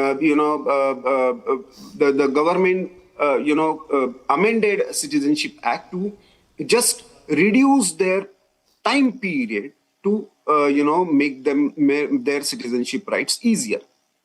Now, this was meant for all minorities: Hindus, Buddhists, Jains, Sikh, Christian, everybody. Now, suddenly, as Sharjeel has been saying in his video, that we had pre-planned it. We started distributing pamphlets. So even before the actual act came before the parliament, the planning was started. It was clubbed with NRC. NRC was related to Assam. Assam Supreme Court was hearing that case separately, and NRC was implemented in Assam because it was related to indigenous rights. Now, both these things were clubbed together. People were incited, the speeches were given, and then we have seen, what happened actually in Delhi, the entire episode of blocking roads, and it has become a kind of toolkit and what he was saying, 500 villages, that was actually the plan. So what police has tried to do, actually picking up the threads from those speeches and the WhatsApp messages and what happened actually on the ground, whether those things are connected to each other or not. 2, whether there was a larger conspiracy involved in this entire game or not. 3, whether systematic funding was provided from outside to entire this game plan or not. 4, whether this has led to the systematic violence, what we know today as Delhi riots case, what started from Jafrabad was planned of this entire conspiracy or not. So all these 4 points have to be proved in the court of law, and these people, whether Sharjeel Imam or Umar Khalid, they were masterminds, and therefore it is necessary for connect the dots, and now that is what. Let's tell our viewers what's going to be happening today in the Supreme Court, which is going to be deciding on the matter. This was a marathon hearing in the Delhi riots case that was given the bench of Justice Aravind Kumar and N.V. Anjaria that gave this hearing in this case. We saw the lawyers, the senior advocates who appeared in this case for the accused. It was senior advocates Kapil Sibal, Dr. Abhishek Manu Singhvi, Siddharth Dave, and others appear in this case. On the other side, we saw additional Solicitor General at that time, Mr. S.V. Raju, make his arguments, as well as the Solicitor General of India, the country's top lawyer, Tushar Mehta, make his arguments. Marathon hearing, we've seen this against the Delhi High Court September order that had said bail should not be granted. There's a big hue and cry that's been made about it.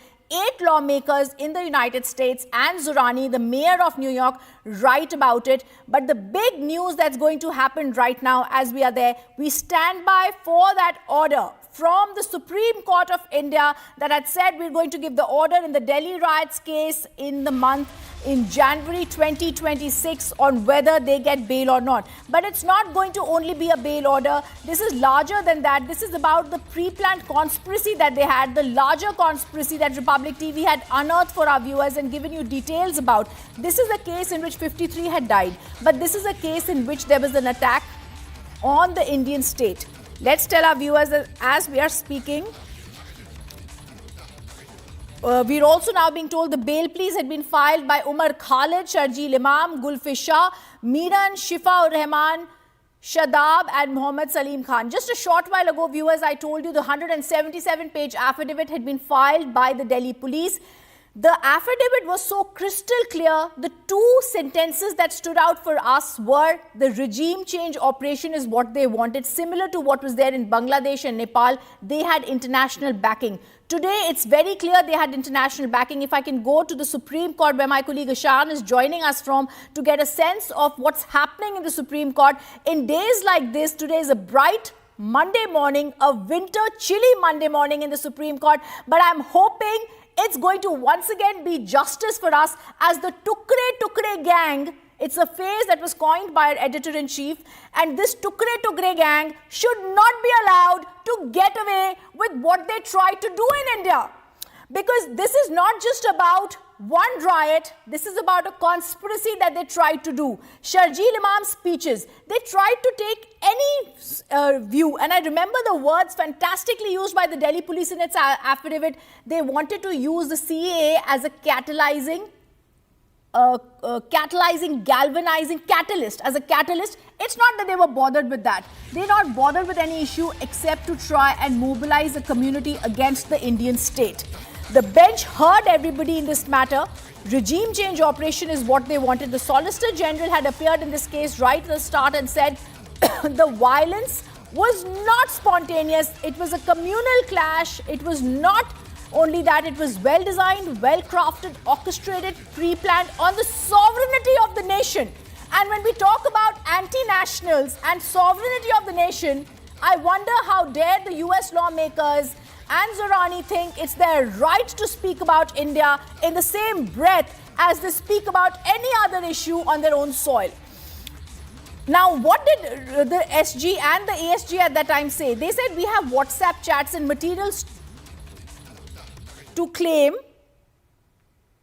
that there was this conspiracy. I'm now being told that the bench that is to pronounce the verdict could soon be in the courtroom, and I'm going to just stay with those live alerts, viewers, so that we know what's happening. All right, we're still waiting to pronounce the accused. The bench had reserved its verdict. We're still waiting for them to assemble. We still don't know whether they've assembled right now.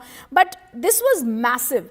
And the court had also been told by them that there was a pattern to the way that this Delhi riots case was being orchestrated. I remember being on the spot when this was happening in all the different areas. We had found in that video also every type of institution that Sharjeel Imam and Umar Khalid could was being taken up. Sharjeel Imam said, Supreme Court ko unki nani yaad dila denge.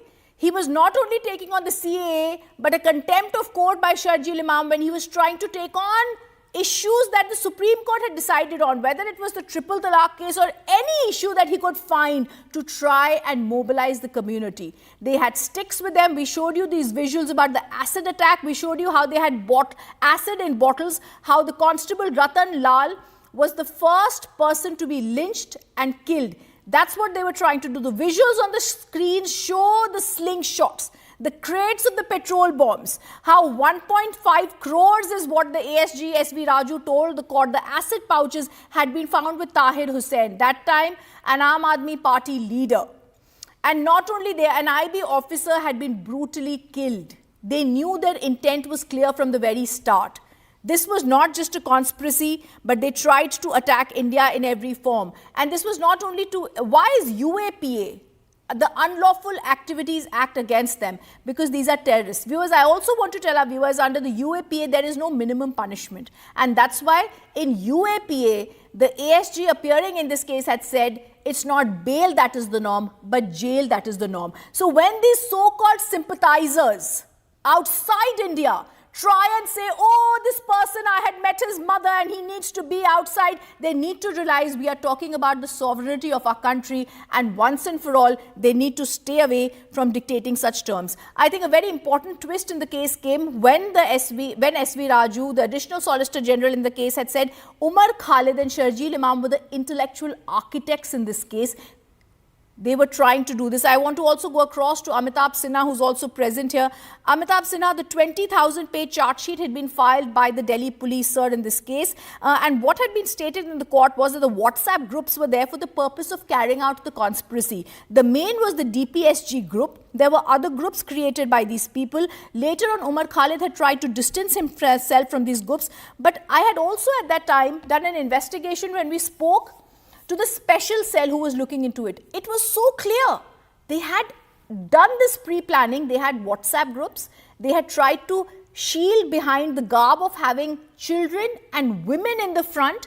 They were trying to use every issue that's there in the speeches of Sharjeel Imam. Umar Khalid was trying to be cautious. He tried to leave the administration of a group. But the pictures of the meetings happening at the PFI offices clearly spoke their own truth, Amitabh Sinha. Thank you very much. This situation is very, very crucial and critical for Indian democracy, let me tell you very frankly. And when the US lawmakers and that terrorist, I am very particularly and very responsibly, with sincere responsibility, I am calling that mayor of New York terrorist, Mamdani, because he supported 9/11 terrorist attack. So he is basically a terrorist-minded person. So if he has supported along with those terrorist-minded lawmakers of US, so this situation is very crucial for Indian judiciary as well. And as far as I know about the Indian judiciary and Supreme Court of India will certainly take note of this development, because see, you must note the timing of that riot. That at that time, US president was in India. He had visited India at that particular time. So that riot was basically in tandem with the US president's visit, so that the Indian image is tarnished completely and the anarchy starts throughout the country. So this is basically under BNS. This is under 161 BNS Act. This is against, this is sedition, and sedition is very, very important and very dangerous, activity, along with PNS 61, which is conspiracy, and it is open and shut case. So Supreme Court, as far as I know about the Supreme Court thought process and the decision-making system, they are not going to get the bail, despite all the, the battery of these lawyers, Kapil Sibal and Abhishek Mani Singhvi and blah, blah. So they are there to help anti-Indian forces throughout. Their track record is there. So it doesn't matter. They have got popularity through their such type of activity and such type of support to anti-India and terrorist activity. So I am very much sure. So under Article 1, Section 161 of the BNS, the sedition and the 61 of the conspiracy of BNS, these people are not going to get relief from Honorable Supreme Court of India. And particularly when the lawmakers who are basically terrorist-minded people in US, Mamdani, etc., the Supreme Court will certainly take note of this situation.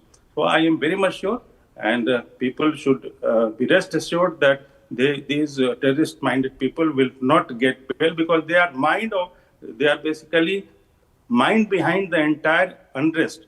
Basically, it was planned and conspired to create such type of a situation where the entire India starts burning. So this is a very serious matter. I think that Supreme Court is going to consider all these, terrorist acts and terrorist-minded people's conspiracy. So they are not going to get any relief from the Supreme Court. Yes, and that's exactly what Prafulla Ketkar and I and all of us are hoping for. Karan Verma is also joining us on this Karan Verma, as we are waiting for the Supreme Court bench to be hearing this matter, to be giving us their verdict, we're always saying the one thing. But I also want to take our viewers to what the intent of these people was. This happened at a time in 2020 February, and I remember all of us were in the streets covering the chilly morning coverage of the US President Donald Trump, who's once again in the news for different reasons, who was present in the capital in India for his visit. And at that time, I remember Umar Khalid's intent was clear. He wanted to grab international eyeballs, Karan Verma. And that's the intent with which they wanted to plan the Delhi riots. In fact, Sharjeel Imam in the video, the 7-minute video played in the Supreme Court, had made his intent clear. He also said कि दिल्ली में कुछ होगा तो एकदम international attention मिलेगी. It's clear that their intention was to try and disrupt India and target the sovereignty of our nation.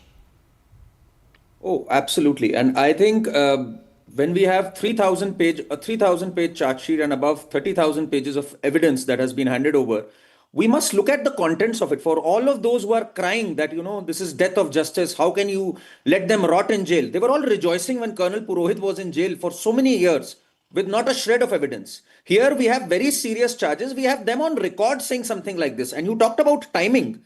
So, somebody who wants to actually destroy the sovereignty and unity of this country, incite riots, be at the front and center of it, orchestrate it, be a part of the larger conspiracy, how can you possibly ask for bail for them? And there are conditions for bail. I mean, the legal luminaries can step in here, but there is flight risk, there is risk of coercing witnesses, there is risk of tampering evidences, risk to the sovereignty and the integrity of the nation, as in you can take to the streets again. And this man has been a habitual offender. Umar Khalid has time and again said that India is in illegal occupation of Kashmir. Should Kashmir not have the right to self-determine? Pretty much similar to what Zoran Mamdani says, and then he writes him a letter. So, I mean, the design is crystal clear. If anything, I think today's verdict should set that clear.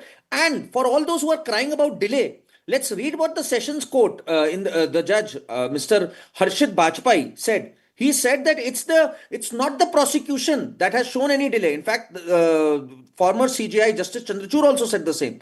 It's been Umar Khalid's counsels who've pressed for delays again and again, and then they use that as a ground for bail. So this kind of, conning the justice system. Responsible for the delay. So it's not that the prosecution is responsible for the delay. I have this list with me about how many delays and adjournments have been there because of what the accused has said. Karan Verma, Prafulla Ketkar, Amitabh Sinha, I'll come back to you in a second. Let me go across to our senior editor, Shravan Sen, also joining us on this. Shravan, you've been looking at this and investigating this from the very start. Give us a sense of the kind of key conspiratorial role that had been played by Umar Khalid and Sharjeel Imam. Well, in fact, Rhythm, I'll just quickly take our viewers through the investigation that was being carried out in the Delhi riots, the 2020 Delhi riots, which, in fact, if you go by the charge sheets that have been filed, the Delhi Police's crime branch as well as the special cell have essentially indicated that 2019 was perhaps the run that they had, the replica that they had created, which was basically once again perhaps enhanced in the riot case. In fact, this is what they say, that the planning actually started with multiple groups that were present, the JCC, MSG, the DPSG, as well as the Pinjra Tod group. In fact, they say in this particular charge sheet that February 2020 was preceded by a replica in December 2019 at a much lower scale, but the pattern was identical, having some lead characters and similar modus operandi. Essentially, what has happened is that this planning that many thought was perhaps spontaneous in nature isn't very true. If you look at the details of the investigation that has been carried out and the evidence that has been collected, it only goes to indicate that this was pre-planned. It was timed to the visit of the US President Donald Trump with the singular aim that they wanted to basically highlight that minorities were being persecuted in India. What was the process? The process was very clear. The spread of information, creation of a 24/7 protest site. You've essentially seen what happened during CAA and NRC, and that's what the agencies have been saying, that these are creation of 24/7 protest sites where their aim was to ensure that they would carry out Chakka Jam. The protest would continue, roads would have essentially been blocked, and what they would have tantamounted it as simply as peaceful protests to be carried out. Now, the move from protest site to designated location on main roads, highways, blockades. So it wasn't, that it was supposed to be in Jantar Mantar, which is again a designated area where they could have carried out the protest. The idea was to be disruptive in nature. And then, of course, they would have created what the agencies believe, confrontational sequences particularly with the police, because if you look into the evidence that you have also cited in the past with them, particularly these groups, these WhatsApp groups that were created, the secret meetings that were taking place, pictures of which have been accessed by Republic TV, which you had brought in earlier, clearly goes on to indicate that there was a larger modus operandi, and that essentially being that they wanted to create more hullabaloo about what's really happening in India, and more importantly, anti-India sentiment. Fanning anti-India sentiment was one of the primary objectives. I completely agree. And I think this is also something, Shravan, that we've been stating for the longest time in all the details that we have with us. Let's also tell our viewers, Sharjeel Imam in that 7-minute video, and I'm also going to try and play out those links, this package that we have before we go across and break into what happened, had clearly stated whether it was the Supreme Court. Okay, let me break out the news that's coming in first. Right now, the Supreme Court bench of Justice Aravind Kumar has assembled with Justice Anjaria to pronounce the verdict. So this is the big breaking news that's coming in. The bail pleas of Umar Khalid, Sharjeel Imam have arising out of the 2020 Delhi riots case registered under the Unlawful Activities Prevention Act 1967. The bench has already registered. The bench is assembled. We can see that the bench is already sitting. Okay, we're also getting a picture from the top court of the country. The bench is assembled to give its order. This is the big breaking news that's coming in. Viewers, we stay with this. The Supreme Court bench is assembled to give their verdict on the Delhi riots case.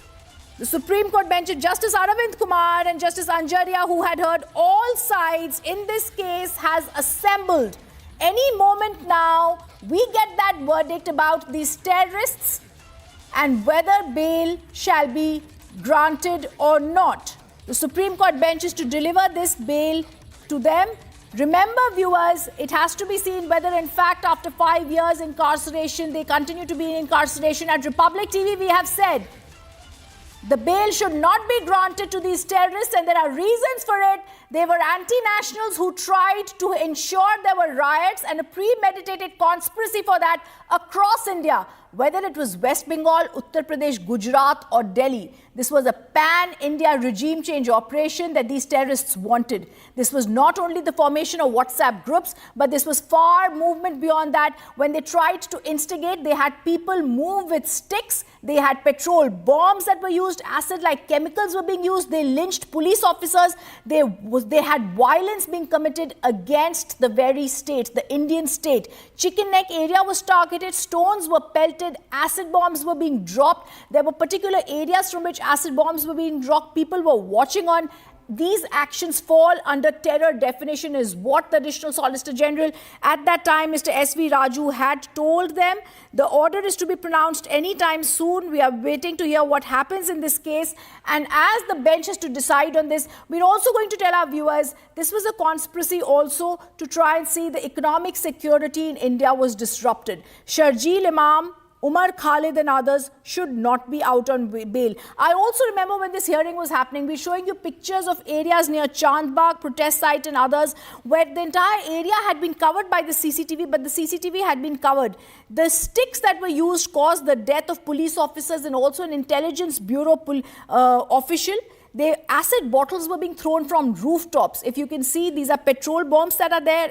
He also was, statements were read out of ASG Raju when they spoke about how violence had escalated. They had funding networks. It's clear today that that international backing we are speaking about is evidently coming from several people in the United States. 8 lawmakers write a letter.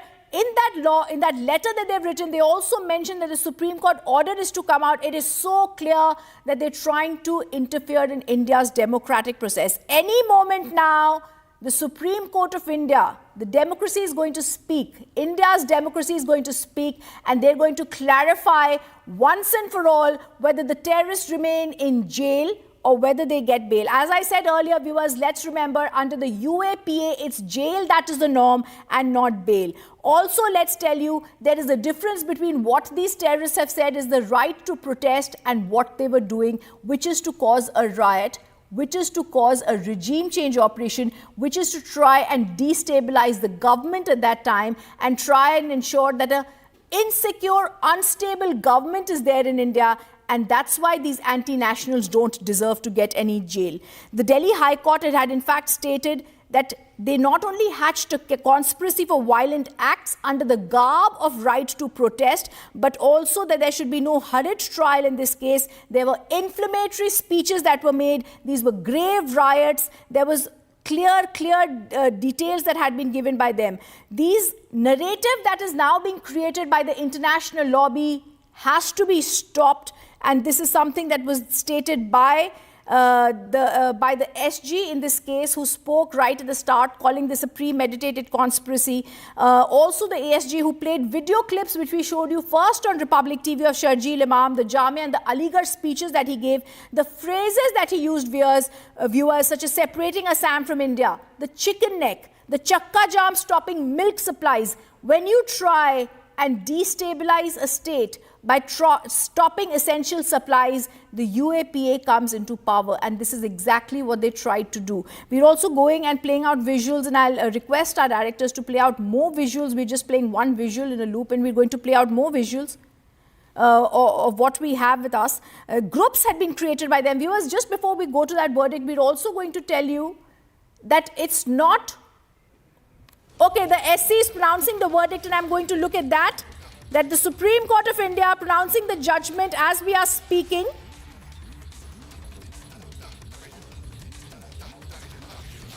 I'm just trying to take a look at what's happening inside the courtroom. The Supreme Court bench of Justice Aravind, Kumar and Justice Anjaria pronouncing that verdict. The bench is assembled. They're pronouncing that verdict.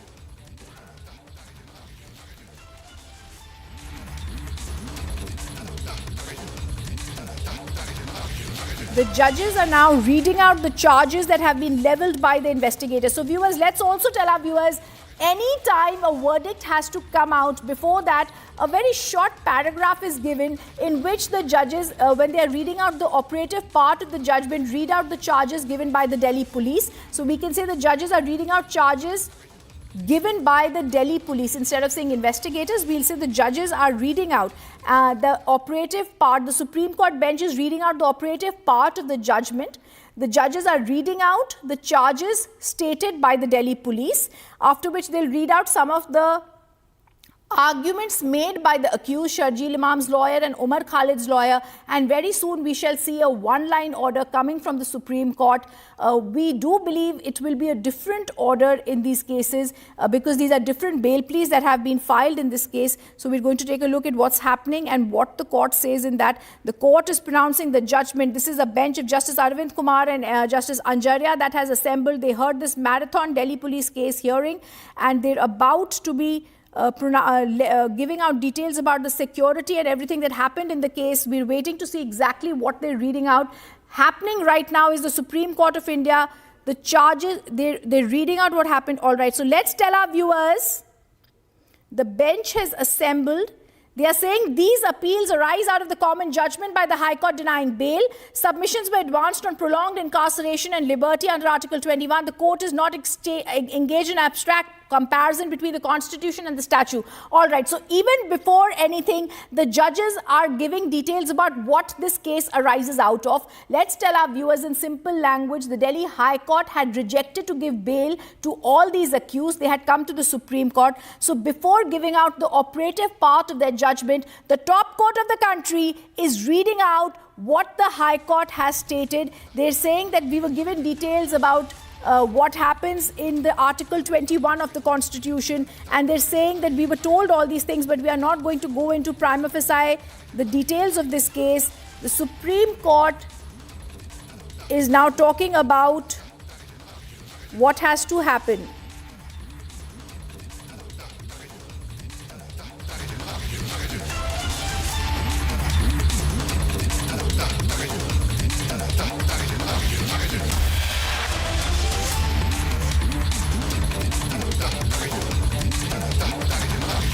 let's tell our viewers that the Supreme Court of India is saying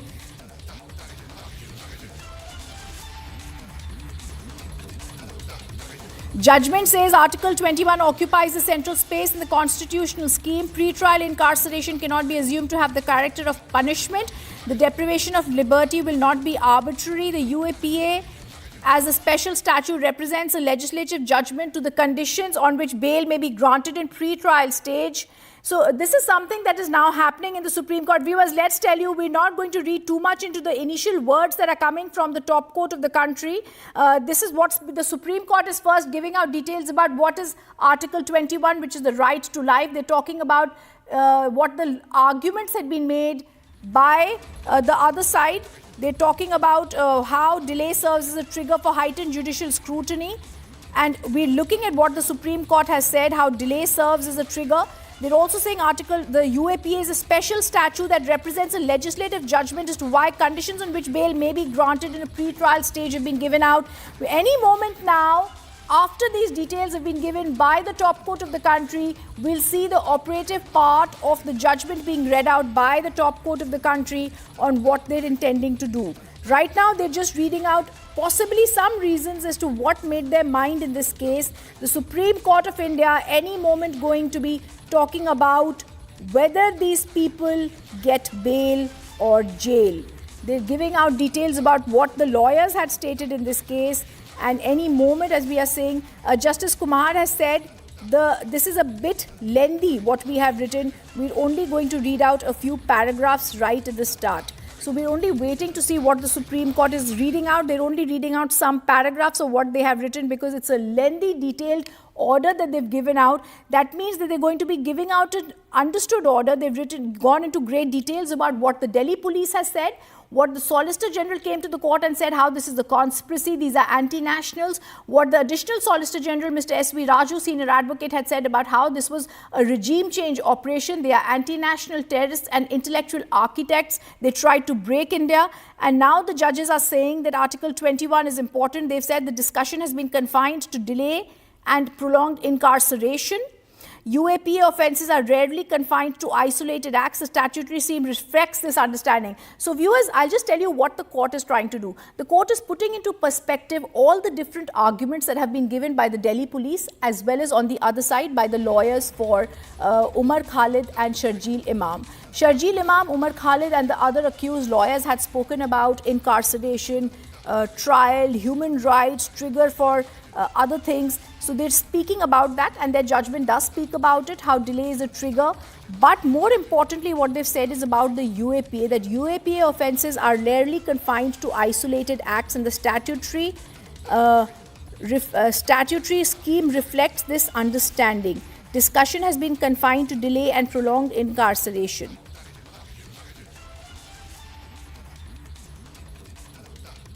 All right, so the judgment is now saying that 43D subsection 5 of the UAPA departs from general provisions for grant of bail. It does not exclude judicial scrutiny or mandated denial of bail in default. All right, viewers, so the Supreme Court is going into great details about the reasons for whether they have granted bail to Sharjeel Imam and Umar Khalid or not. On the one side, they are saying that there is in India, there is always a presumption that there has to be judicial scrutiny when bail has to be granted. Article 21 has been kept in mind by them. They've also, however, spoken about the UAPA, the Unlawful Activities Prevention Act 1967, under which these people have been charged. And they are saying that in UAPA, there is a departure from general provisions to grant bail. So what we're possibly now getting a sense of is what the court has done, because they are giving details about why in UAPA there is a departure from the general scheme of law and criminal law jurisprudence in India, because they are saying in India there is a certain scheme that is followed, but in UAPA we don't follow that same scheme. Delayed trial is not a trump card for bail. I think now Let's break it down very soon, any moment from the statements coming from the Supreme Court. We're going to know whether the top court of the country is going to be granting bail or denying bail. The last three statements made by the Supreme Court are on the UAPA and the reasons why the UAPA is a separate act. It is not a general provision to grant bail. The UAPA does not look at delayed trial, not a trump card for bail. The Supreme Court is now giving out details about why under certain sections of the UAPA there is a departure from general provisions for grant of bail, which does not exclude judicial scrutiny or denial, but delay serves. But in this case, UAPA offences are rarely confined to only isolated acts. Very critical to mention what the Supreme Court is saying. That means the UAPA Act has only been put against Sharjeel Imam and Umar Khalid, not because these are isolated acts, but a combined act that they have done in 2019, 2020. And I'm also talking about the other accused, and that is something that has to be seen. The judgment, they've now, another bit of information coming in, they have said the bail is not a forum for evaluating defences. That means they've not come here today to look at what to evaluate the details of this case. Judicial restraint is not an abdication of duty. The correct application requires the court to undertake a structured inquiry whether prima facie offences and the role of the accused have reasonable nexus to the commission of the crime. So the court is only going to see prima facie whether the role of the accused had a nexus to the commission of the crime. And viewers, if that's the basis, on the basis of which the top court of the country is going to be looking at it, then I do not believe that these anti-nationals will get out. But that is my private opinion right now. We're going to only stick with the facts coming from the Supreme Court. What is the Supreme Court now stated? The Supreme Court is reading out this judgment. Any moment now, the final order from the Supreme Court. The Supreme Court has said, and we're going to play out that last part, which is important, whether the role of the accused has a nexus to the commission of the crime is all that we have to see. That's all that they're really going to be looking at. That's what they're going to be deciding. So that's what the breaking news right now is going to be. Supreme Court says it means not just confined to bombs and firearms alone. So the Supreme Court is going to see prima facie whether there is a nexus between what has been stated by the Delhi police. Justice Kumar is reading out the contours and the applicability of Section 15 of the UAPA defining a terrorist act, whether the role of the accused has a criminal offence, whether the role of the accused has a reasonable nexus to the commission of the offence, and whether it's a terrorist act. That's what we now need to see. Justice Kumar is reading out the contents of what defines a terrorist act. Viewers, it's very clear. The Supreme Court has gone into great details to try and understand how Umar Khalid and Sharjeel Imam in this case are there under the UAPA Act. Justice Kumar is reading out, Justice Aravind Kumar reading out this judgment for himself and his brother judge, Justice Anjaria. He's reading out what the UAPA is all about. Justice Kumar reads the contours and applicability of the UAPA Act and what defines a terrorist act. Viewers, I'm going to make it very simple. Any moment now, the judge is going to be giving out that one-line dismissal of this bail plea, or he's going to say bail has been granted. But first, what he's trying to do is give out the details about what in India is seen. Article 21 is a right to life. He says we always look at that. We look at the delay angle, which is something that the accused have stated, but we also look at UAPA. The UAPA does not only look at one or two incidents. It's not looking at isolated acts that have been done by these accused. It looks at something that has been done as a whole. What does the Supreme Court have to do? It only has to see the nexus, prima facie, not completely go into details. That's the job of the trial court. Prima facie, whether there's a nexus between the offences that have been committed and what the accused tried to do. They're going to see whether under Section 15 this comes in the definition of a terrorist act. If indeed they believe it's a terrorist act, then there will be no bail to the likes of these anti-nationals that are Sharjeel Imam and Umar Khalid.